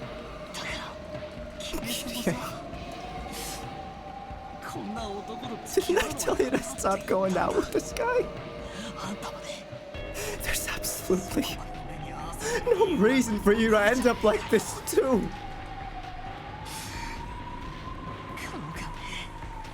They've got no faces. No faces.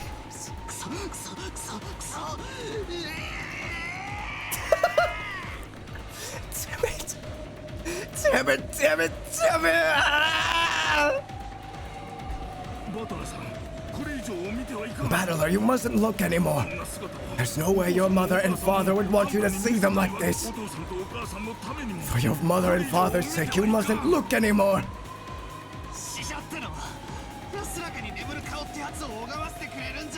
Some people are supposed to have faces that look like they're sleeping peacefully, right? They've got no faces. My dad and Kitty have no faces.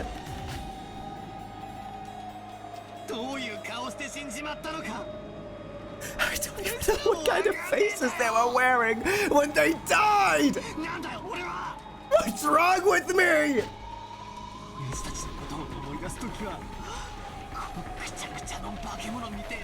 Am I gonna have to see these smashed monster-like faces every time I remember them?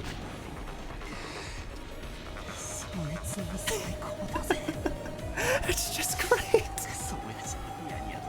I didn't want to remember that old bastard smug face anyway. Just great. Just great. But why even Kirie's face? Kirie wasn't a crook.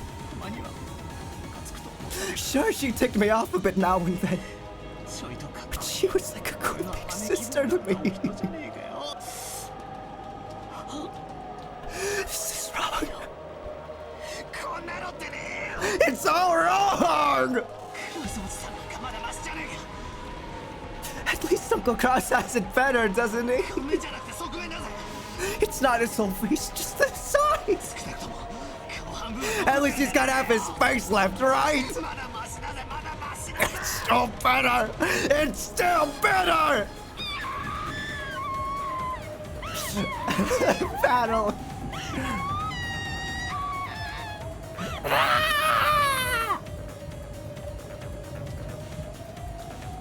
Jessica filled her ears with the sound of her own screaming, trying to shut out my reckless words.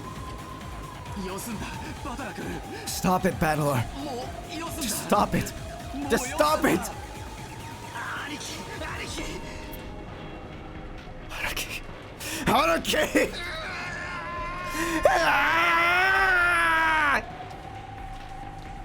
Disregarding age and appearance, I fell to my knees, clinging to Anaki's waist and sobbing. It was as if I was crying on behalf of everyone there. Representing the feelings of everyone there, I screamed over and over.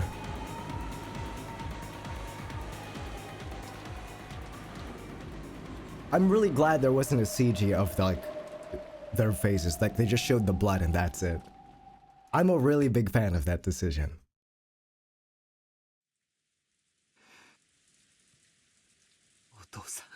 What I have conjured up in my head is really scary, actually. I don't like thinking about it. Father. One's lying. Lying over there are Uncle Kraus, Uncle Rudolph, Aunt Kirie, and Aunt Rosa and Koda. So Shannon is still here. Okay.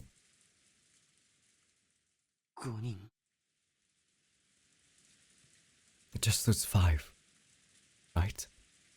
Yeah. 6人や。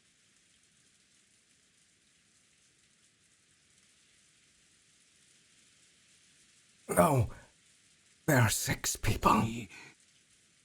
There's one more person over here.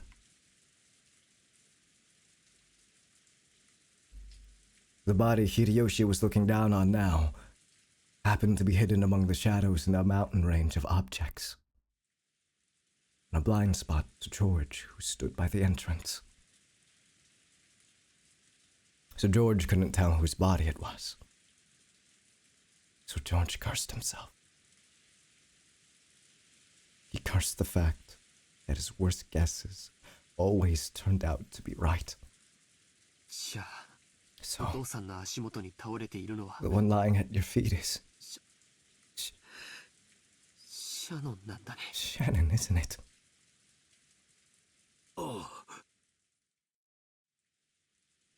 Yes. Shannon-chan. It's Shannon.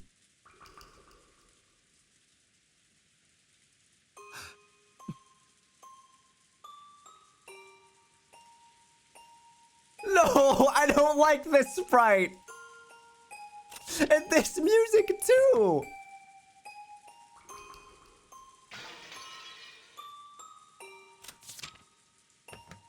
What?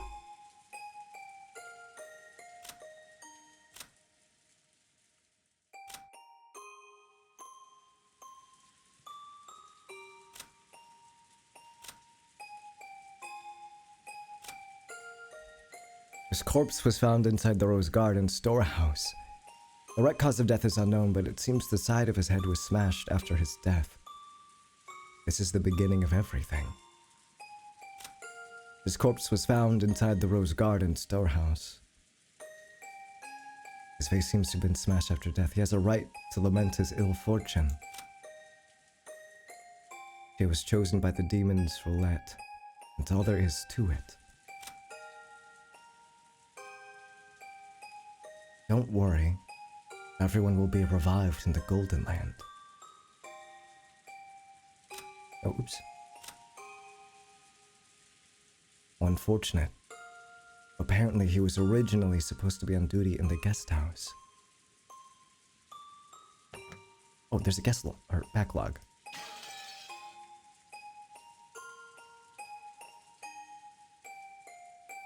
George fell completely silent. He shook slightly, his lower lip trembling. Normally, he would have wanted to run to his beloved's body, screaming and crying. However, before rashly rushing forward, he worked to keep his composure and asked his father. Shannon.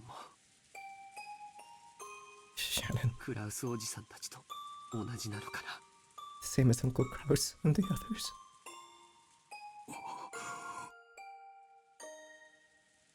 Hideyoshi deeply understood the meaning of those words. So he couldn't give George an immediate answer.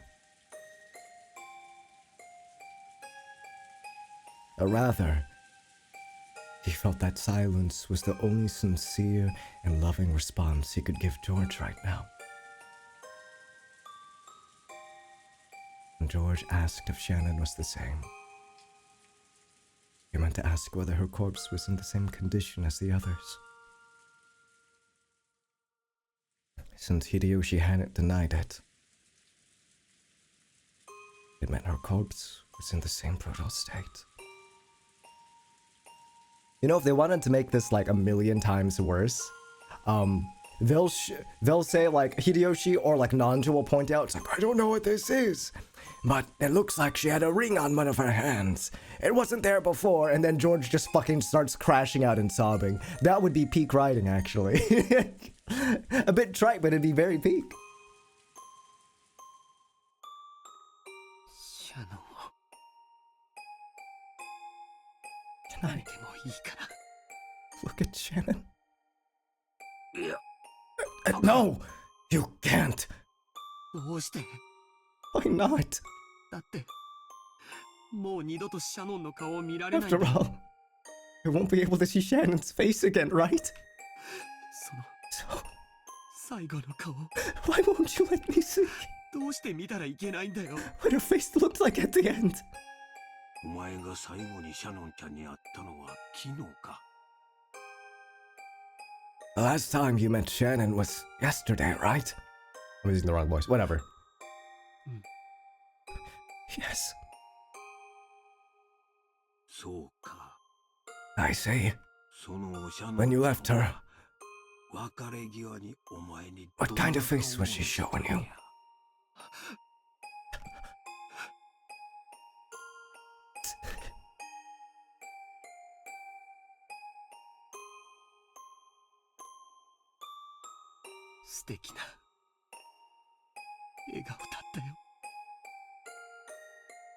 It was a wonderful smile. After he handed her the ring, she hesitated even though she must have already made up her mind. She looked bashful and ran away because she was embarrassed to let him see her face looking like that. That's the expression that was revived in George's mind.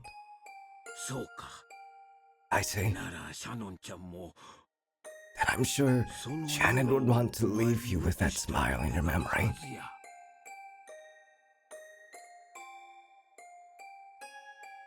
Hideyoshi looked down upon Shannon's body lying at his feet. Just like the other bodies, it was in such a horrible state that it'd make anyone want to cover their eyes. Her head had been smashed in from the side, and no more than half of her expression remained. If the remaining blood-soaked half of her expression had been wiped clean, would that graceful smile of hers picked out? But only half of it.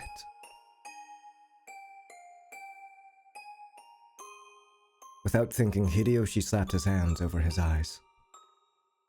How brutal. Her face was going to be crushed anyway. If only all of it had been crushed. He might have been able to temporarily distract George from his pain by making the pathetic suggestion that it was someone else wearing Shannon's clothes. But half of her face had been left untouched. Caused the body so much humiliation while still proving beyond doubt that the body was Shannon's and no one else's. How inhuman. How brutish.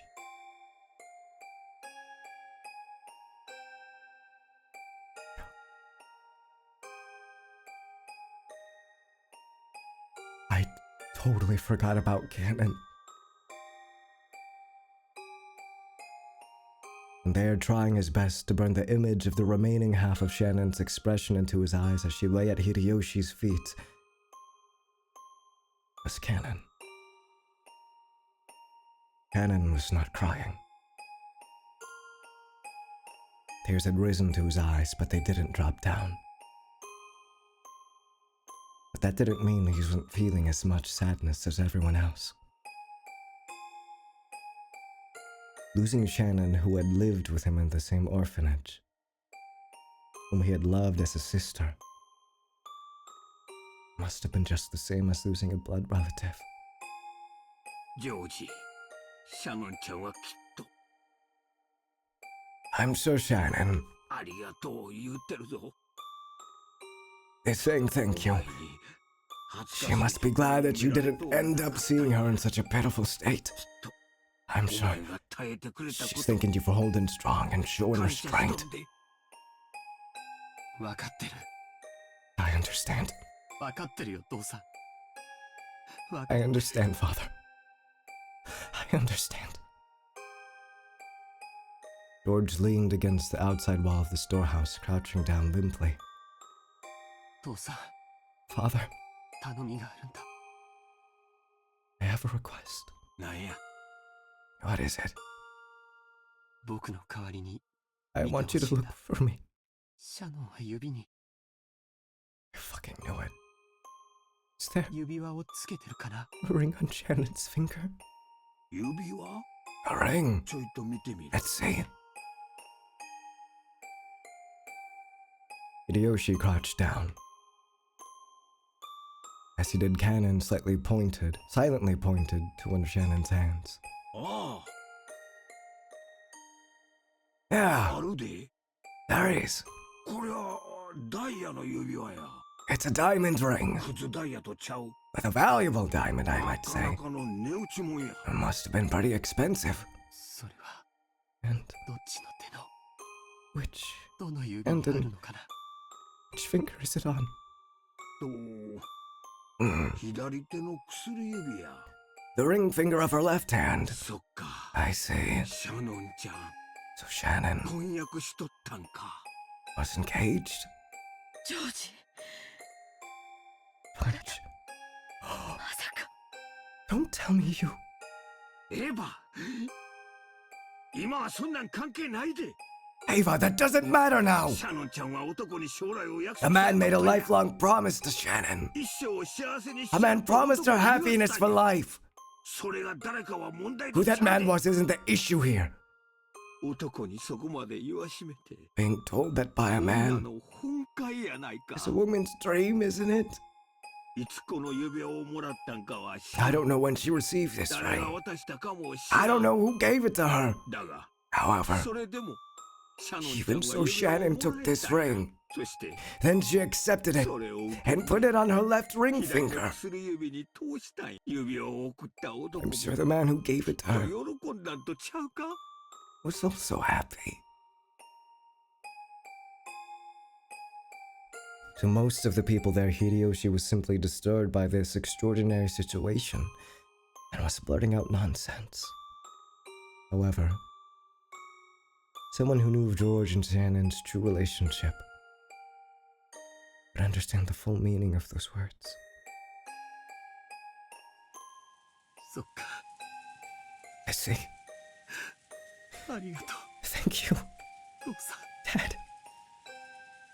George stood up. The traces of tears still streaked his face, but his expression had returned to its usual calm one. 行こう、バトラー君、ジェシカちゃん。 Let's go, Battler. Jessica, これ以上僕たちがここにいると if we stay here any longer, we'll get in the way of the adults. そうだな。 All right. Jessica sniffled once, showing her face to her mother who had been holding her the whole time, to let her know she was okay now. When she faced George again, she once again had on her usual expression. Not to be like, you know, but this fucking sucks for Battler and Maria. At the very least, Jessica still has her mother. George got out unscathed. Both of his parents are still alive. Maria's mom is dead. Well, I say unscathed, but the love of his life died. Maria's mom is dead. Battler's, both of his parents are dead. That, oh my god. This sucks.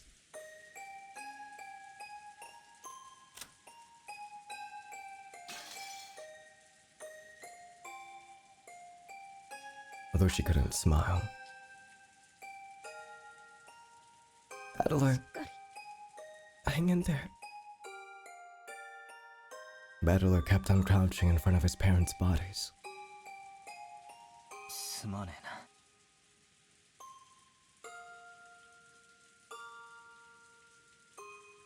I'm sorry. がっつり泣いたら落ち着いた Crying ぜ like hell calmed me down. 親父の野郎 You bastard, 普段は Dad. てるくせに I bet you're laughing at me. ちょっと死んじまったくらいでピーピー泣くんじゃねえ After all that shit I talked about you, here I am crying like a baby just because you died. Well, 仕方ねえだろ so what? 親が死んだら泣くように I guess I just got the gene that makes you cry when your parents kick the bucket. Battler's face was still bright red from the tears. But he at least recovered enough to fake a smile, if only a bitter one. Battler's stronger than me. I would have screamed harder. I would have crushed out more. Yeah, this is the first time he's seen his parents in a while, if I remember correctly. I'm assuming, like, not the first time, but they just recently got back together and were on relatively good terms based off what we saw. They were like, what do you call it? Getting back together, more or less, and like trying to play back at being a family, which, and then, oh my god. And I was like, I got something to tell you guys later. And then Keith's like, I'll go chase after him and tell you what he says. Guess he's never gonna find out. カノン、 Cannon, お前もこれ以上ここにいてはいけません。 you mustn't remain here any longer either. 子供たちを連れて。 Take the children and return to the mansion. Nazi had been standing under the rain this whole time, unable to take a step into the storehouse. Oh, so while I was screaming, I'm really sorry if my mic peaked multiple times. I'm really sorry. I probably should have backed up while I was screaming. smiling widely. Sorry! I just love screaming and yelling very loudly. I can't help it.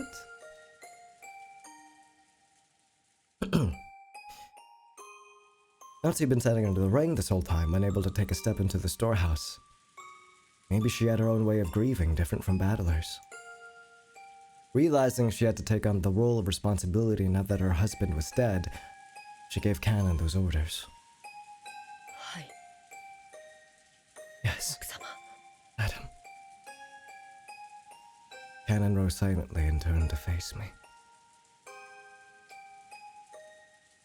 His face was pure white, almost as though his own heart had died along with Shannon. There was no life in his expression. On an ordinary day, if he had been told to guide the children through the beautiful rose garden, Cannon might have led the way. But now there was no distinction between Cannon and the children. They were now just kids of about the same age, suffering the pain of losing those close to them. After making sure that the children were leaving, Natsuhi started giving orders to Genji. ケンチ、 Genji, すぐに警察に連絡しなさい。 contact the police immediately.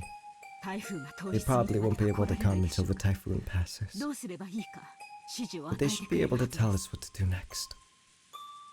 わかりました Understood. 防災用の無線機が There is an emergency radio, so I will use that to contact them. When she heard that, Natsuhi remembered. That's right, the phones were out today, weren't they? However, they also had a radio since they couldn't necessarily rely on phones all the time while living on an isolated island. At any rate, they should start by contacting the police and receiving their instructions. Everything else could wait. ナチョ先生。 No one should tell Maria, I think. I think we should just say that, like, Aunt Rhoda is gone for a while. I don't know. I don't think we should be telling a 9-year-old little girl that her parents, or parent, or only parent, that I add, is dead. I really, don't think we should perhaps do that, smiling widely. Why would we do that to her? Oh boy. もうこの場はどうしよう Dr. もありま Nanjo, せんか。 is there anything more you can do here? 残念ながら Unfortunately, There's nothing I can do. わかりました Understood. ゲンジせめて主人たちの Genji, could you at least cover their 何かで覆 faces って or やること something? はできませんかこのような姿を晒すこと Exposing them like this is humiliating to them as well. 屈辱的でしょうか はい Yes, ma'am. Genji picked up several dried up towels from inside the storehouse. And Ava stopped him with a shrill voice. ちょっとちょっと Hmm? Wait a お待 second, ちなさ stop. いよここは犯行現場なんでしょ This is the scene of the crime, isn't it? なら変に手を加えち You ゃダメ mustn't よ disturb it. 私たちは混乱してて現場に土足で踏み入っちゃったけど Oh, それは she's きっと right. 警察の捜査の邪魔になったわよ I don't like it, but she is right. I do want to give them the peace of mind that their bodies aren't being humiliated. I agree with Natsu in that regard, but I also agree with Ava. What we shouldn't be fucking with this right now. Natsu glared at Ava, offended. No, I'm sorry, but I'm with her on this. Oh, you know that. Sorry. Objectively speaking, Ava was right. Even so, she glared at Ava as though accusing her of refusing to do those tragic corpses, which had been humiliated even after death. The simple kindness of covering their faces. However, Ava had spoken both calmly and correctly. This horrible situation definitely wasn't an accident. It was a crime. Someone had killed them. It was a murder case. So they needed to be careful to avoid disturbing the site any further. They had to do what little they could to aid the police, preserving clues that might help catch the detestable culprit.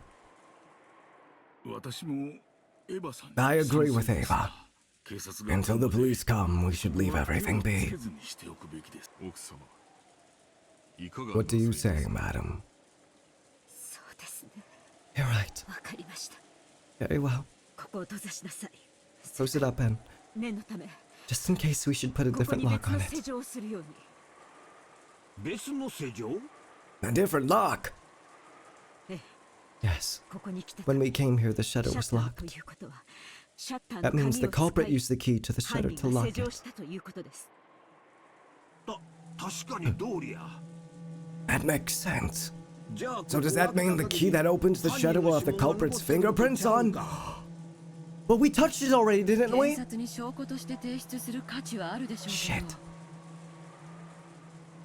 I'm sure it'll be worth submitting to the police as evidence. カノン君が普通 But に Cannon 持って usually こ has こを開 it, ける and の he に used 使用 it しちゃ to った unlock わ the shed just now. 多分カノン It'll 君は probably 指 have 紋が付着 Cannon's しちゃってる fingerprints わ on it. そしてその鍵は Also, that key was handed to Genji-san just now, and he took it with his bare hands. 大した証拠にはなりそう It に doesn't ない look わ like it'll be ね very useful as evidence. それは不用心でした That was careless of me. 申し訳ございません My apologies. 源氏さん Genji! Excuse me. Genji! Are there any other keys to the storehouse? いいえ No, この一つだけです only this one. ということは犯人はその So the culprit walked out of the servant room with that key, and then was nice enough to return that key to where they found it? Hideyoshi's theory sounded plausible, but was actually very strange if you thought about it. Why would they go to all the trouble of returning a key they stole?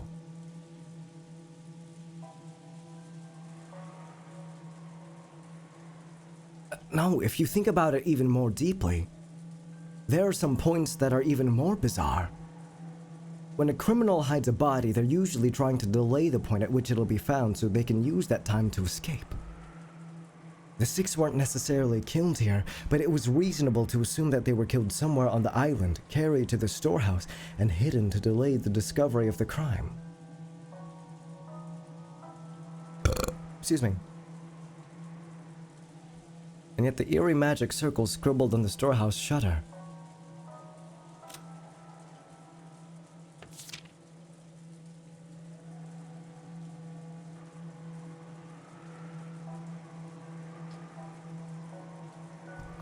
So assuming that this is the first Twilight, we still have these to go. 1, 2, 3, 4, 5. We still have 5 of these gouge thingies to happen.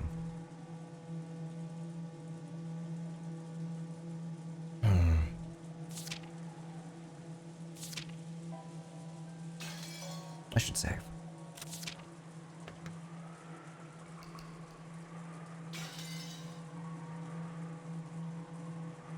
Had eloquently indicated the location of the hidden corpses, and yet the eerie magic circle scribbled on the storehouse shutter had eloquently indicated the location of the corpses. It didn't explicitly mention the corpses, but 6 people had gone missing. In that situation, someone had made such an obvious piece of graffiti and even returned the key to the shutter. It's like they were trying to be found. Yeah. とにかく一度は犯人が開け閉めを We した can't 施 put 錠だ all our けで faith in a は lock that the 信用でき culprit ませ has ん。 opened once before.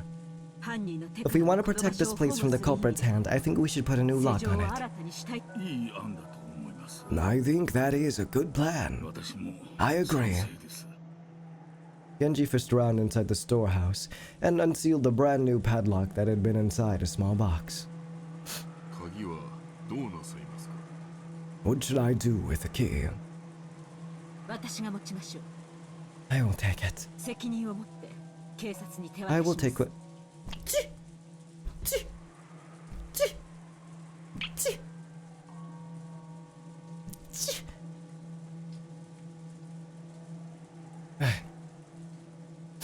Excuse me. I will take responsibility and hand it over to the police. Natsuki took the key to the padlock from Genji's hand. Thank you.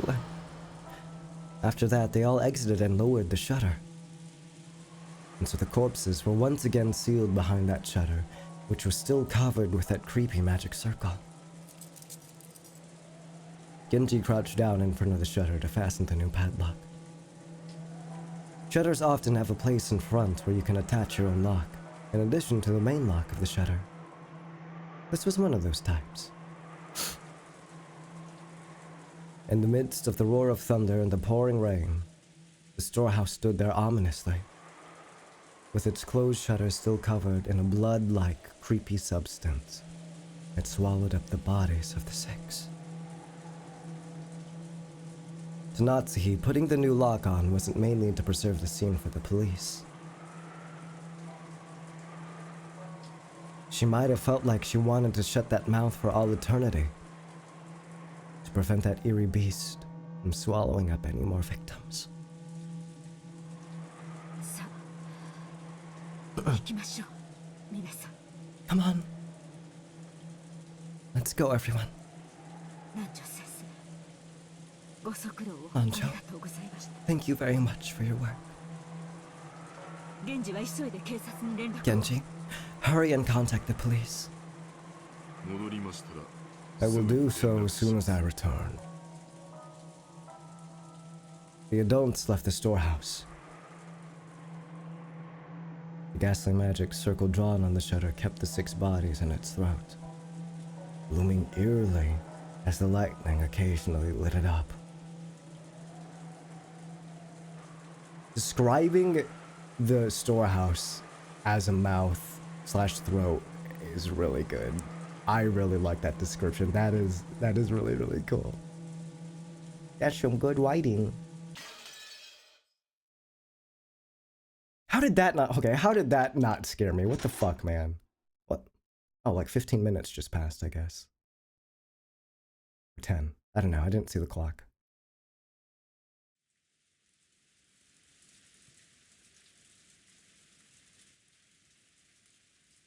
All that could be heard was the sound of the rain, the voices from the kids' TV program Maria was watching, and the engrossed Maria's cackling voice. In other words, what greeted them as they returned, dumbfounded from that horrible, bizarre scene, was the voice of Maria as she rolled around laughing at the TV. Those who returned to the room didn't know how to explain to Maria that her mother was dead and was trapped, and were trapped by suffocating silence. At first, Maria returned their stares with a dubious look, but when she realized they weren't trying to blame her for anything, she ignored them again and immersed herself in the TV program. The children wordlessly sat down heavily on the sofa. Their minds were probably blank from their state of shock,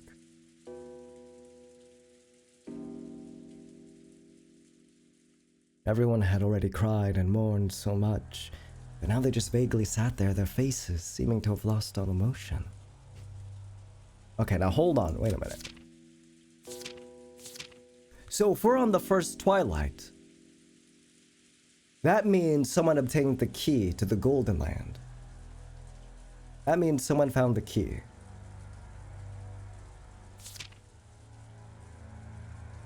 So that means this got completed too.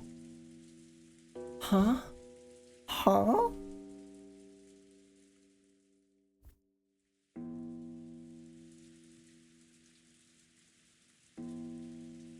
Behold the sweet fish river running through my beloved hometown.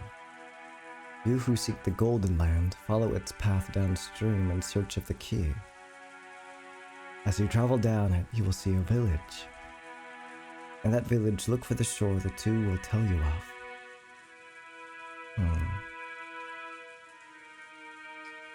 But what is the key? And who found it? Was it Kraus who found it?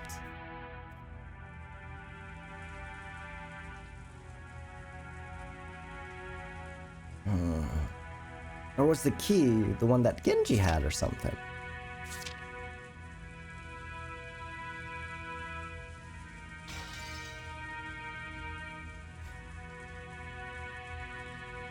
Only Cannon had returned to his usual calm expression. However, that probably didn't mean he'd been able to wipe out the shock. Nothing was reflected in his eyes as he stared into empty space. Hideyoshi kept on fidgeting, and every time he remembered that horrible scene, he started muttering about how he couldn't believe it, how it couldn't have been something from this world, how it must have been the work of demons. Well, he's right. He is right.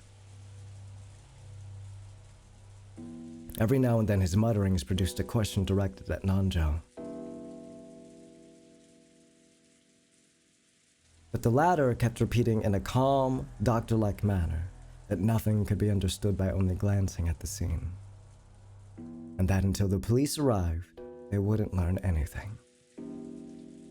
However, Nanjo only appeared calm next to Hideyoshi, who simply couldn't suppress his agitation and fear. In fact, Nanjo had also received a huge shock, and his face was deathly pale.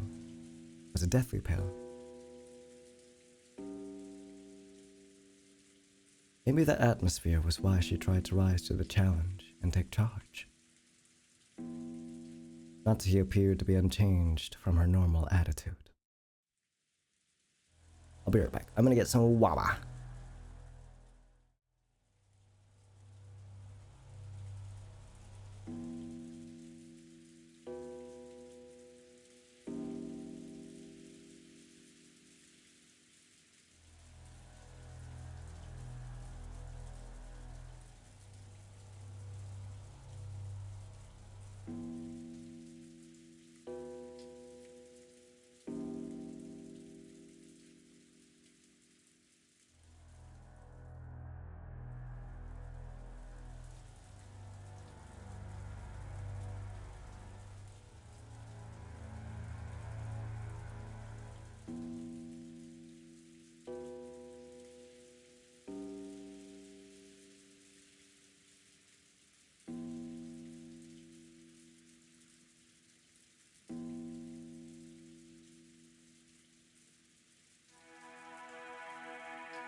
I'm on tacos.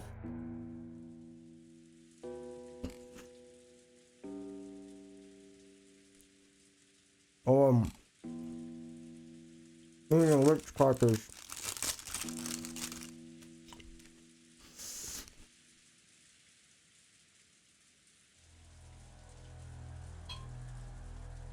Oh, now my mouth's really dry.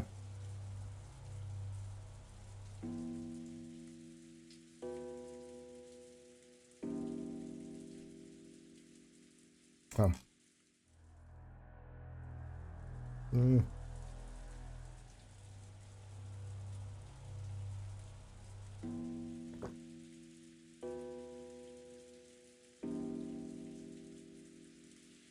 Mm. Ah, that's better. Ah, thank you guys. Natsu appeared to be unchanged from her normal attitude, and she briskly gave directions. 私はお父様のところへ行ってきます Oh gosh.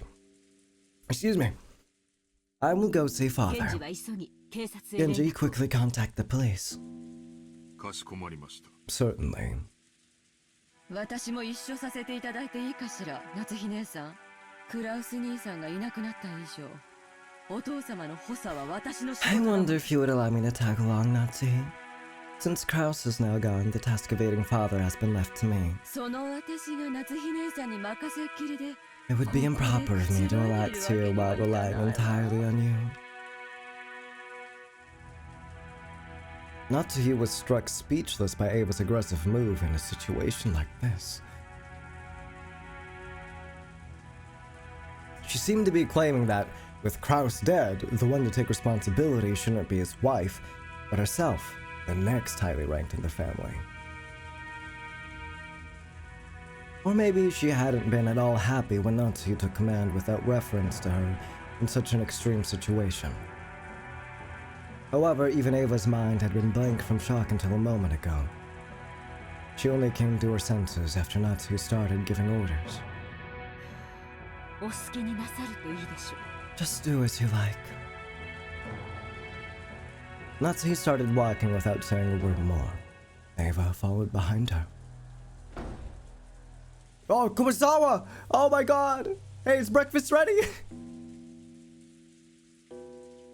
What if she just came in and was like, oh, what's going on? You're acting like someone died in here. Everyone just like looks at her. Like slow blinking, so oh. She usually wasn't the kind of person to run around, so under normal conditions, most people would have taken her entrance as a sign that something was the matter. But because everyone was still stricken with shock, they hardly even noticed her. Hey, the mackerel's done, you guys. Madam? Madam? If you're looking for Natsuhi, she went to see father. She'll probably be back soon. I keep forgetting my voices for everyone. What happened, Kumasawa? You see?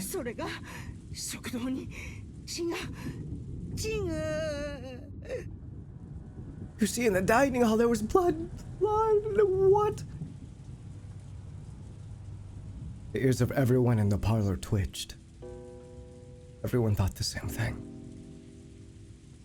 I hope I misheard that. Any container can only hold so much. Oh gosh.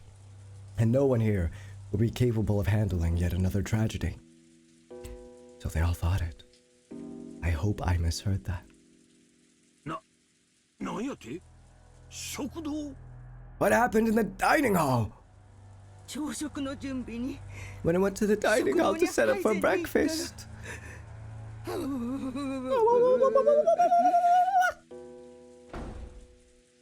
The first one to start running was George.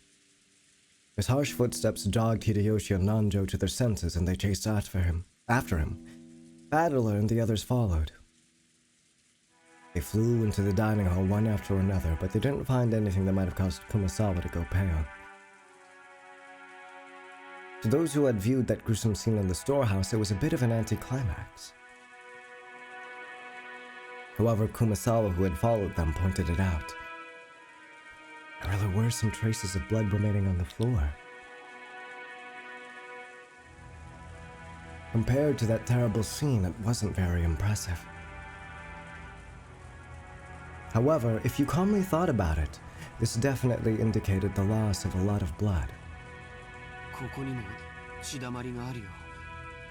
There's another puddle of blood over here.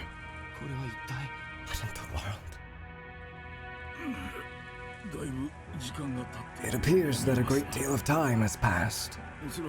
It's probably safe to say that they were killed here last night. It definitely looks that way. They were talking together in the dining hall until late into the night. After that, someone must have forced their way in. Dad, when did you and Mom slip out of the meeting and go to sleep? It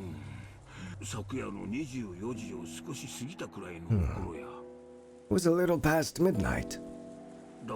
So, we should probably assume it happened after that. Are you kidding me? Give me a break. Lady, please stay strong. He's laughing, he's going crazy, he's crashing out.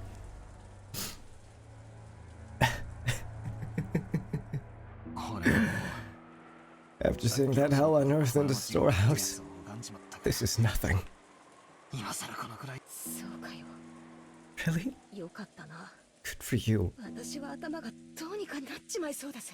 feel like my head's gonna explode. ここは食堂だぜ。 This is the dining hall, right? 私は毎日ここで食事をして。 Every day this is where I'd eat, complain about school, about homework, talk to my dad about my grades. That's what this place is to me. お嬢様。 Adler, more like tweaker. We're gonna have to start calling him Tweakler instead of Battler. That was awful. これ以上ここにいるのはよくありません。 It wouldn't be good to remain here any longer. 客間へ戻りましょう。 And let's return to the parlor. 俺も同感さ。秀吉おじさん。 I agree. Uncle Hideyoshi, I think this room will be really important to the police. Don't you think it'd be bad if we trampled all over it? Battler proposed this in a slightly firm voice, along with Cannon. He grabbed the pail and shaking Jessica's shoulders.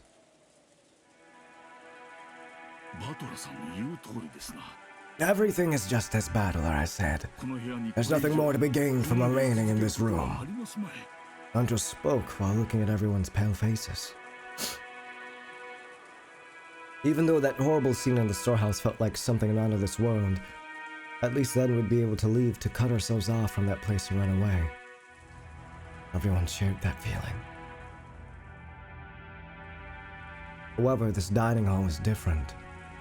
It was in the mansion, the main building in this estate. And as Jessica had said, it should have been one of the most calming places even inside the mansion. It was where all of the relatives had eaten lunch and dinner yesterday.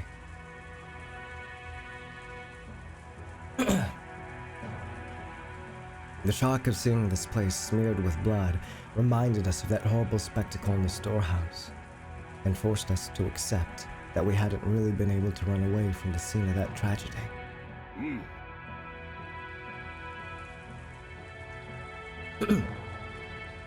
Excuse me. I agree too. The culprit might have left traces in this room. Amateurs like us shouldn't stir the place up. Let's leave quickly. Quickly! Go, go, go, go, go! Hideyoshi also understood the meaning of what Battler had said and pushed everyone to hurry out of the dining hall.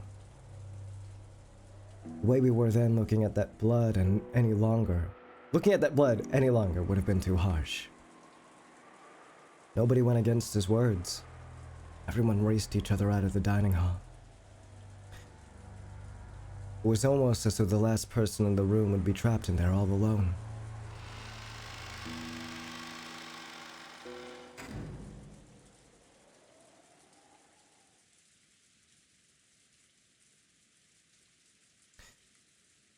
Once in the hallway, they lent a hand to Kumasawa, who was still trembling and leaning against the wall, and we all headed back to the parlor together. Then, Genji returned. Genji? Were you able to contact the police? We're fucked. I knew it, we're fucked! As to that, I must apologize.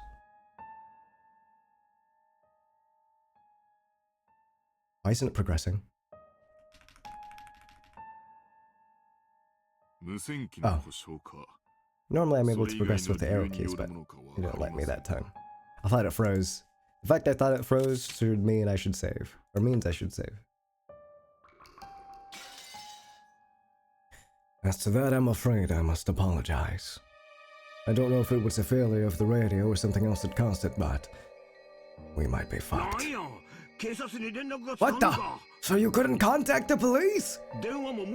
Both the phone and the radio failed? My apologies. The boat will be arriving on Monday morning, and I believe we will be able to borrow their communications equipment. Isn't there a boat on this island? Can't we just take a little trip out to the Nijima Police Department? Hideyoshi, that would be impossible with this weather. At the very least, we can't do anything until the typhoon passes us by. Kraus's boat is being repaired and isn't on the island. Therefore, we must wait for the boat coming on Monday. How could this happen? 6 people are dead.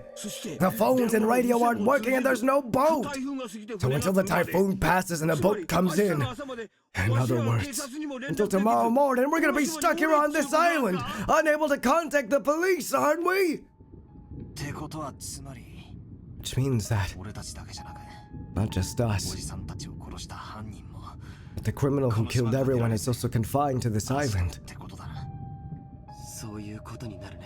That certainly follows. The culprit who killed everyone is still here on the island. So the bastard who killed Dad and the others must still be hiding somewhere, unable to escape.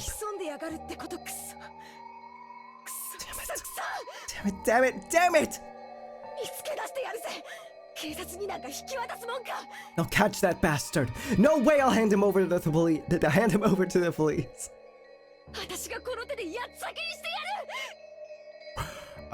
Jessica. No, this is the same reaction. Never mind. I'll let her say that.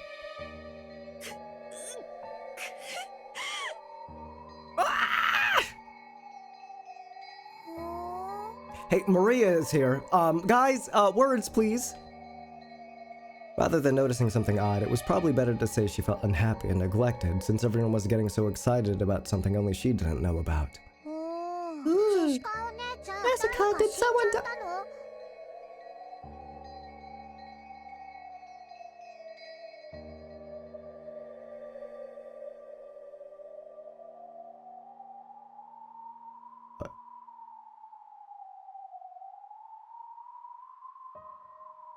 The way she spoke was completely calm. Just as though... Okay, no, I'm jumping to conclusions. She doesn't understand the concept of death quite yet. She doesn't understand the concept of death quite yet. So she's thinking, if someone died, they'll just be like, oh, they'll resurrect in a bit. Respawn timer. She's a kid, she plays Minecraft. They had Minecraft in 1968. So she's just assuming, like, oh, you're just gonna respawn back on the bed. It'll probably take a bit, though. The way she spoke was completely calm. Just as though she was talking about someone who had appeared on a TV drama, as though it was someone else's problem. Jessica probably didn't like that. As though trying to say, can't you tell just by looking at me overwhelmed with grief, she flared up at Maria. Oh god, what happened to Tags? Oh god, Maria, no! Jessica, no! They all died. Everyone! My dad and Battler's parents! Koda-san and Shannon! You're just gonna tell her? Dude! Stop it, Jessica. You aren't the only one who's sad. Maria, I know this will come as a shock, but please listen. Your mother has died. Mama got shinjatta? Mama died? What? Yeah, someone killed her. I know it's sad, but stay strong.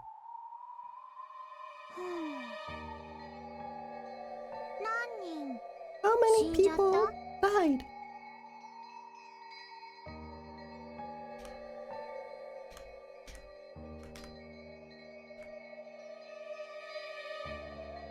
The fact that she's not going is really, really scary.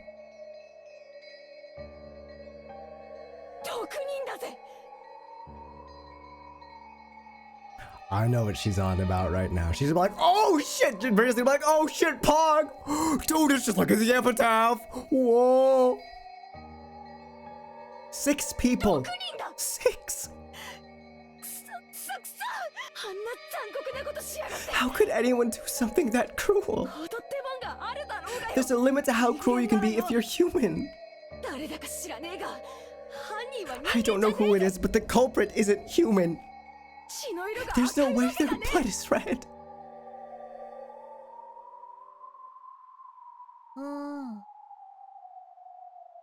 犯人は人間じゃない。 Maria?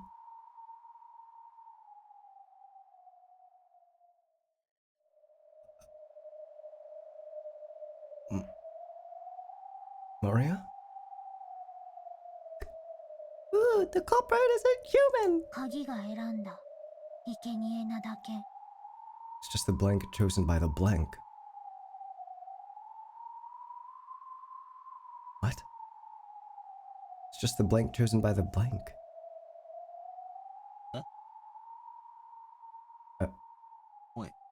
マリア。 Hey, Maria? 今、なんて言った Did you say something just now? Maria had just said something, but since the words were so remotely separated from the flow and context of the conversation, I couldn't understand them for a second. When I tried to ask her to repeat it again, I was shocked by the sudden sound of Aunt Natsuhi's loud voice coming from the entrance to the parlor. It's just the blank chosen by the blank.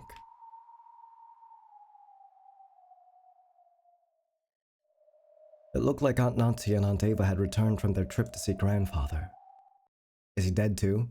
無線でも連絡できない？ Oh, never mind. Wow! He's still not gonna come down? He doesn't give a fuck! He really doesn't give a fuck, dude. What the hell? You can't contact them even with the radio? こんな時に使えなくて、何のための防 We 災 can't use it at a time like this. Why do we even have it? 申し訳ございません。 My apologies. 毎年 We were supposed to have a maintenance inspection ご every 視点検をさせてい year. るはずなのですが。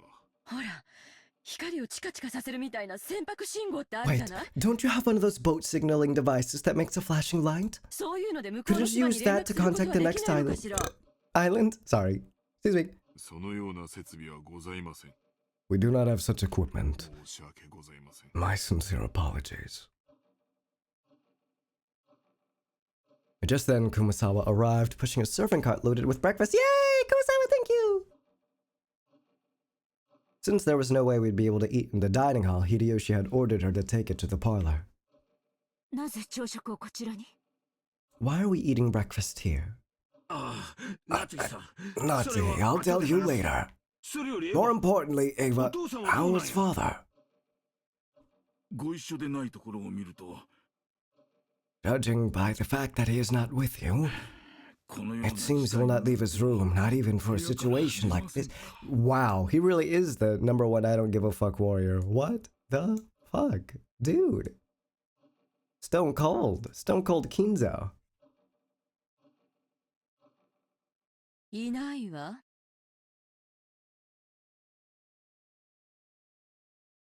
He wasn't 部 there. 屋は空っぽだったのよ。 The room was empty. なんやて？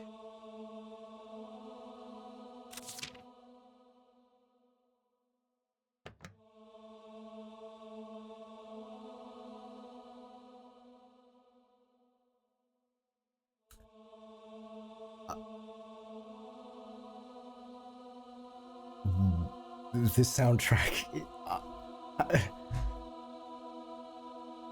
disappeared from his study unnoticed. Kinzo's study has everything from a bed to a toilet to a bathtub, so it is extremely rare for him to go outside. However, he does occasionally go out for a walk on a whim without telling anybody, and his disappearance invariably leads to a huge uproar throughout the house. He usually comes back as soon as he gets hungry. Usually.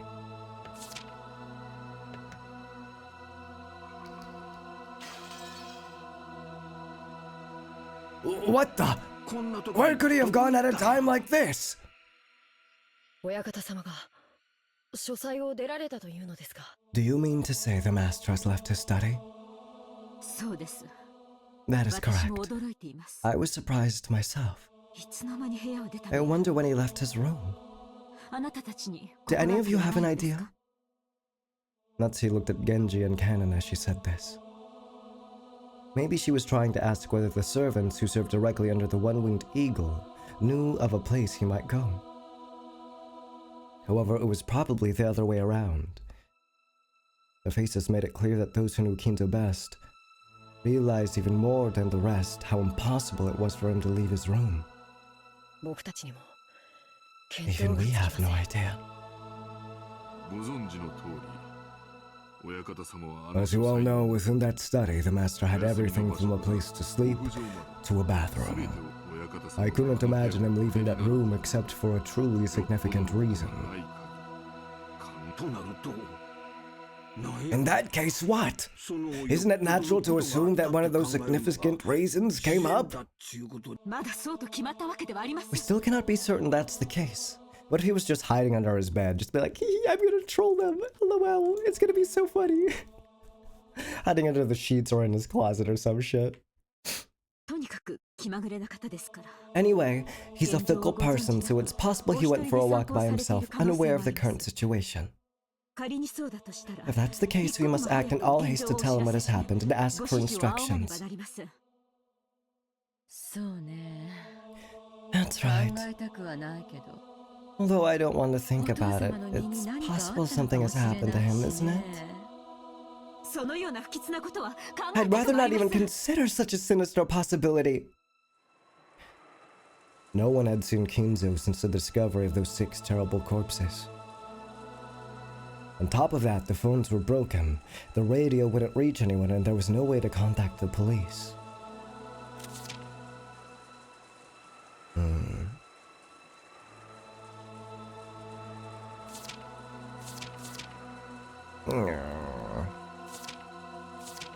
Maybe Kinzo fucked off to his evil lair.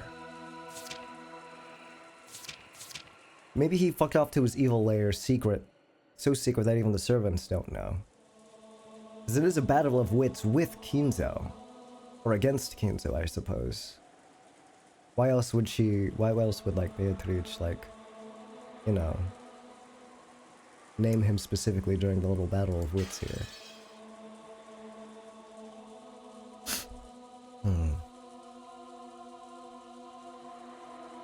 Apparently the typhoon would leave tomorrow and a boat would come. But until then, no one could rely on anyone outside the island, nor could they escape the island. The tragedy had hit everyone so abruptly that they lost all their composure.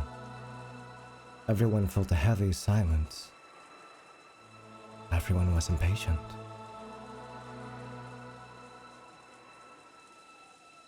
Even though they needed to do something, they couldn't think of anything.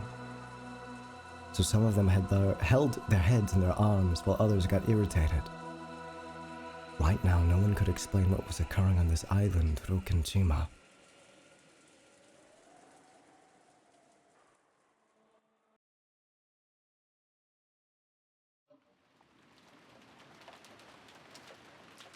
After that, we ate the breakfast Kumasawa had made, which felt dry and tasteless. Hey, say thank you!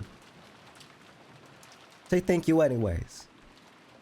Say it was delicious even if you don't think so. She bothered to make food for everyone, even though everybody's dead, and thank you, Kumasawa! Of course, this was right after something like that had happened. No one felt particularly hungry. However, we understood logically that not eating would weaken our bodies. It would also be rude to Kumasawa, who had made the breakfast. Kumasawa had taken some unusual Western vegetables, ones that Goda had probably ordered for his ultra-elaborate meals, and cooked them in a Japanese style, which made them turn an unpleasant color. As to what Goda had been planning to cook with those ingredients, I couldn't even imagine it. If I did think about it, I'd be reminded of the way Goda-san died, and a sour taste would fill the inside of my mouth. Ouch. Everyone pretended to eat for the time being, but of course no one made much progress. Then we began pooling our knowledge of our current situation. First off, 6 people, which included Uncle Kraus, my dad, Kirie, Aunt Rosa, Goda, and Shannon, had been found in the Rose Garden storehouse as brutally mutilated corpses. And yet we still couldn't contact the police since both the phones and radios were unusable. So until this typhoon passed, there was nothing we could do. Furthermore, grandfather, who we might have hoped would be able to show a little leadership in this kind of situation, just straight up fucked off. Yoda-san hadn't made breakfast, so grandfather's stomach must have been empty. And if he had just been taking a casual walk, we should have been able to hear him whining about how hungry he was by now. And despite that, he hadn't appeared. There was more than a small chance that he'd gotten caught up in this crime. According to my aunts on their way back from Kinzo's study, they'd searched for him, calling out on every floor, but were unable to find him. Considering the timing of it all, it's only reasonable to assume that this disappearance had something to do with the crime. We figured Dad and the rest were probably killed in the dining hall, and then painstakingly moved to the storehouse. 6 bodies is a lot, though. Maybe grandfather's already been killed and dragged us on. That wouldn't make sense, though. Why only him? Unless the relationship with Kinzo and the killer would be very special. In which case, then I understand, I guess. No one actually said it out loud, but this theory seemed extremely convincing. We will go check that all of the windows and doors are locked. We must also conduct a thorough search for father. The children must remain in this room. Eva and Hideyoshi, I'm sorry, but please stay here with the children. I'd like to ask you the same, Dr. Nanjo. I understand. I will wait here. Aunt Natsu followed the servants, Genji, Kumasawa, and Kanon out of the parlor. All that was left was Aunt Eva, Hideyoshi, Dr. Nanjo, and the 4 of us children, a total of 7 people. Let's all stick together and maybe watch some TV while we wait. Although I doubt we'll find anything good in the middle of the day on a Sunday. Uncle Hideyoshi started acting cheerfully, trying to brighten up the gloomy atmosphere.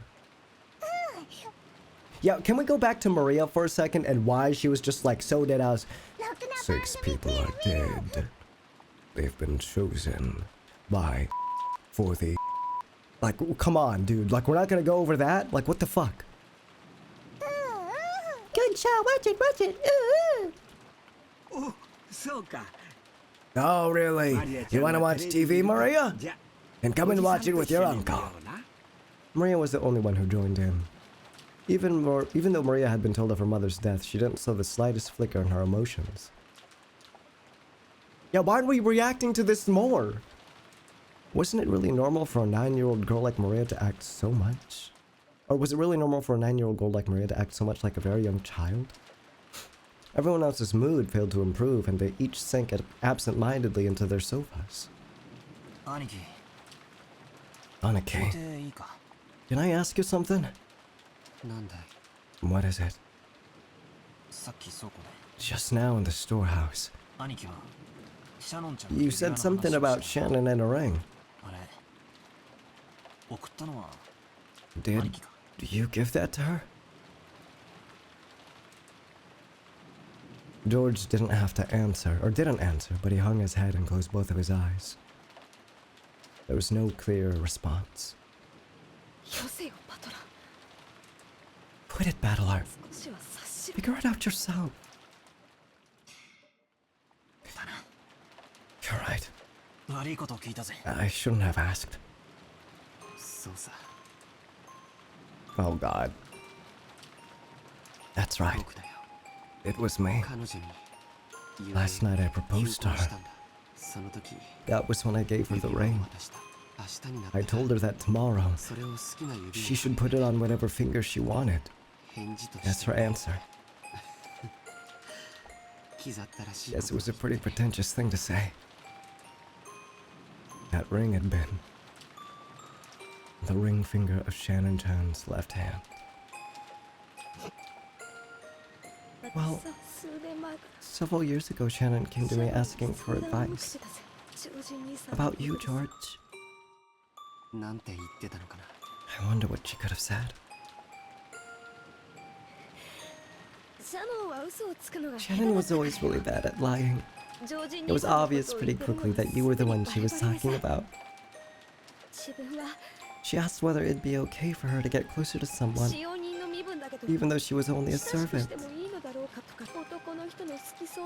She asked about what kinds of things boys like, what kind of clothes she should wear to make them happy. Lots of stuff like that. I guess you could say I felt envious hearing her say that. So then she was given an engagement ring. And it all ended right there. Different people value things differently. But being proposed to by a man, well, it can be the high point of your life. So I'm sure, last night I'm sure Shannon was happy. From the bottom of her heart, happier than she's ever been since the day of her birth.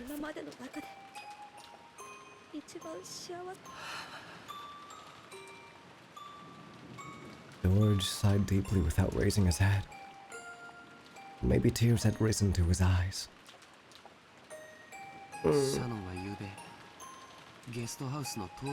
seems Shannon was on duty in the guest house last night.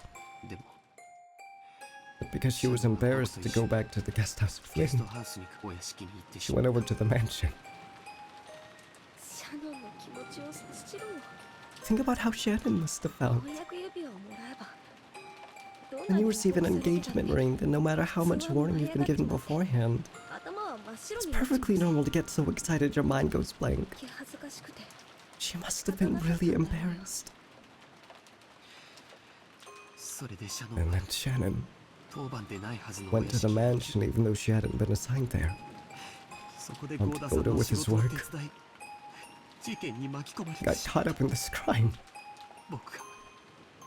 If only I hadn't given her that ring. On that day, that place,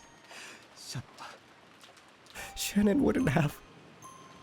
No, shut up! Shut up! No! No, George! No!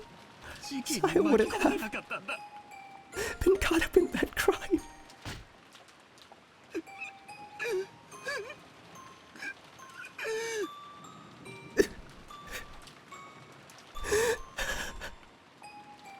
Aniki,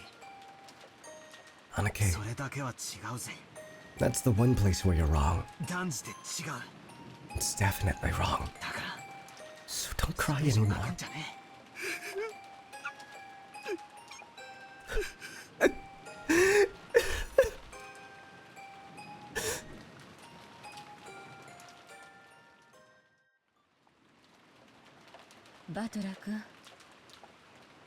Battler, let's leave him be.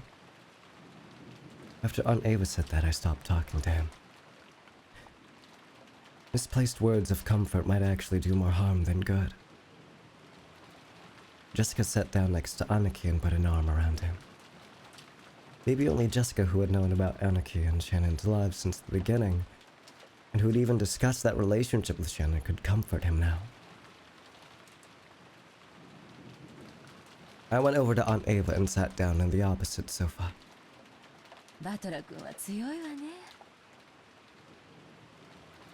You really are strong, Battler. It looks like you've kept a good hold on yourself.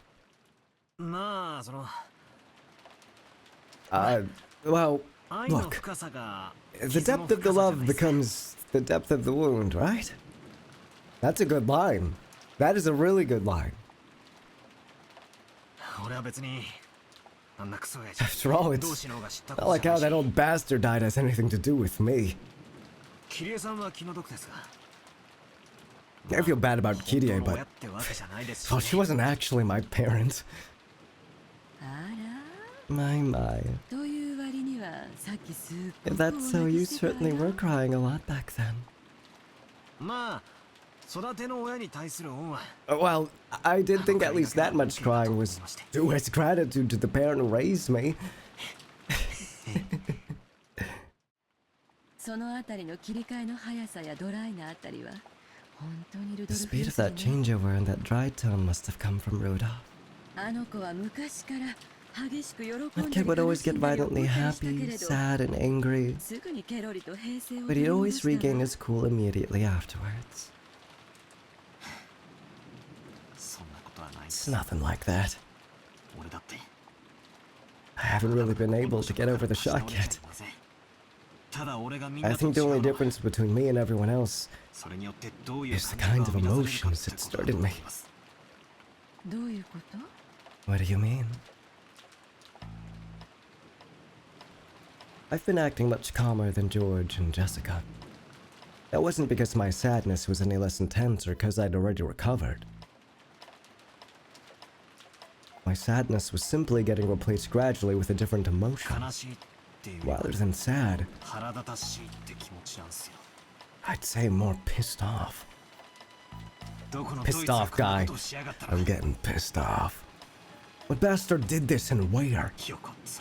It's kind of been eating at me that I didn't get a chance to smack him upside the face. That was what I really wanted to do.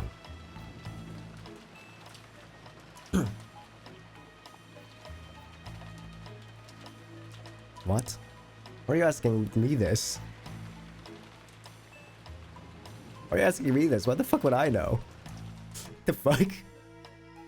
Wait, what? Why the fuck would I know? What the fuck?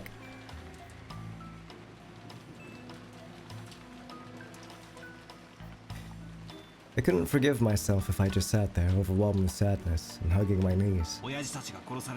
Since the time Dad and the others were killed, this island's been covered up by the typhoon. Which means the bastard responsible for all this is still somewhere on this island.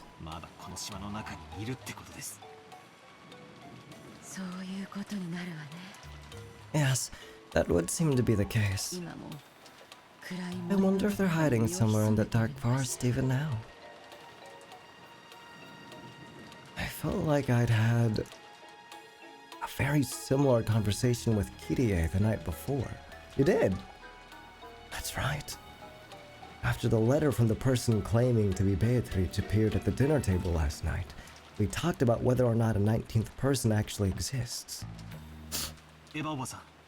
On Eva. Do you think this murder has anything to do with the letter from Beatrice last night?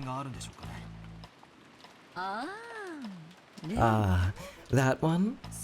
Well, I wonder. All of the siblings agree that the mysterious letter was sent to further complicate the problem of father's inheritance. As to whether that and the case this morning are related, it's impossible to tell at this stage. Careful, don't let her hear you. Don't let her overhear. Is that letter really given to Maria by some witch called Beatrice? How could it be? All of it was a farce devised by father, wasn't it? He made Shannon or someone wear the dress from the portrait and trick Maria, right? Isn't that just kind of the overly intricate prank father would pull?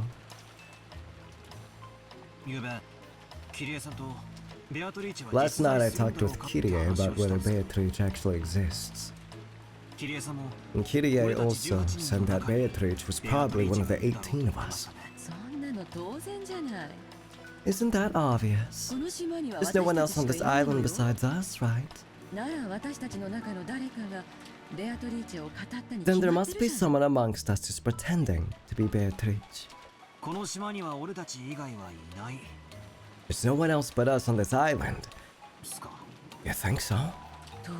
Obviously, right? Are you saying there could be someone else here other than us? No one else is on this island except us. There's only 18 people. So the one pretending to be Beatrice has to be one of those 18. Kirie denied the existence of a 19th person by spinning the chessboard around. Even though Aunt Ava hadn't constructed an argument that complicated, her opinion at least was the same. Except if that's the case, our situation starts to look very ugly. At the time of Beatrice's letter, the whole thing could be passed off as a prank set up by someone or another. However, if we're assuming there's no 19th person, we can't ignore this anymore. In other words, if there's no 19th person, then the culprit who killed Dad and the others is also one of the 18, right? So in other words, the person who killed them is the one of the people. So in other words, the person who killed them is one of the people inside this very mansion right now. Aunt Ava smiled meaningfully. It looked like she thought this conclusion should have been obvious from the very beginning. The culprit carried the bodies of those 6 into the storehouse. But even that was an impressive feat, don't you think? Don't you think there'd be a lot more blood trailing around too?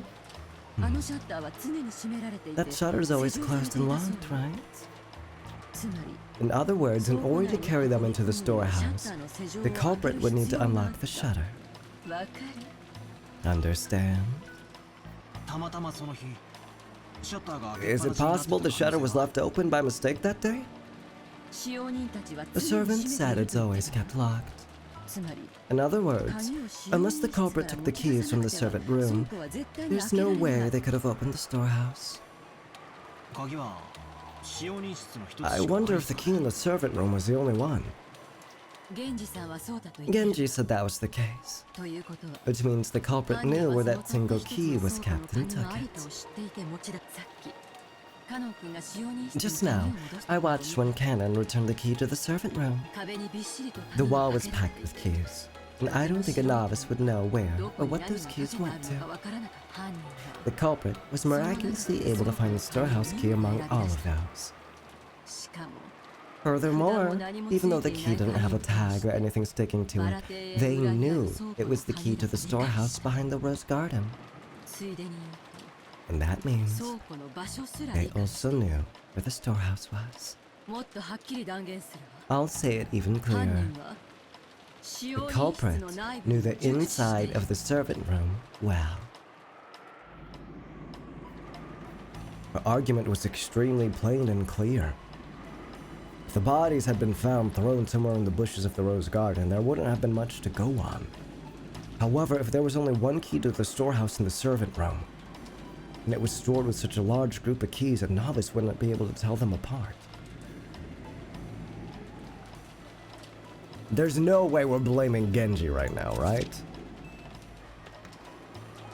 I'm assuming it'd have to be one of the servants or Kinzo. I'm assuming that much. That's my guess, at least so far. I'm saying if the witch had magic, I'm just saying. If the witch had used her magic powers, snap of her fingers, boom, teleported into the thing after killing them in the dinner hall, you know? Okay, so it's someone... So she's really implying that it had to have been one of the servants.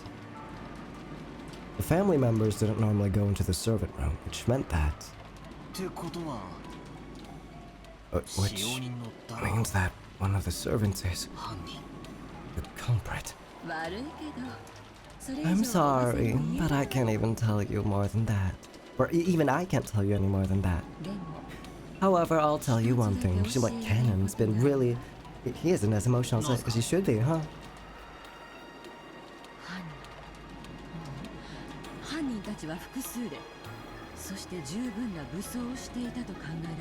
Oh, I didn't even think that it could be multiple people.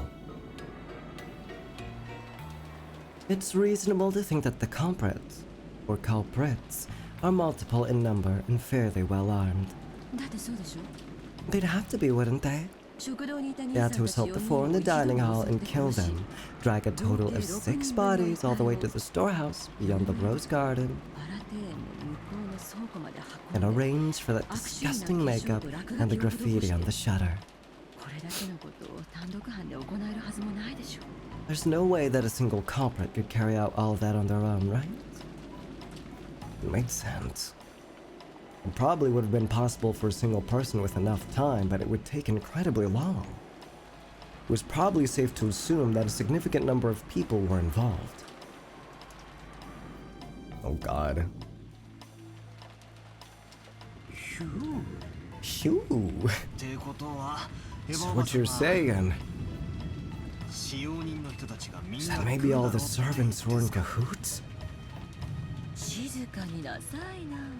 Please keep it quiet, okay? It wouldn't be right to voice mere speculation like this. And if it really is true, what would you do next? They might not let us leave here alive. This is an opponent who had no trouble killing Nissan and the 3 others.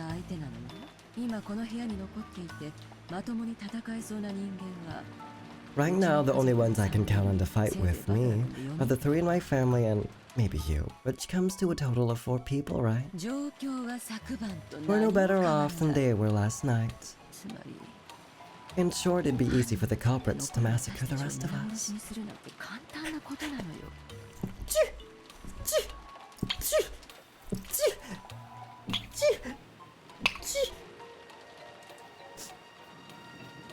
Oh my goodness, oh.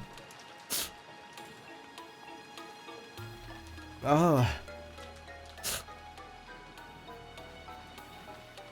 Oh, my nose. My freaking nose.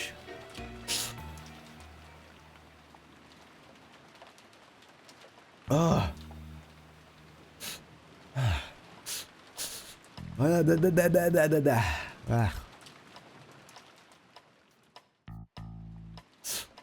Alright, thank you guys, thank you. Oh my gosh, my freaking nose, literally my freaking nose.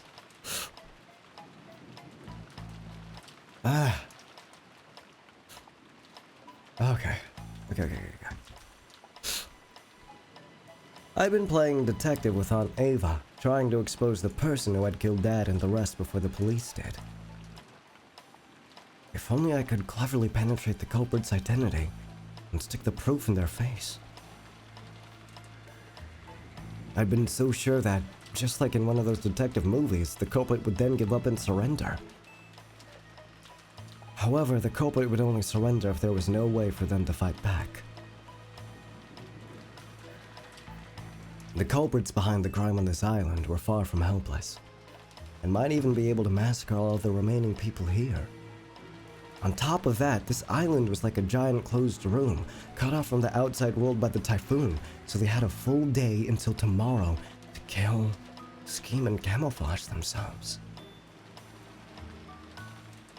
In short, it wasn't a safe atmosphere where we could get very far by playing detective.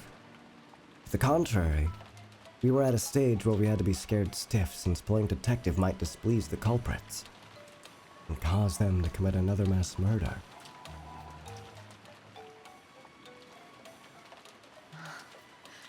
Well, it is just a possibility, right? But I can't bring myself to trust the servants yet. And that doesn't mean I only suspect them. Don't you think there might be some mastermind behind all this? A mastermind? Why do you say that? It's just a feeling. Think about what the word servant literally means. Someone who serves as someone else's arms and legs, right? It was a bunch of Ushiromiya family members who got killed. And he does hate us. So naturally, that must mean there's someone involved who stands to gain from that result. That was also plain and clear.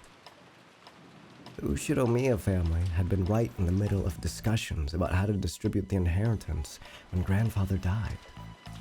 If the case followed the standard form of any classic mystery novel, excuse me.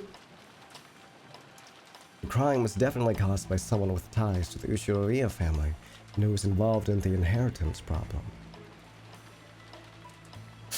Aunt Ava had probably read a few books in that genre herself. Her argument may have had a few blind assumptions in it, but it was a standard conclusion anyone might have reached. I think most people would end up suspecting the servants, even if they used entirely different reasonings to get there. Especially the story about the key to the shutter. That made it very easy to suspect that one of the servants was involved. And that's why I don't like it. What do you mean you don't like it? Just talking to myself.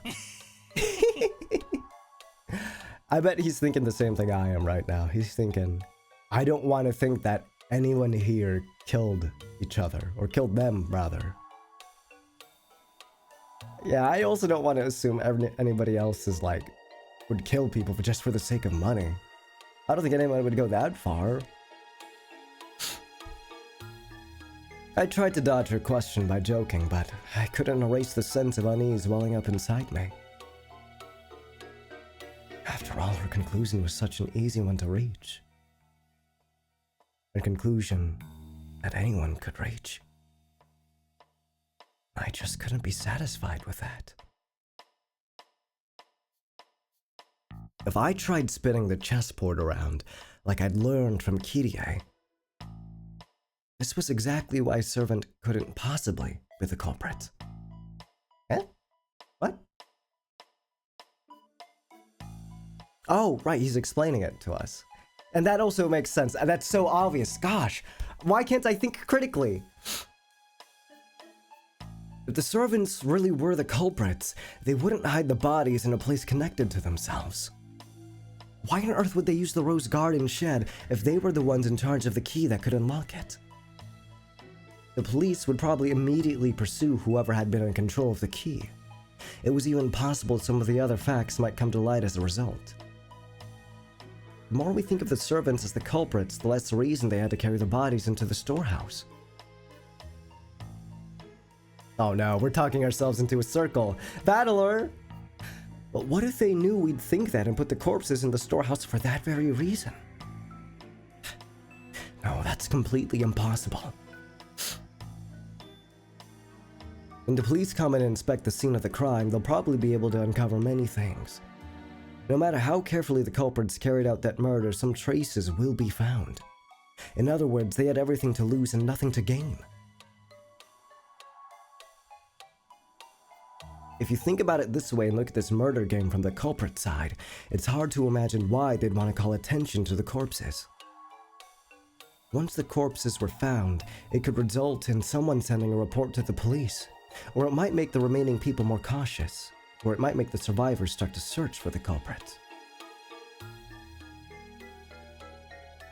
None of these things would make life any easier for the culprit. It's just like the words of the... It's just like the words of the main character's mother in a novel I read recently. Higurashi reference, oh, called Higurashi no Naku Koroni. Every story needs to have a beginning, a middle, and an end. Eliminating that beginning is essential for the perfect crime. Right now, we don't know where grandfather is. We don't know if he's already become a victim or if he's one of the culprits. But this state of confusion must be beneficial to the killer. It's the same writer, same guy, Ryukishi. Ryukishi 07. So that's why. Whoa, Umineko reference! Whoa! Is there an Umineko reference to Higurashi? That would be such a full circle thing. The culprit has absolutely nothing to gain by showing us the bodies in such an obvious way and making us all realize there's been a murder. In fact, this is the perfect place to spin the chessboard around. In other words, showing us the corpses in such a flashy way must be the culprit's goal in and of itself. I mean, no shit, right? They painted the whole fucking thing on the shutter wall. Whole fucking thing on the shutter wall. Why wouldn't they want it to be found, right? So at the very least, to the culprit, the appearance of 6 corpses there meant more than the deaths themselves. The culprit wanted this murder on display. Yeah. No shit, right? Right. To whom though? To us. This is a message. The culprit's trying to shove something in our faces. And I don't know what it is. At this point in time, this vulgar mass murder isn't making me feel anything except a malice directed towards all of us. Malice towards all of us. Is it?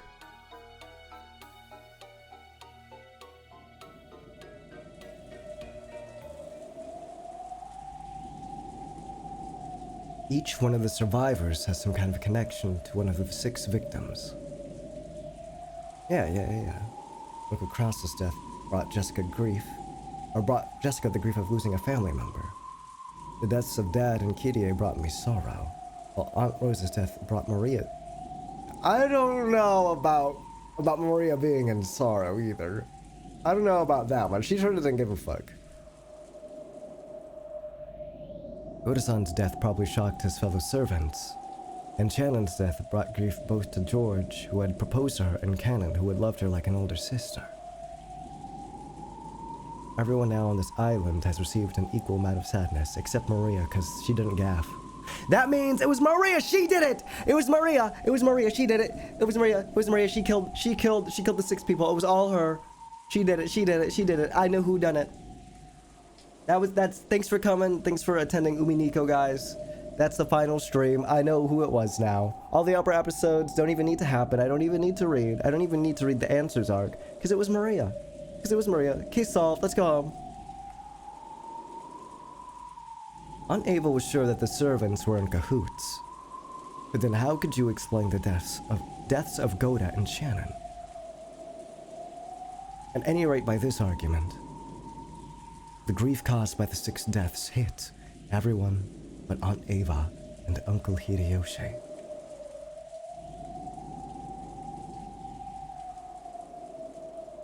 Even Aunt Ava, who had directed suspicion at the servants and acted as though she herself was beyond suspicion, couldn't be ruled out as a suspect. In the first place, she was able to argue that the servants were suspicious by focusing on the shutter's key, but if you look at it from a perspective of motive and who would gain, Aunt Ava's name rises to the top of the list.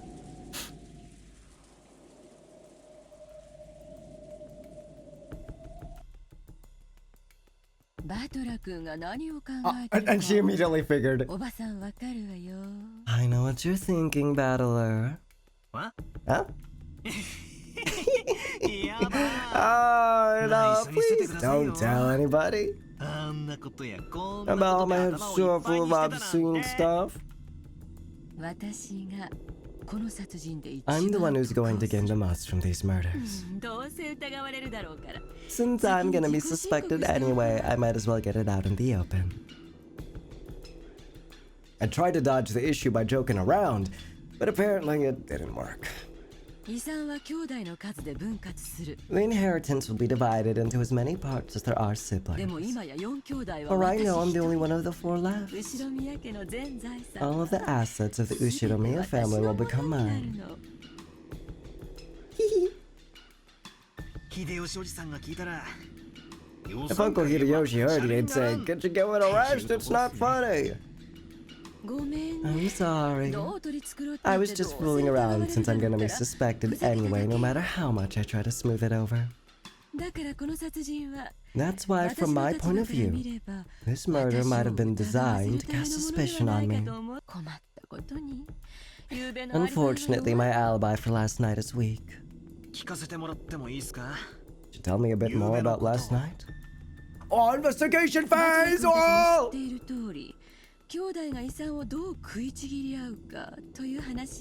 As you know, the discussion between the siblings of how to slice up and eat the inheritance continued until late in the night. But I don't know how late it lasted. My husband and I had woken up early that morning. We were so sleepy, and a little past midnight they let us go. We then returned to the guest house and rested there. Can anyone other than Uncle Hideyoshi prove that? No, wait, so I don't suspect you or anything, okay?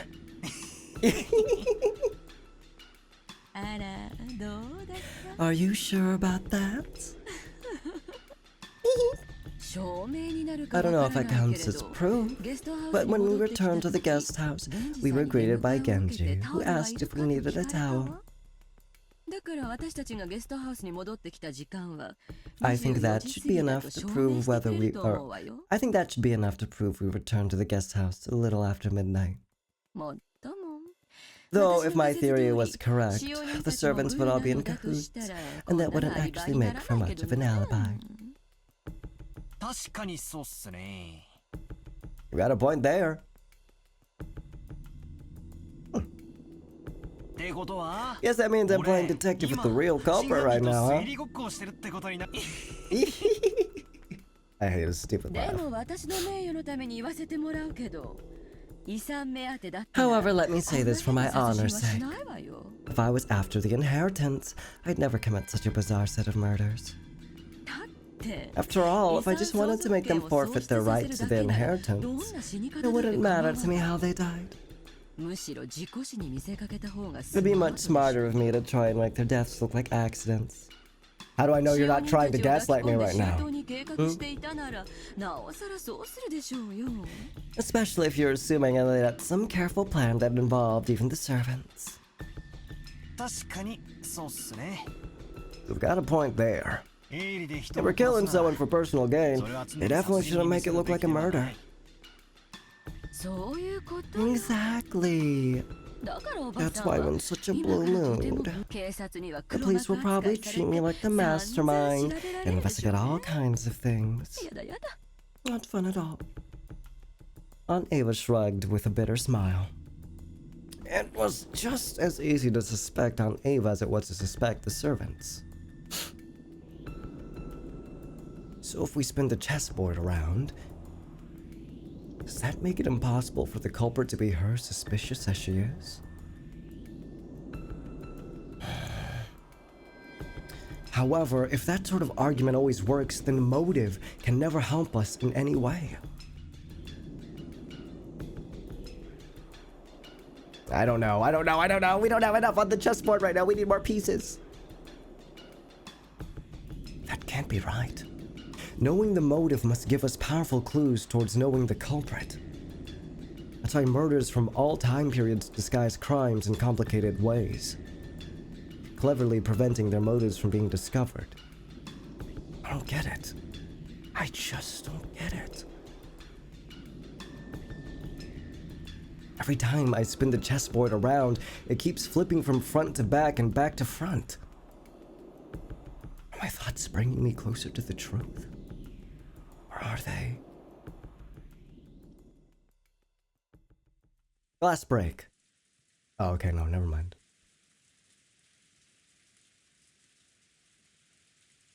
Aunt Ava didn't want to talk any more than that, so I folded my arms and headed to the window to cool my head a bit.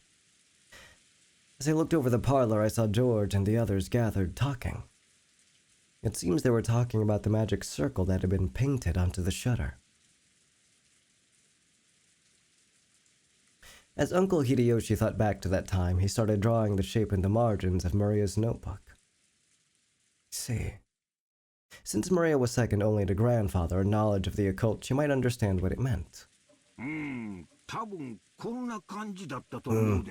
think it was probably something like that. There was a mark that looked like a variation of a cross. And then surrounding the circle all around the perimeter were these closely packed strange letters on all four sides of the cross. And in the four corners there was something written. It looked the alphabet or something like that. That was what they call the ancient characters. And around the top of the circumference there was a small mark. 5 small circles arranged in a plus sign, and straight lines connecting them. Oh yes, there definitely was something like that drawn there. Yep, no mistaking the shape. I don't understand the thin characters, but the arrangement was nearly the same. Everyone was staring down at the shape, so I stared down at it too. Scary. Scary, creepy. From what I'd heard, this had been painted on the shutter to the storehouse with some material that looked like blood. It really is unsettling. こんなわけのわかんねえもんを描きたがるのは Grandfather's probably the only one who'd want to draw something this weird. まったくどこに行っちまったんだ Seriously, where'd he go? He's fucking freaking it or something. I don't know. He's freaking it. He's doing something. He's out and about, taking a little walk. とっ捕まえて意味を聞き I'm 出 gonna して grab him and ask him what the hell this is supposed to mean. Just as Jessica's voice contained impatience and anger. She hadn't gone so far as to say grandfather was the culprit, but she seemed sure that grandfather knew something about the culprit's background. Of course, if you were searching for a link connecting the Ushiromiya family to the occult, 10 out of 10 people would think of, wait, if he's missing, why don't we go to his study right now and, like, look up books to see what this symbol means? Also, to a person who knew nothing of the occult, this strange mark would have no meaning. Which meant that this might have been something addressed to grandfather. And the reason the crime was shown to the survivors was so they'd find this. In that case, where had grandfather, the essential recipient of this message, disappeared off to? Maybe he did see it. And then fucked off to find whoever done this. Shape ring any bells? Maria, do you know? Maria looked at the shape with a serious face. Maybe she was enthusiastic because this was her area of expertise. However, her appearance was that of someone separated from the events at hand, so this thing had been drawn on the shutter closed around her mother's corpse. My first impression was that this design resembled a German cross. It certainly does have that kind of design. Does that mean it has something to do with Germany?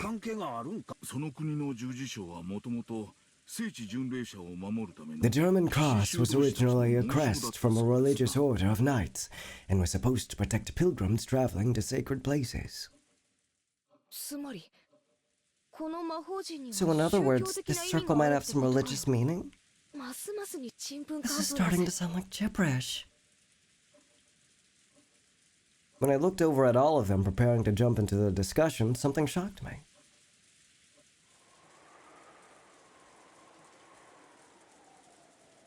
What the fuck?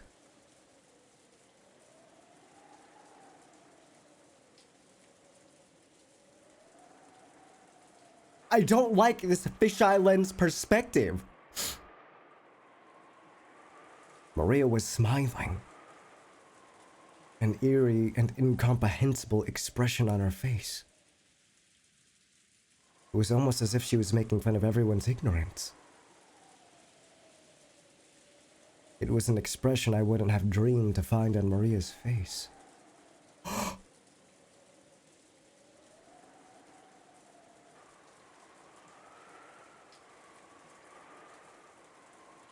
And she laughed.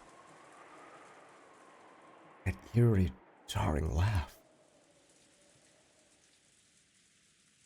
It was something I didn't want to believe was possible, even though I was looking at it right in front of my eyes.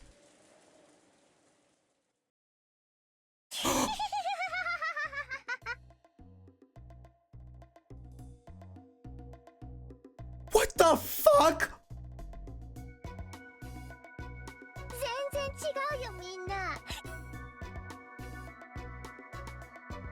What the fuck? Oh no, this kid's fucking tweaking.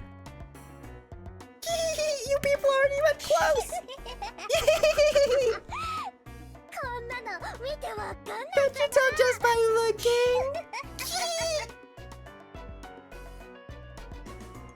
While everyone was busy, scared out of their wits, Maria kept on cackling happily by herself. After a while, that laugh was suddenly and abruptly cut off. It looks like there was a silhouette of someone in her pupils, and then she got possessed.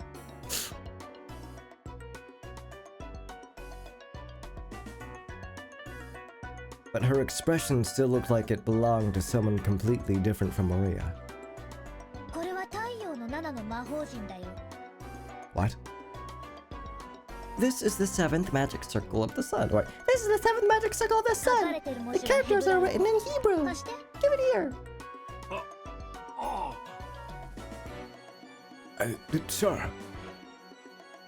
Maria stole the writing materials from the stunned Hideyoshi's hand.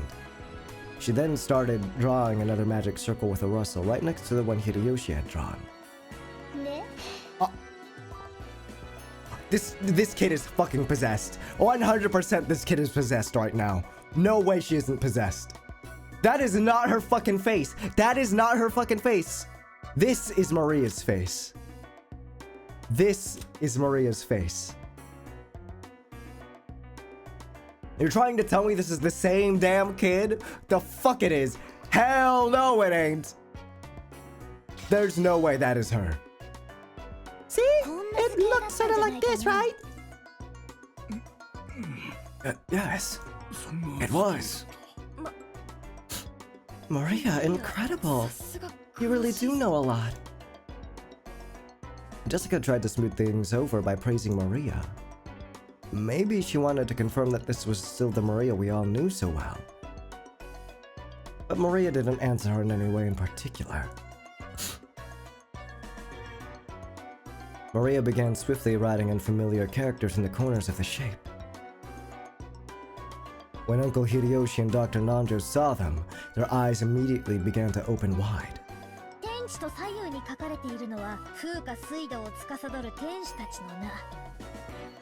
Written on the top and bottom and left and right are the names of the angels who preside over wind, fire, earth, and water?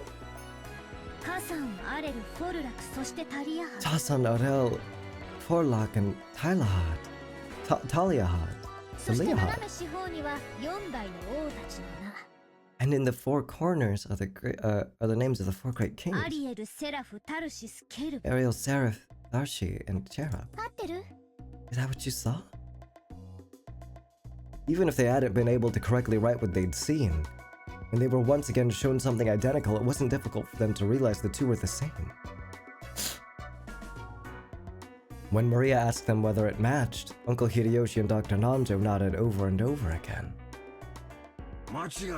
There's no mistake, that's it! I'm sure there were characters that look like that. How are you able to write something like that, Maria? There were also characters written around the circumference. Excuse me. I know! Like this, right?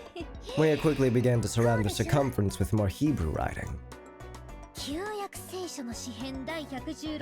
It's from Psalms of the Old Testament, the 16th and 17th verses of the 116th Psalm. What? You must have at least read the Bible, right? Bible mentioned! Bible mentioned! Jesus Christ! Let's go! Bible mentioned! Rah! Acting as though knowing this was only common sense, Maria laughed. For a while, everyone, including me, was at a loss for words. A little later, George returned to his senses and slowly managed to speak. That's incredible. I'm surprised. So what meaning does the magic circle have? It's a magic circle to borrow the power of the sun! He who wears it as a talisman draws in... Oh, wait. He who wears it as a talisman drawn in gold shall be able to break free from the bonds of any prison and receive the power to gain freedom! To break free from bonds? And gain freedom? Sounds deep. To borrow the power of the sun. He who wears it as a talisman, drawn in gold. So if that magic circle you have on you, drawn in gold, you get to break free of any prison and bonds and get freedom or whatever, okay. Neurodivergency be damned, my girl can write some crazy ass magic, she knows the Bible by heart.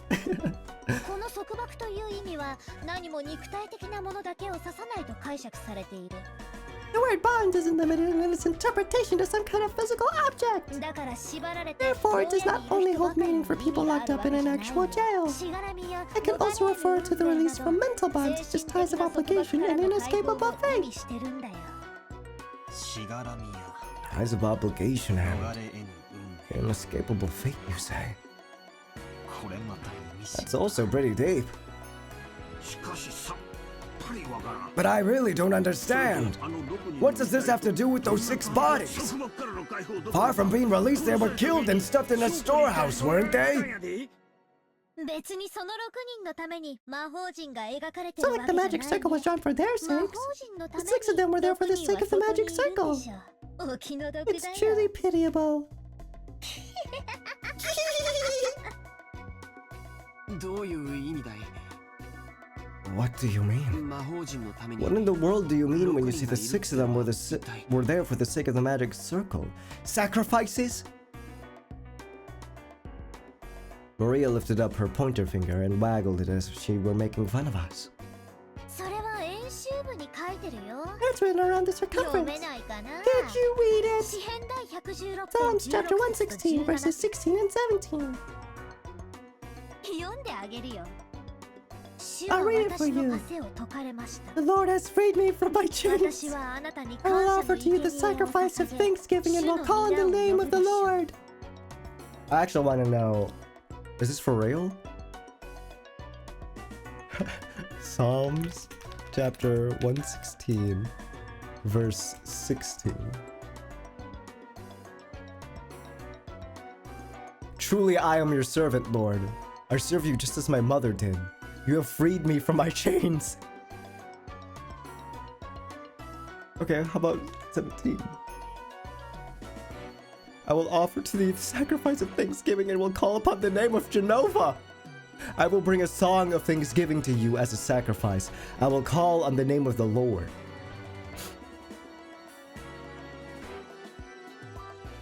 I'm really scared right now.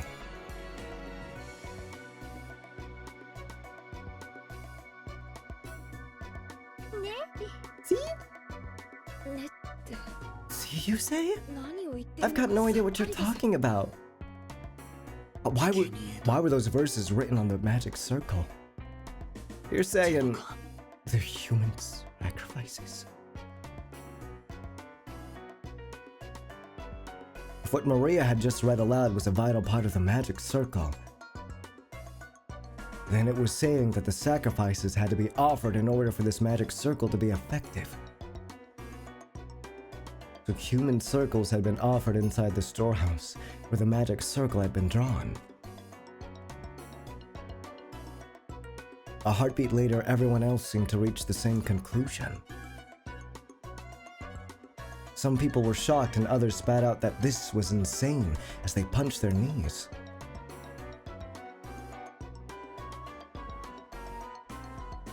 This was starting to get incredibly disturbing. Hold on, let me add my friends real quick.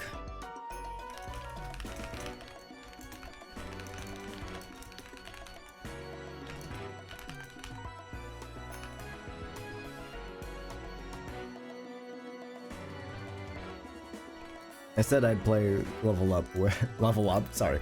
I level up Fortnite. I just read, why did I type that out and then read it out? Sorry, I was typing, hey, tell me when you want to play Fortnite or whatever. And then I said, LOL, level up. And then I just said it out loud. What the fuck's wrong with me, dog? This was starting to get incredibly disturbing. Starting to? Yeah, you're telling me! And we couldn't accept it or understand it. I don't care what kind of magic circles or curses other people believe in. I ain't picking a fight with them.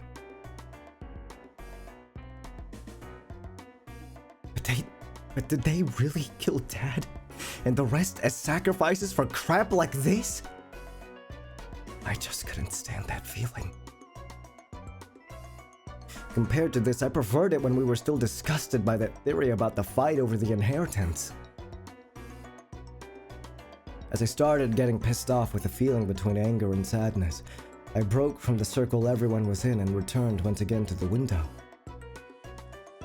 Something had gone insane since yesterday.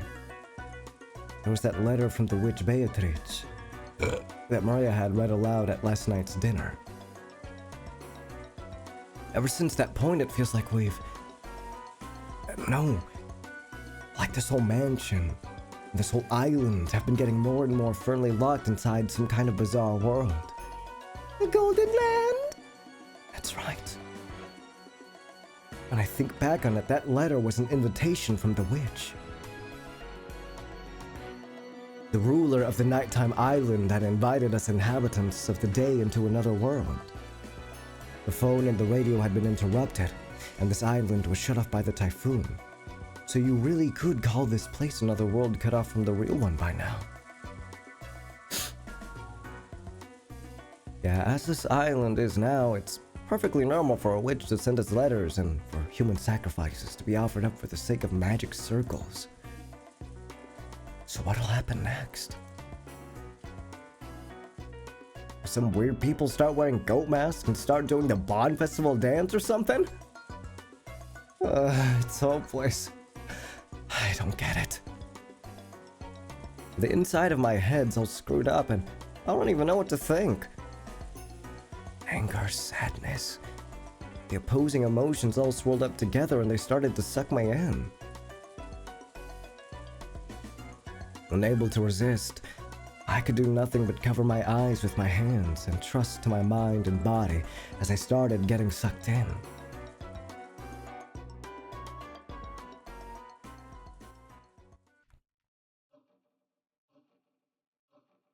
As I started losing heart, I began to recall a memory from when I was small.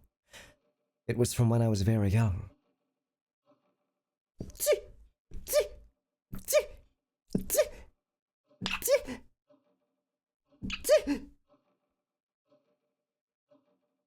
God damn it. I hate sneezing.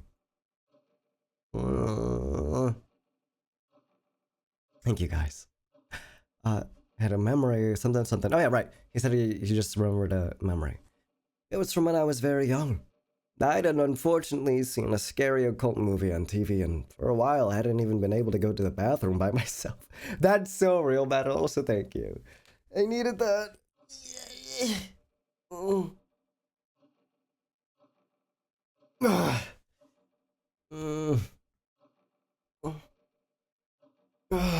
Well, yeah.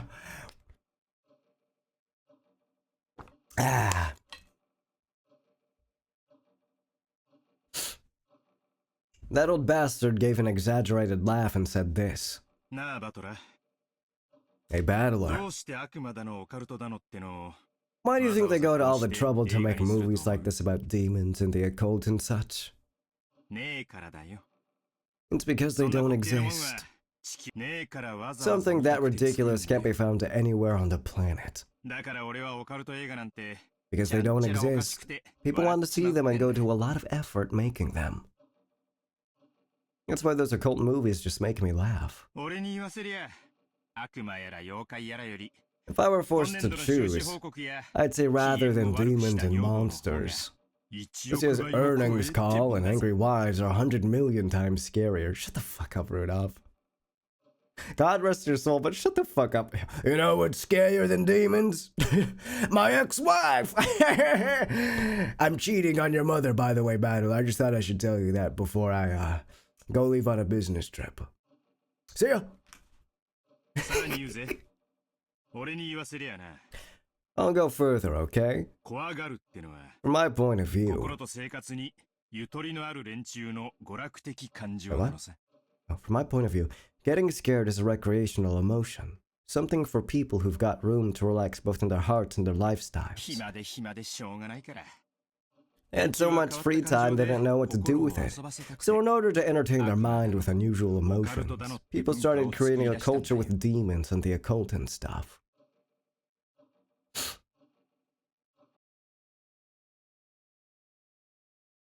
Seriously? Why have I been acting so damn thick-headed? I was totally taken in. Oh, what is this track? Oh, okay. Wait, I fuck with this heavy.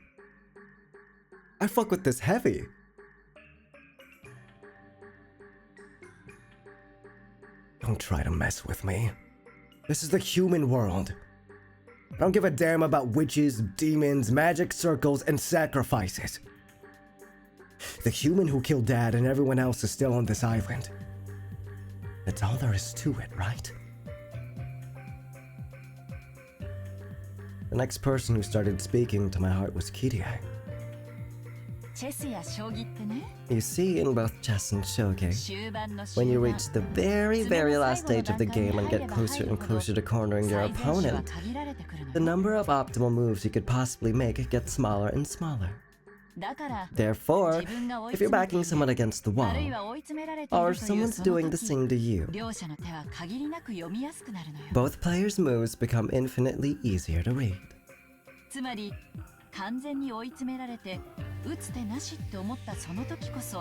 In other words, when you're completely cornered and you think you have no moves left, that is the moment when it's easiest to read your opponent.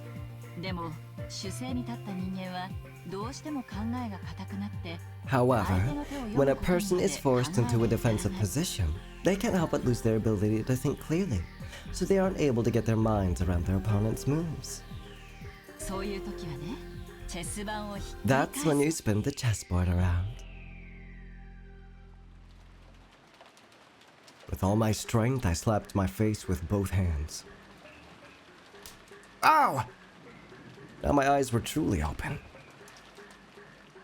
When you don't understand anything and you're completely cornered just like I am now, isn't that the perfect time to spin the chessboard around? While on the defensive, we can't even guess at the culprit's scheme. If we spin it around and look at it that way, just what might we see? First off, at the time the culprit committed the murders, they knew the island was being cut off by the typhoon. Therefore, they should have understood that even if they carried out the murders, they wouldn't be able to get away early the next morning. In short, the culprit had begun without securing a way to escape. Furthermore, the bastard tossed the corpses in the storehouse, then was even kind enough to say, "Here they are," with that weird bit of graffiti. In other words, since we'd probably find the corpses sooner or later, they wanted to show them to us. If we'd all been dim and hadn't noticed the storage shed, the culprit's goal wouldn't have been achieved, would it? If you think about it this way, that bastard of a culprit.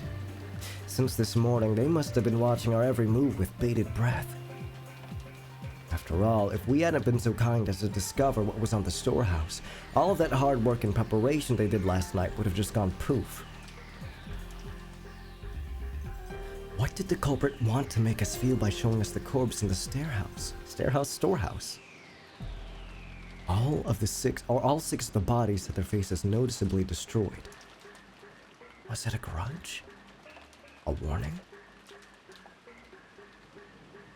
The defacement of the bodies had occurred after death, so it hadn't been the means by which the culprit had killed.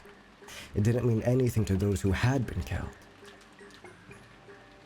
It did have meaning to those who found the bodies. The culprit wanted to make it appear that they had been killed so brutally.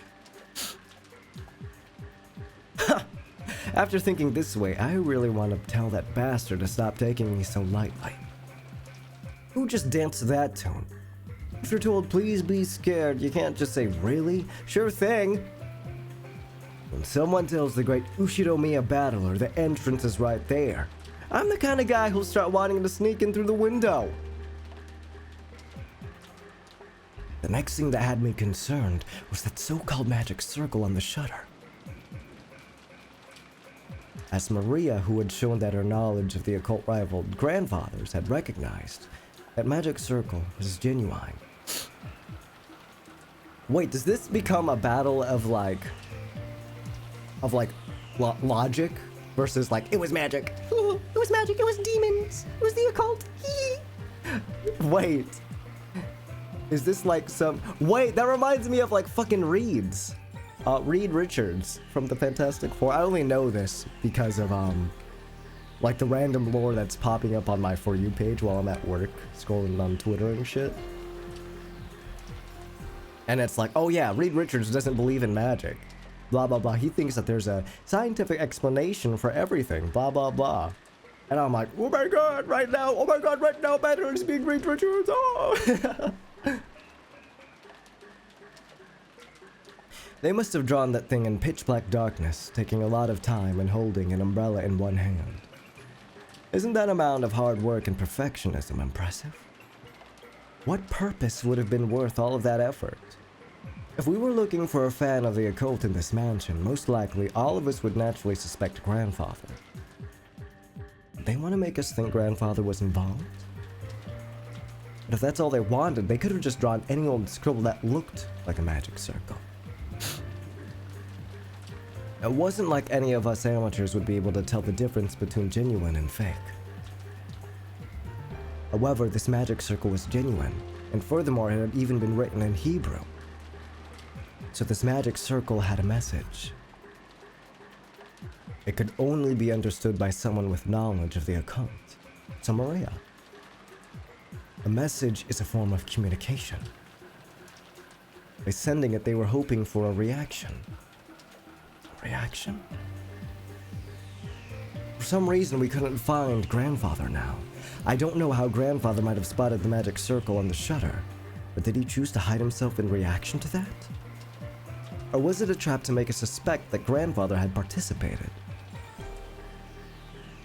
You could read it either way. Damn, that's annoying.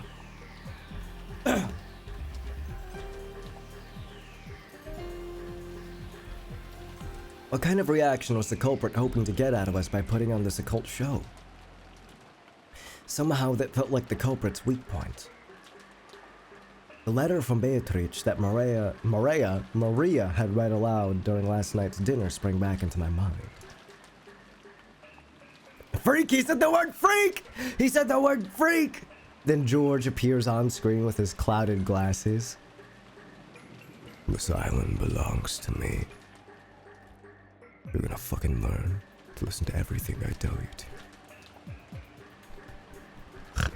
This was a freak who'd ask us to enjoy a battle of wits.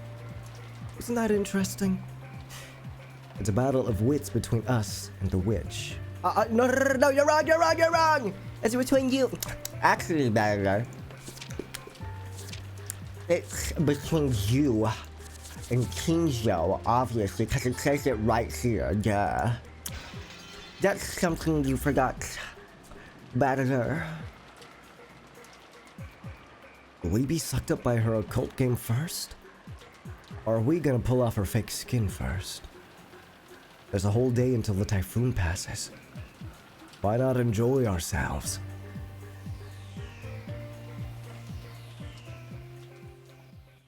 Glass shatter. Okay, never mind. I finally noticed that the inside of the parlor had gone quiet again. Oh. Okay. I'll finish up in about 30 minutes. We have 30 more minutes together, y'all. I finally noticed that the inside of the parlor had gone quiet again. Everyone sunk into their favorite sofas, some deep in thought, some irritated, some acting depressed. Maria was once again enjoying the TV as if she'd never left it. It looked like she found the commercials more fun than the boring program, and she happily yelled, "Ooh," and giggled. I stared at each person's appearance in turn. If there isn't a 19th person, the culprit must be in this room.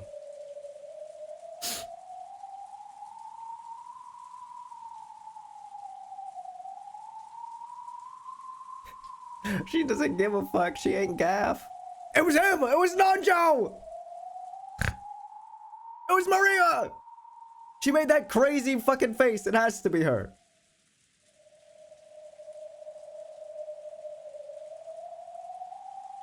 Right now, Aunt Nazi is searching the mansion with the servants, right? Then we shouldn't say, in this room. In this mansion is where the culprit has to be. After all, it's possible Aunt Nancy was behind this. And we still can't deny that one of the servants might be the killer. Anyone could be guilty. Still, Aunt Nancy and the rest sure are taking their time. Of course it's not a small mansion, but isn't this taking a little too long just to walk around checking the windows and doors? Just as I was thinking this, Aunt Nancy and the rest returned. One of them was missing. But our relief was short-lived. Everyone looked at Aunt Natsuki in shock. What? The talk I'd had with Aunt Ava started to creep back into my mind. The possibility that the culprits had enough in numbers or weapons to kill all of those 6 at once. 驚かせてしまいましたね。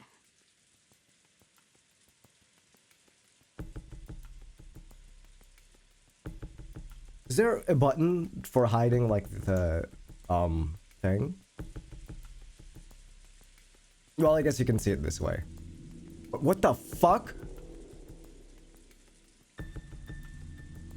Well, I guess this is a great way to see the CG. Or sprite, I should say. Forgive me if I've startled you. 万が一に備えて持ってきたもの I です。 brought this to be prepared for the worst. After all, that thing in Natsu's hand was... That is a fucking... Okay, no, it's not a shotgun. There's no pump. It is a rifle. Is she a sharpshooter? At a glance, its silhouette looked a lot like a hunting gun, but it was usually short, or unusually short, and kind of looked like a kid-sized weapon. However, it had a weightiness to it that made it clear it was no kid's toy. That gun is Kinzo's, isn't it? ご存知でしたか？ Did you know about it? そうです。 That's right. お父様の古い I コレクション remembered it was in から Father's old ことを思い出し collection and I managed to 探 find し出して it. きました。 Whoa! Awesome! 夏ひょうばさん。それ Nazi, is that thing 本物ですか？ real? ええ、本物です。 Yes, it's real. 実弾を発砲 It でき can ます。 fire live ammunition. 昔お父様は Long ago, 野鳥を Father 追い used 払う it to のに scare 使 away ったり wild していました。 birds. あら懐かしい。 That takes me ど back. こから出てきたん Where'd や you ら。 find that thing? 私がいくら No matter how 触ら much せて I って asked 言 him って to let me も touch it, 指 he 一 never 本 let me 触ら lay せて even くれ one なか finger った on や it. つよ。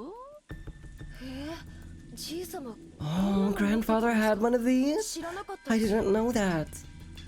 お父様は昔西部劇に Oh yeah, I 出演 forgot され he's てたこと reverse があって weeb. I ね。 keep forgetting. He's not just an occult addict. He's a Western addict. He's reverse weeb. Long ago, grandfather was really addicted to cowboy films. He used to cosplay cowboys all the time. あの世代はこういうライフル銃 That が大好き generation な really の liked よ。 this kind of rifle. 結構年季の入った銃のよう Is that a ですね。 Winchester? でも I've こんな never に seen 近 one い that 使用 short のは before. 初めて見ました。 Ah! I remember it's that gun! That really takes me back. That's the one Steve McQueen fired off in Wanted, Alive or Dead. Father sure has good taste. It's a fucking... From a movie? What? 親方様がだいぶ昔にアメリカより It is an item that the 特別に master お取り ordered 寄せになられた specially from America. Long ago. ご覧の通り実 As 銃 you です can see, it is a working gun, so please don't tell anyone about this. お内密にお願いいたします。手に入れられたば He か was りの quite 頃は fond of it right after he managed to acquire it. It seems the workings that ejected the cartridges were more interesting to him than shooting it. And he played around with it back in the forest all the time.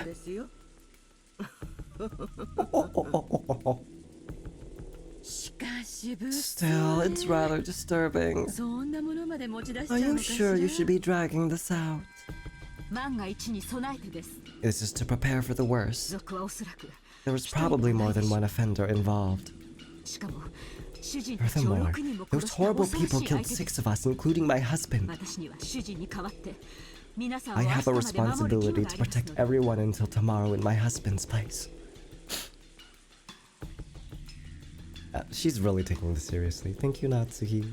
Even though I still sort of suspect you. As Natsuhi said this, she slumped down into one of the sofas and took a deep breath. She'd been trying to find grandfather as well as check the doors and windows. Since grandfather wasn't with her, she probably didn't know where he was. 屋敷内の戸締まりは厳重に確認 I していま carefully した checked all the doors and windows throughout the mansion. ですが However, we 万が must be 一という prepared こ for とはありま anything. すみんななるべくここに一緒にい Everyone, た方がいいでしょ I う think it would be best if we all remained here. そうね。 Good ここに point. 全員が If 集ま everyone's って gathered here, then we can all feel more 相互 secure 監 by 視をしている keeping an eye on 方 each が other. 安心だわ。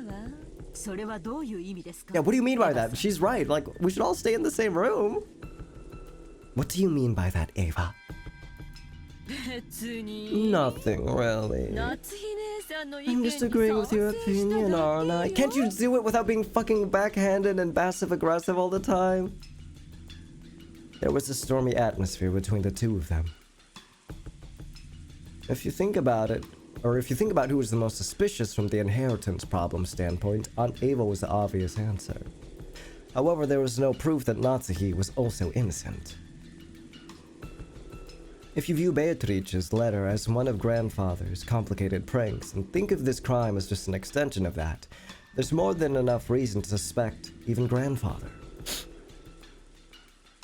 Also, Aunt Natsuhi thought the criminal was on the outside. But Aunt Ava thought the criminal was on the inside. In short, it was the question of whether or not a 19th person exists. Same question that's been repeated endlessly since last night's dinner with the letter from the witch who called herself Beatrice. Ava's low-key brave as hell for yeah, she certainly got balls to like, oh, is that right? Is that so? Sure about that? With a loaded ass gun. Braver than me. So is the culprit among us? Or not? Now zoom in on the black and then fade in a little Among Us red guy. And then start blasting up. Bam, bam, bam, bam, bam, bam, bam, bam, bam, bam. And then show like in the visor, show a reflection of like Battler screaming in terror. Tears running down his face, surrounded by the corpses of his family as he realizes he's gonna be the one killed last. And did the witch Beatrice exist? Or not? If you assume that something as stupid as a witch can't exist, you're basically saying that one of these relatives here who share a common bloodline is the culprit. If that was too unpleasant, it'd be much more comfortable to simply accept the fairy tale-like character of the witch. A witch? A witch drawing a bizarre magic circle and offering human sacrifices? If I could accept that rubbish, I'd be able to trust all the people in this room. However, damn common sense gets in the way. I kept repeating that witches don't exist. In that case, the culprit has to be among us. In the middle of the seemingly endless rain, none of us could break the silence. Jesus.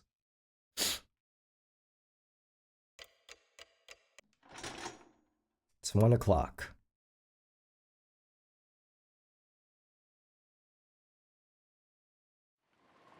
Have you really just been stuck in here the whole time? Oh, the kitchen. Lunch ended and the servants removed the tableware and went to the kitchen. The wind and rain neither weakened nor strengthened, and the island remained cut off from the outside world. At first it seemed as though Natsuhi planned to stop anyone from taking a step outside the room. But when it came time to prepare lunch, she finally realized this would be impossible. However, in order to avoid having anyone alone in the kitchen, she told 3 servants to go together. Because of that, the servants were the first ones given the right to leave the stuffy parlor, which had been packed with 11 people. Since breakfast had immediately followed that terrible incident, preventing most of us from eating much, everyone turned to their lunches in silence.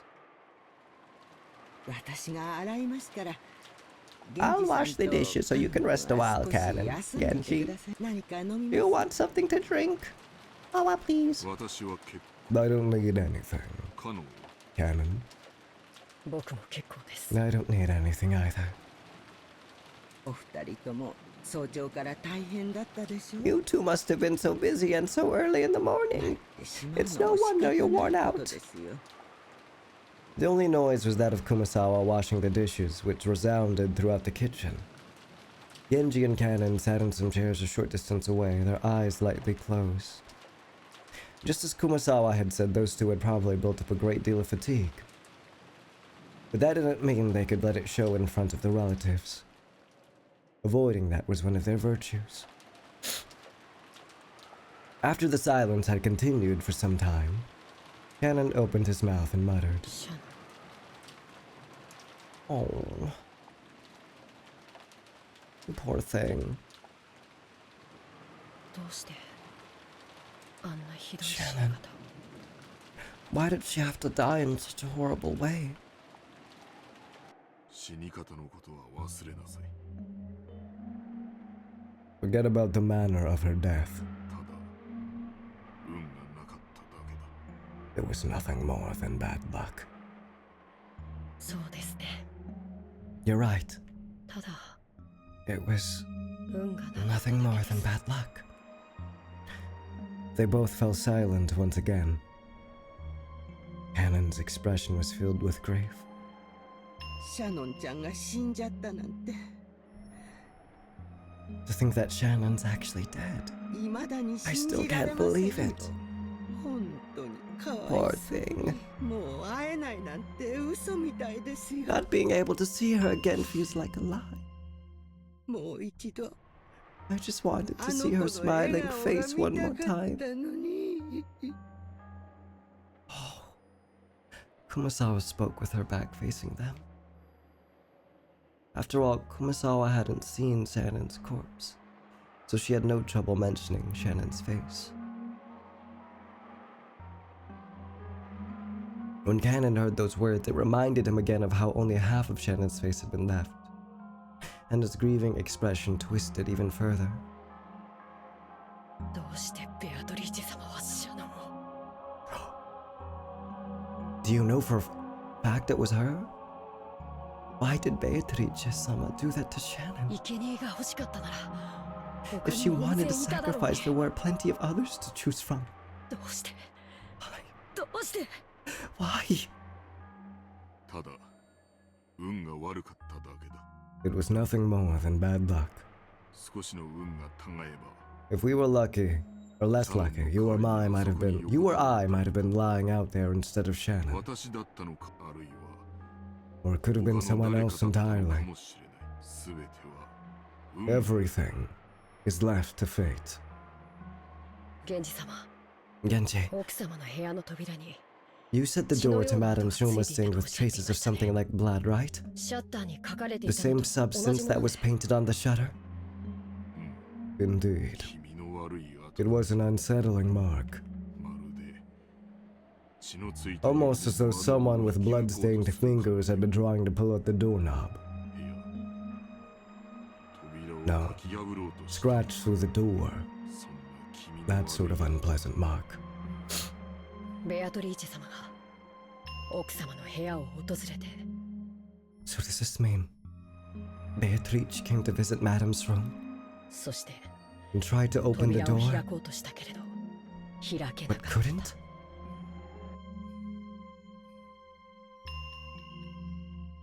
Genji thought back to the time he had seen those traces of blood on the door to Natsuhi's room. With the substance sticking to the door around the doorknob and the marks of something scratching against the door, it had definitely appeared as though someone had tried to open the door but couldn't. どうして How? 奥様は生贄を免れた How did the madam avoid being chosen as a sacrifice? もし奥様が選ばれ If てた only ら she'd been chosen. シャノンは Shannon wouldn't. Hey, do you realize what you're saying about one of your masters right now? 死ななくて済ん Hey! だのに That's the most emotion we've heard from him, by the way. Oh my gosh. If only she'd have been chosen. Shannon wouldn't have had to die.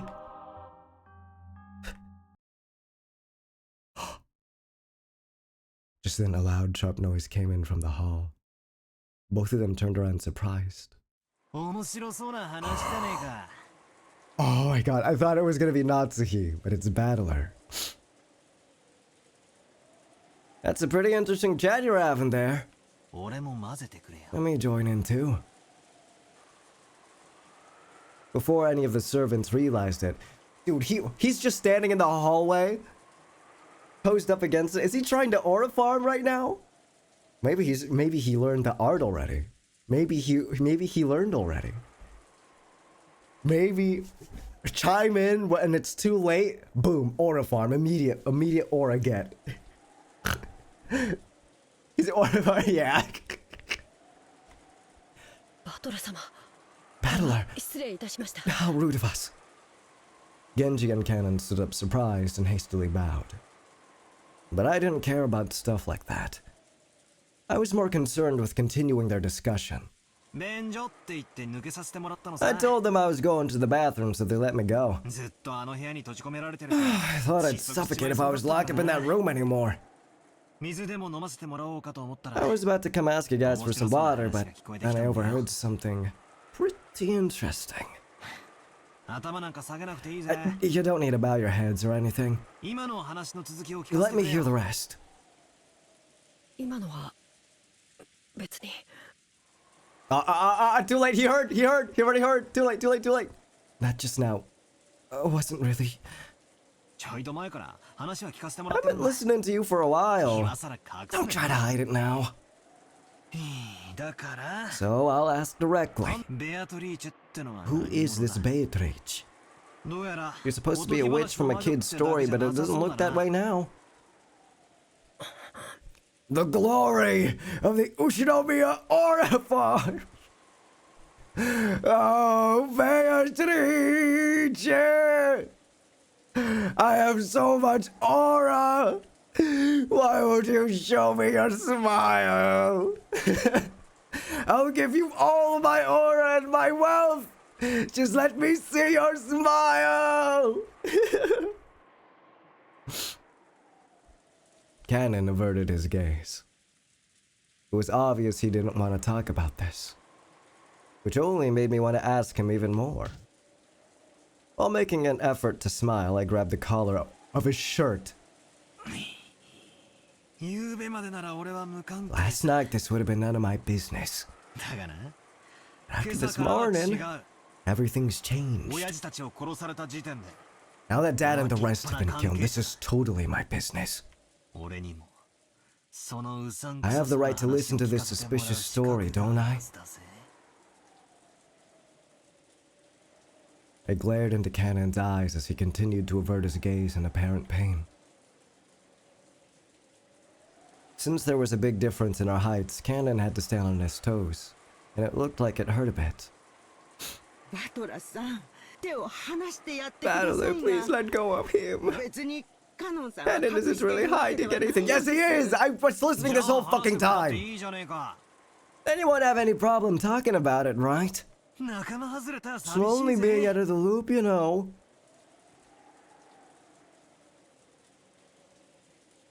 When I tried to further twist up his collar, Genji cut between us and spoke. In his expression were faint traces he'd decided to do something. He had no intention of hiding it. Cool, yes! Lore dump! Yay! I can tell you about it. Cannon only hesitated because you might have taken it badly, Battler. Hesitating, huh? Not very manly of you. Whatever it is you're talking about, it's even more unpleasant having it kept a secret. Tell me about it. It's not like we have anything better to do before tomorrow comes. Slightly spooky story might be the best way to avoid getting bored. Genji and Cannon looked at each other, then nodded as though they decided to talk. Understood. Please ask us anything. We will talk. Right. And I'll ask. Who in the world is Beatrice? All I know is that she's a witch who lives in the forest of Rokenjima. I've heard it's a story grandmother or someone invented to keep people out of the dangerous forest. Is that wrong? No, it isn't wrong. It's as you say. Beatrice is a witch who dwells in the forest of Rokenjima. Battler, I don't expect you to believe this all of a sudden. But Beatrice exists. She is a real person, the one who gave the master a vast amount of gold, and who worked by his side for many years. Huh? Oh, come on! Is grandfather paying you to repeat everything he says? He laughed like it was a joke, but neither Genji nor Kanon laughed. Not even Kumasawa, who was avoiding my eyes, flustered as she started washing the dishes. So unfortunately, I was the only one laughing. Painfully. Bitterly. I see. That's why Genji refused to mention it. If they really meant it, or mean it, of course I'd take it badly. So you're saying that a person named Beatrice actually exists? Yes. She has been working for the Master since before the mansion was built on this island. She has been most likely working for him even longer than I. What do you know? Kirie-san's theory was off. Grandfather really did have a confidant called Beatrice. Is that person on the island now?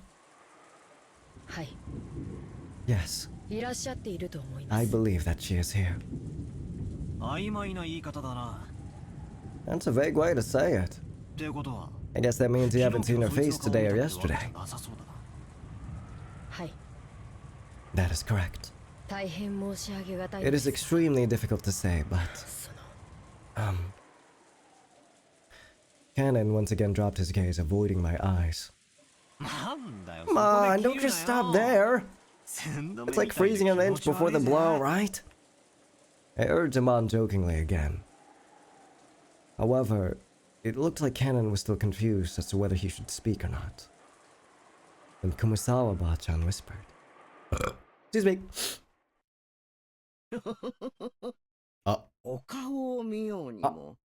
You cannot see her face. Because Beatrice has no form. She has no... What'd you say? Beatrice has no body. Therefore, unless Beatrice wishes it, common people like us are not able to see her form.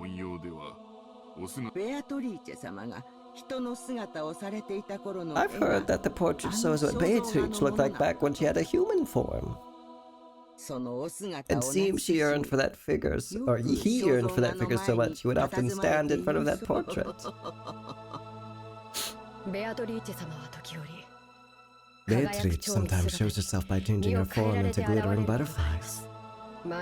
On the rare occasion that you spot them somewhere in the mansion, there is a rule that you absolutely mustn't chase after them. Wait, that's what Shannon did, isn't it? She investigated it. No. It is whispered that you will meet with disaster if you do. In fact, there was a servant who broke that rule and quit because of a great injury. Wait a sec, are you kidding me? Are you all serious about this? Battler, Beatrice has already arrived. Such language may be unwise. Beatrice does not like it when she is profane. If you doubt her existence, you will surely meet with disaster. Battler, you probably find this topic unpleasant. But you know what? Beatrice does exist. If you have 3 people deadass telling you, hey, this fictional witch you think doesn't exist exists, brother, you gotta lock in and agree. If they start spouting like, hey, she's gonna curse you if you don't believe in her existence, dude. She exists. Beatrice hates people who doubt that. Can't you tell, Battler? Beatrice has already arrived here. Come on, quit it! I'm weak against that stuff. Enough with the cheap threats. There was no trace of a joke in the eyes of the 3 servants. On the surface, I laughed and tried to look unconcerned, but I was quickly starting to sober up. Her eyes were also sobering up fast. バトラさん、お願いですから。Battler, I beg that you stop profaning Beatrice. Please trust me. Kamasawa, who was usually cheerful and would always tease people, now spoke with a totally serious face. Well, even if you say she exists, I don't see anything. Are you trying to say she's standing right next to me or something? Quit joking around.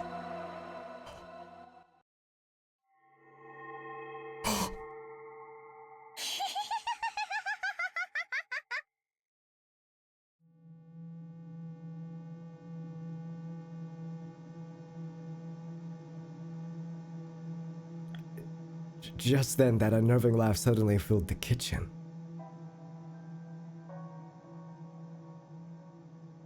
When I turned around, Maria was standing there by the entrance. But her expression and the feeling about her presence felt exactly the same as the servants. What? What are you, wavelength? What?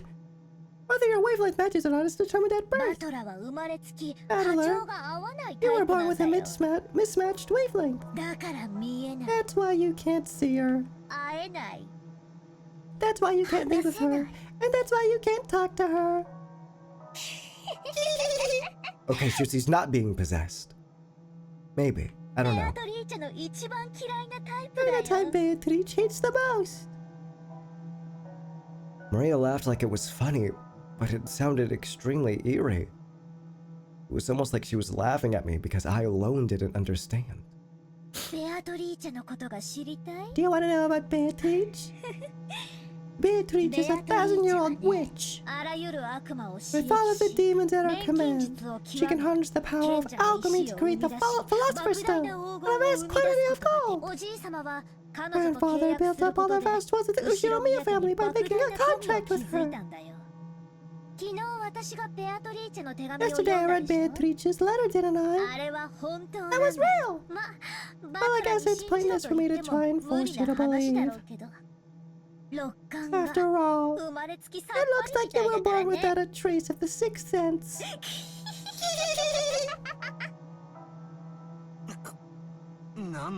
Battler just like man standing emoji. What? What are you talking about? Witches? Demons? Who told you about that?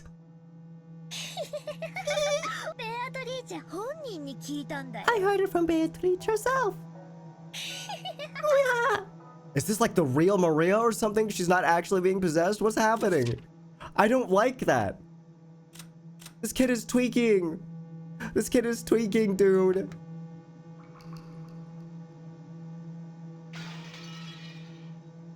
Battler? Battler right now, in this moment in time, some way, somehow, is the most normal person right now. After saying like, let me rub your boobs, he is the most normal guy. We've come a long way from the first stream, Battler. Maria kept doing that unpleasant laugh. However, the servants who watched over this... Why aren't they... What?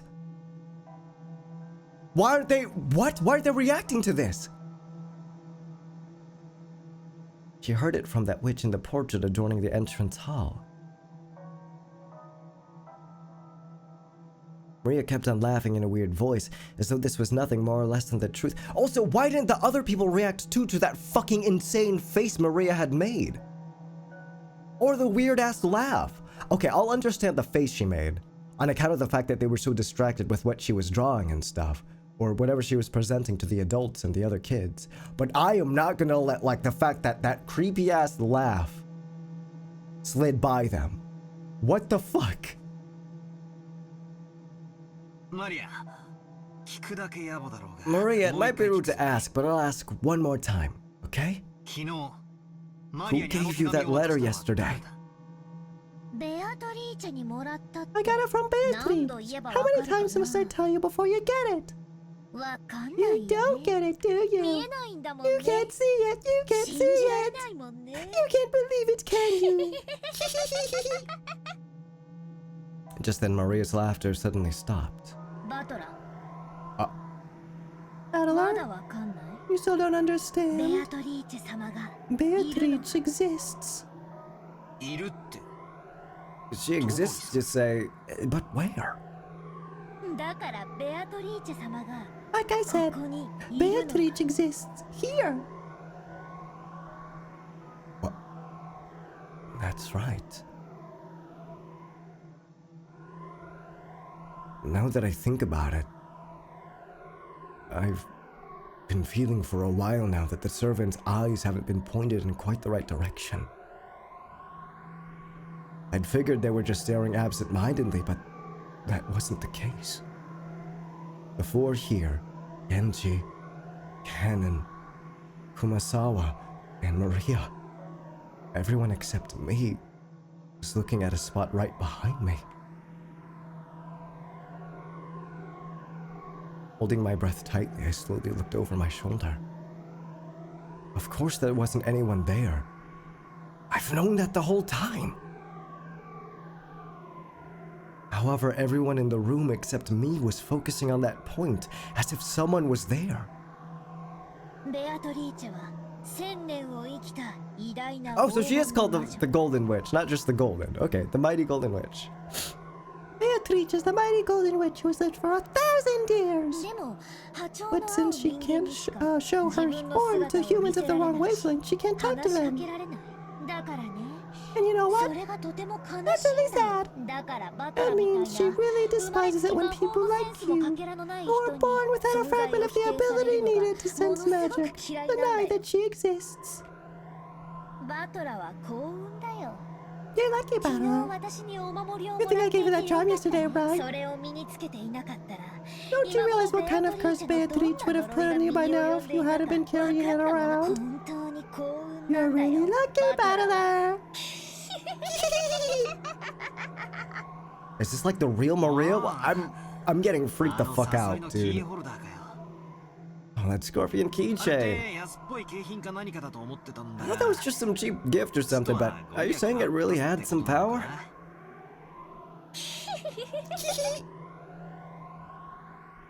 What if he just threw it そ away? れがなかったら今頃バトラがあの倉庫の中で顔面を砕かれて生贄 If it に weren't さ for れ that, てい you'd be たんだ lying in よ that storehouse as a sacrifice with their face crushed by now. 幸運だったよ so バトラは How does she know that? She never once went to the...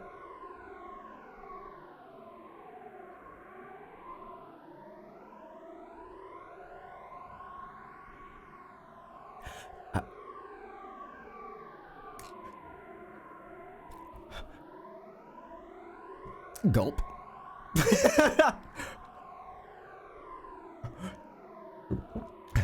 Gulp.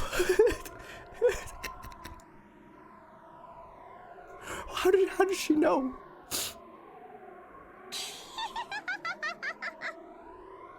そうか I あれがな see. かったら If it weren't for that, I'd have been killed by now. なんでバトラはベアトリーチェを信じないの Battler, why don't you believe in いる Beatrice? のに Even though she exists. 今そこ Right に now over there. ほら Look. 信じる気に Hey, な I'll った bet でし you ょ wanna believe it now. 信じな Believe よ it マリア and にお thank 守り me をも for らった giving こ you とを the 感謝しなが charm. らあれがなければバ If ト it ラは weren't for 今 that, you'd be in the 頃倉庫の storehouse right 中 now. 代わりに誰か一人が助かっていたか But も then しれ maybe な you い would ね have saved someone else in exchange, right? She's right behind me, isn't she? If I could turn behind me, I would. If my model, I mean. Oh, she's right behind me, isn't she?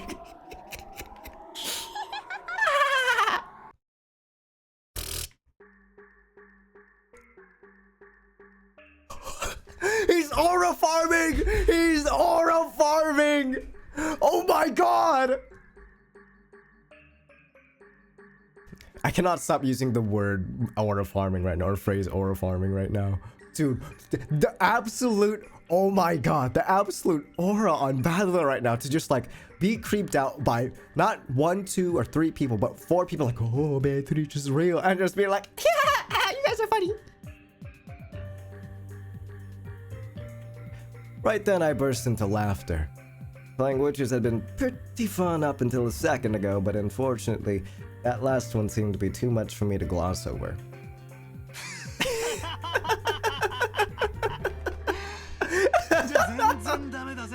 Then it's all useless, isn't it, Maria? If that's true, then I'm sorry, but it's all useless. Beatrice getting mogged right now?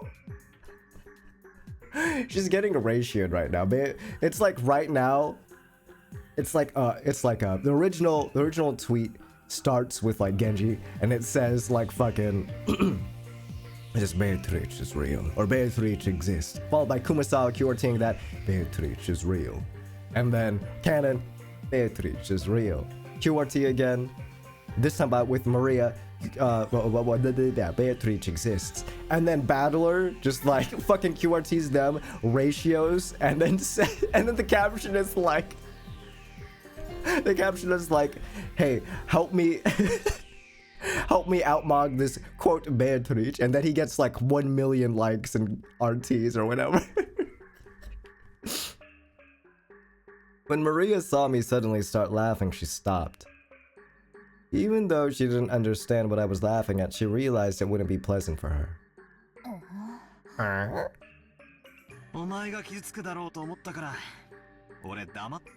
Did he toss it away? I thought it might hurt you, so I didn't say it earlier, but well, I thought I'd put that charm you gave me in my pocket. I must have dropped it somewhere. So the charm can't be the only reason I'm alive now. And even though I should have been cursed by the witch, I'm perfectly fine. Sorry, but I don't believe in things I don't see with my own eyes. Sixth senses, wavelengths, magic sensitivity. Sorry, but I don't believe in fake stuff like that. When I hear the girls in class start talking about how good or bad their ability to sense the supernatural is, it pisses me off. Look, I don't know how much grandfather's paying you, but if you're trying to talk me to join in some cult, believe me, you won't be able to do it that easily. He's winning the I don't give a fuck war. He is fucking mogging Beatrice. He is aura farming right now. And he's about to Flicker Goon too. He's about to master like all 4 forbidden arts that Kinzo hasn't even given to him yet. It's in his blood. Aura farming is in his fucking blood. This guy is crazy, actually. Oh my god. I'm serious. Forbidden arts. It's the forbidden arts. It is the forbidden arts. Come on. It is the forbidden art of aura farming, the forbidden art of mogging, the forbidden art of flicker gooning. Come on. It's real. It's real. It's real. Instead of saying the Beatrice is real, saying fucking the aura farming is real.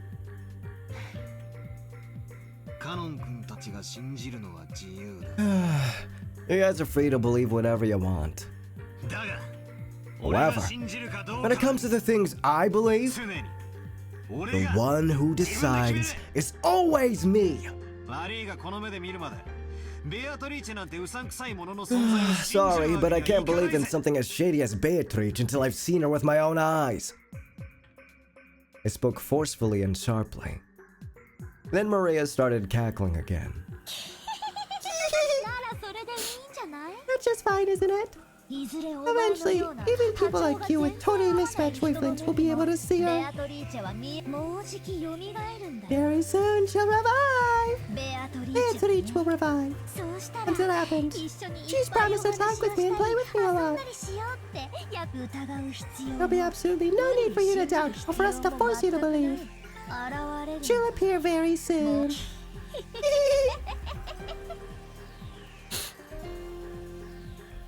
This kid's tweaking like crazy. Dude, I don't want to put this down. I just want to keep going. But I have to. I've made my friend wait far enough. No, keep playing, keep playing. Eve, no, keep fucking playing now. No, you can't stop. You can't fucking stop. I have to stop. I'm sorry. I'm sorry. I'm sorry. I want to keep playing. I do. Trust me when I say that. But I have to stop. This is so good. The writing. The writing. Now I just want to go up to everybody I know and be like, you gotta play Umineko, man. You gotta play this shit. You gotta play Umineko. It's so peak. And I'm not even past the first episode, bro. I'm not even past the first fucking episode. Streamer! 8 more hours of Umineko! Has it been 8 hours? No, it hasn't.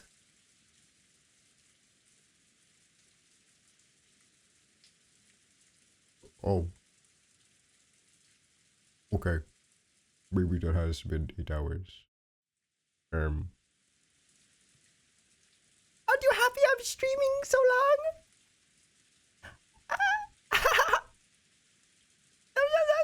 8 hours, man, yeah. Give me another 8 hours. Give me another 8 hours of Umineko streamer. All right. I'll call it there though. I'm quite tired. I'll take a break for some din din and then play some Fortnite with my friend. Smile. But yeah, bye guys. Bye bye bye bye bye bye bye bye bye. Bye Hui, bye Cole, bye Emery. Bye Oolong. Bye everyone. Bye Sharky, bye Kaze. Let's listen to this one. It's 8 minutes long, so obviously I'm not gonna listen to all of it, but I fucking love this song, dude. Is it Golden Slaughter? No, it's just Rose.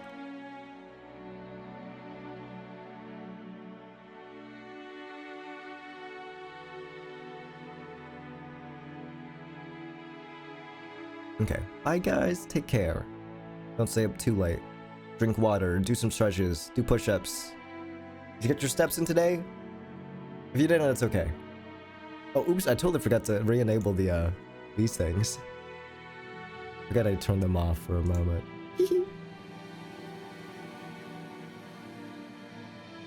Another 7 hours, boo!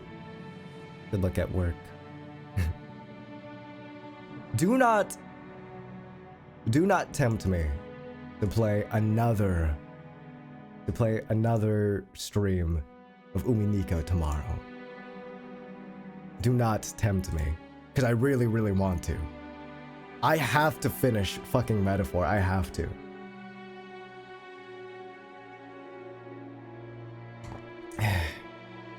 I just have to. I can't skimp around it any longer. It's called Umineko Thursday, not Umineko Thursday and Friday. It's like a weekly anime episode, okay? It's like a weekly anime episode. Smiling widely at myself in the mirror. We'll see how I feel tomorrow morning. If I genuinely feel like the mystery of Rokenjima and the murders and the epitaph are just too difficult to resist, then I'll play. But otherwise, if I'm able to just like launch a Metaphor and lock in, I shall. But either way, bye guys. Color before versus Ume Pico. So true.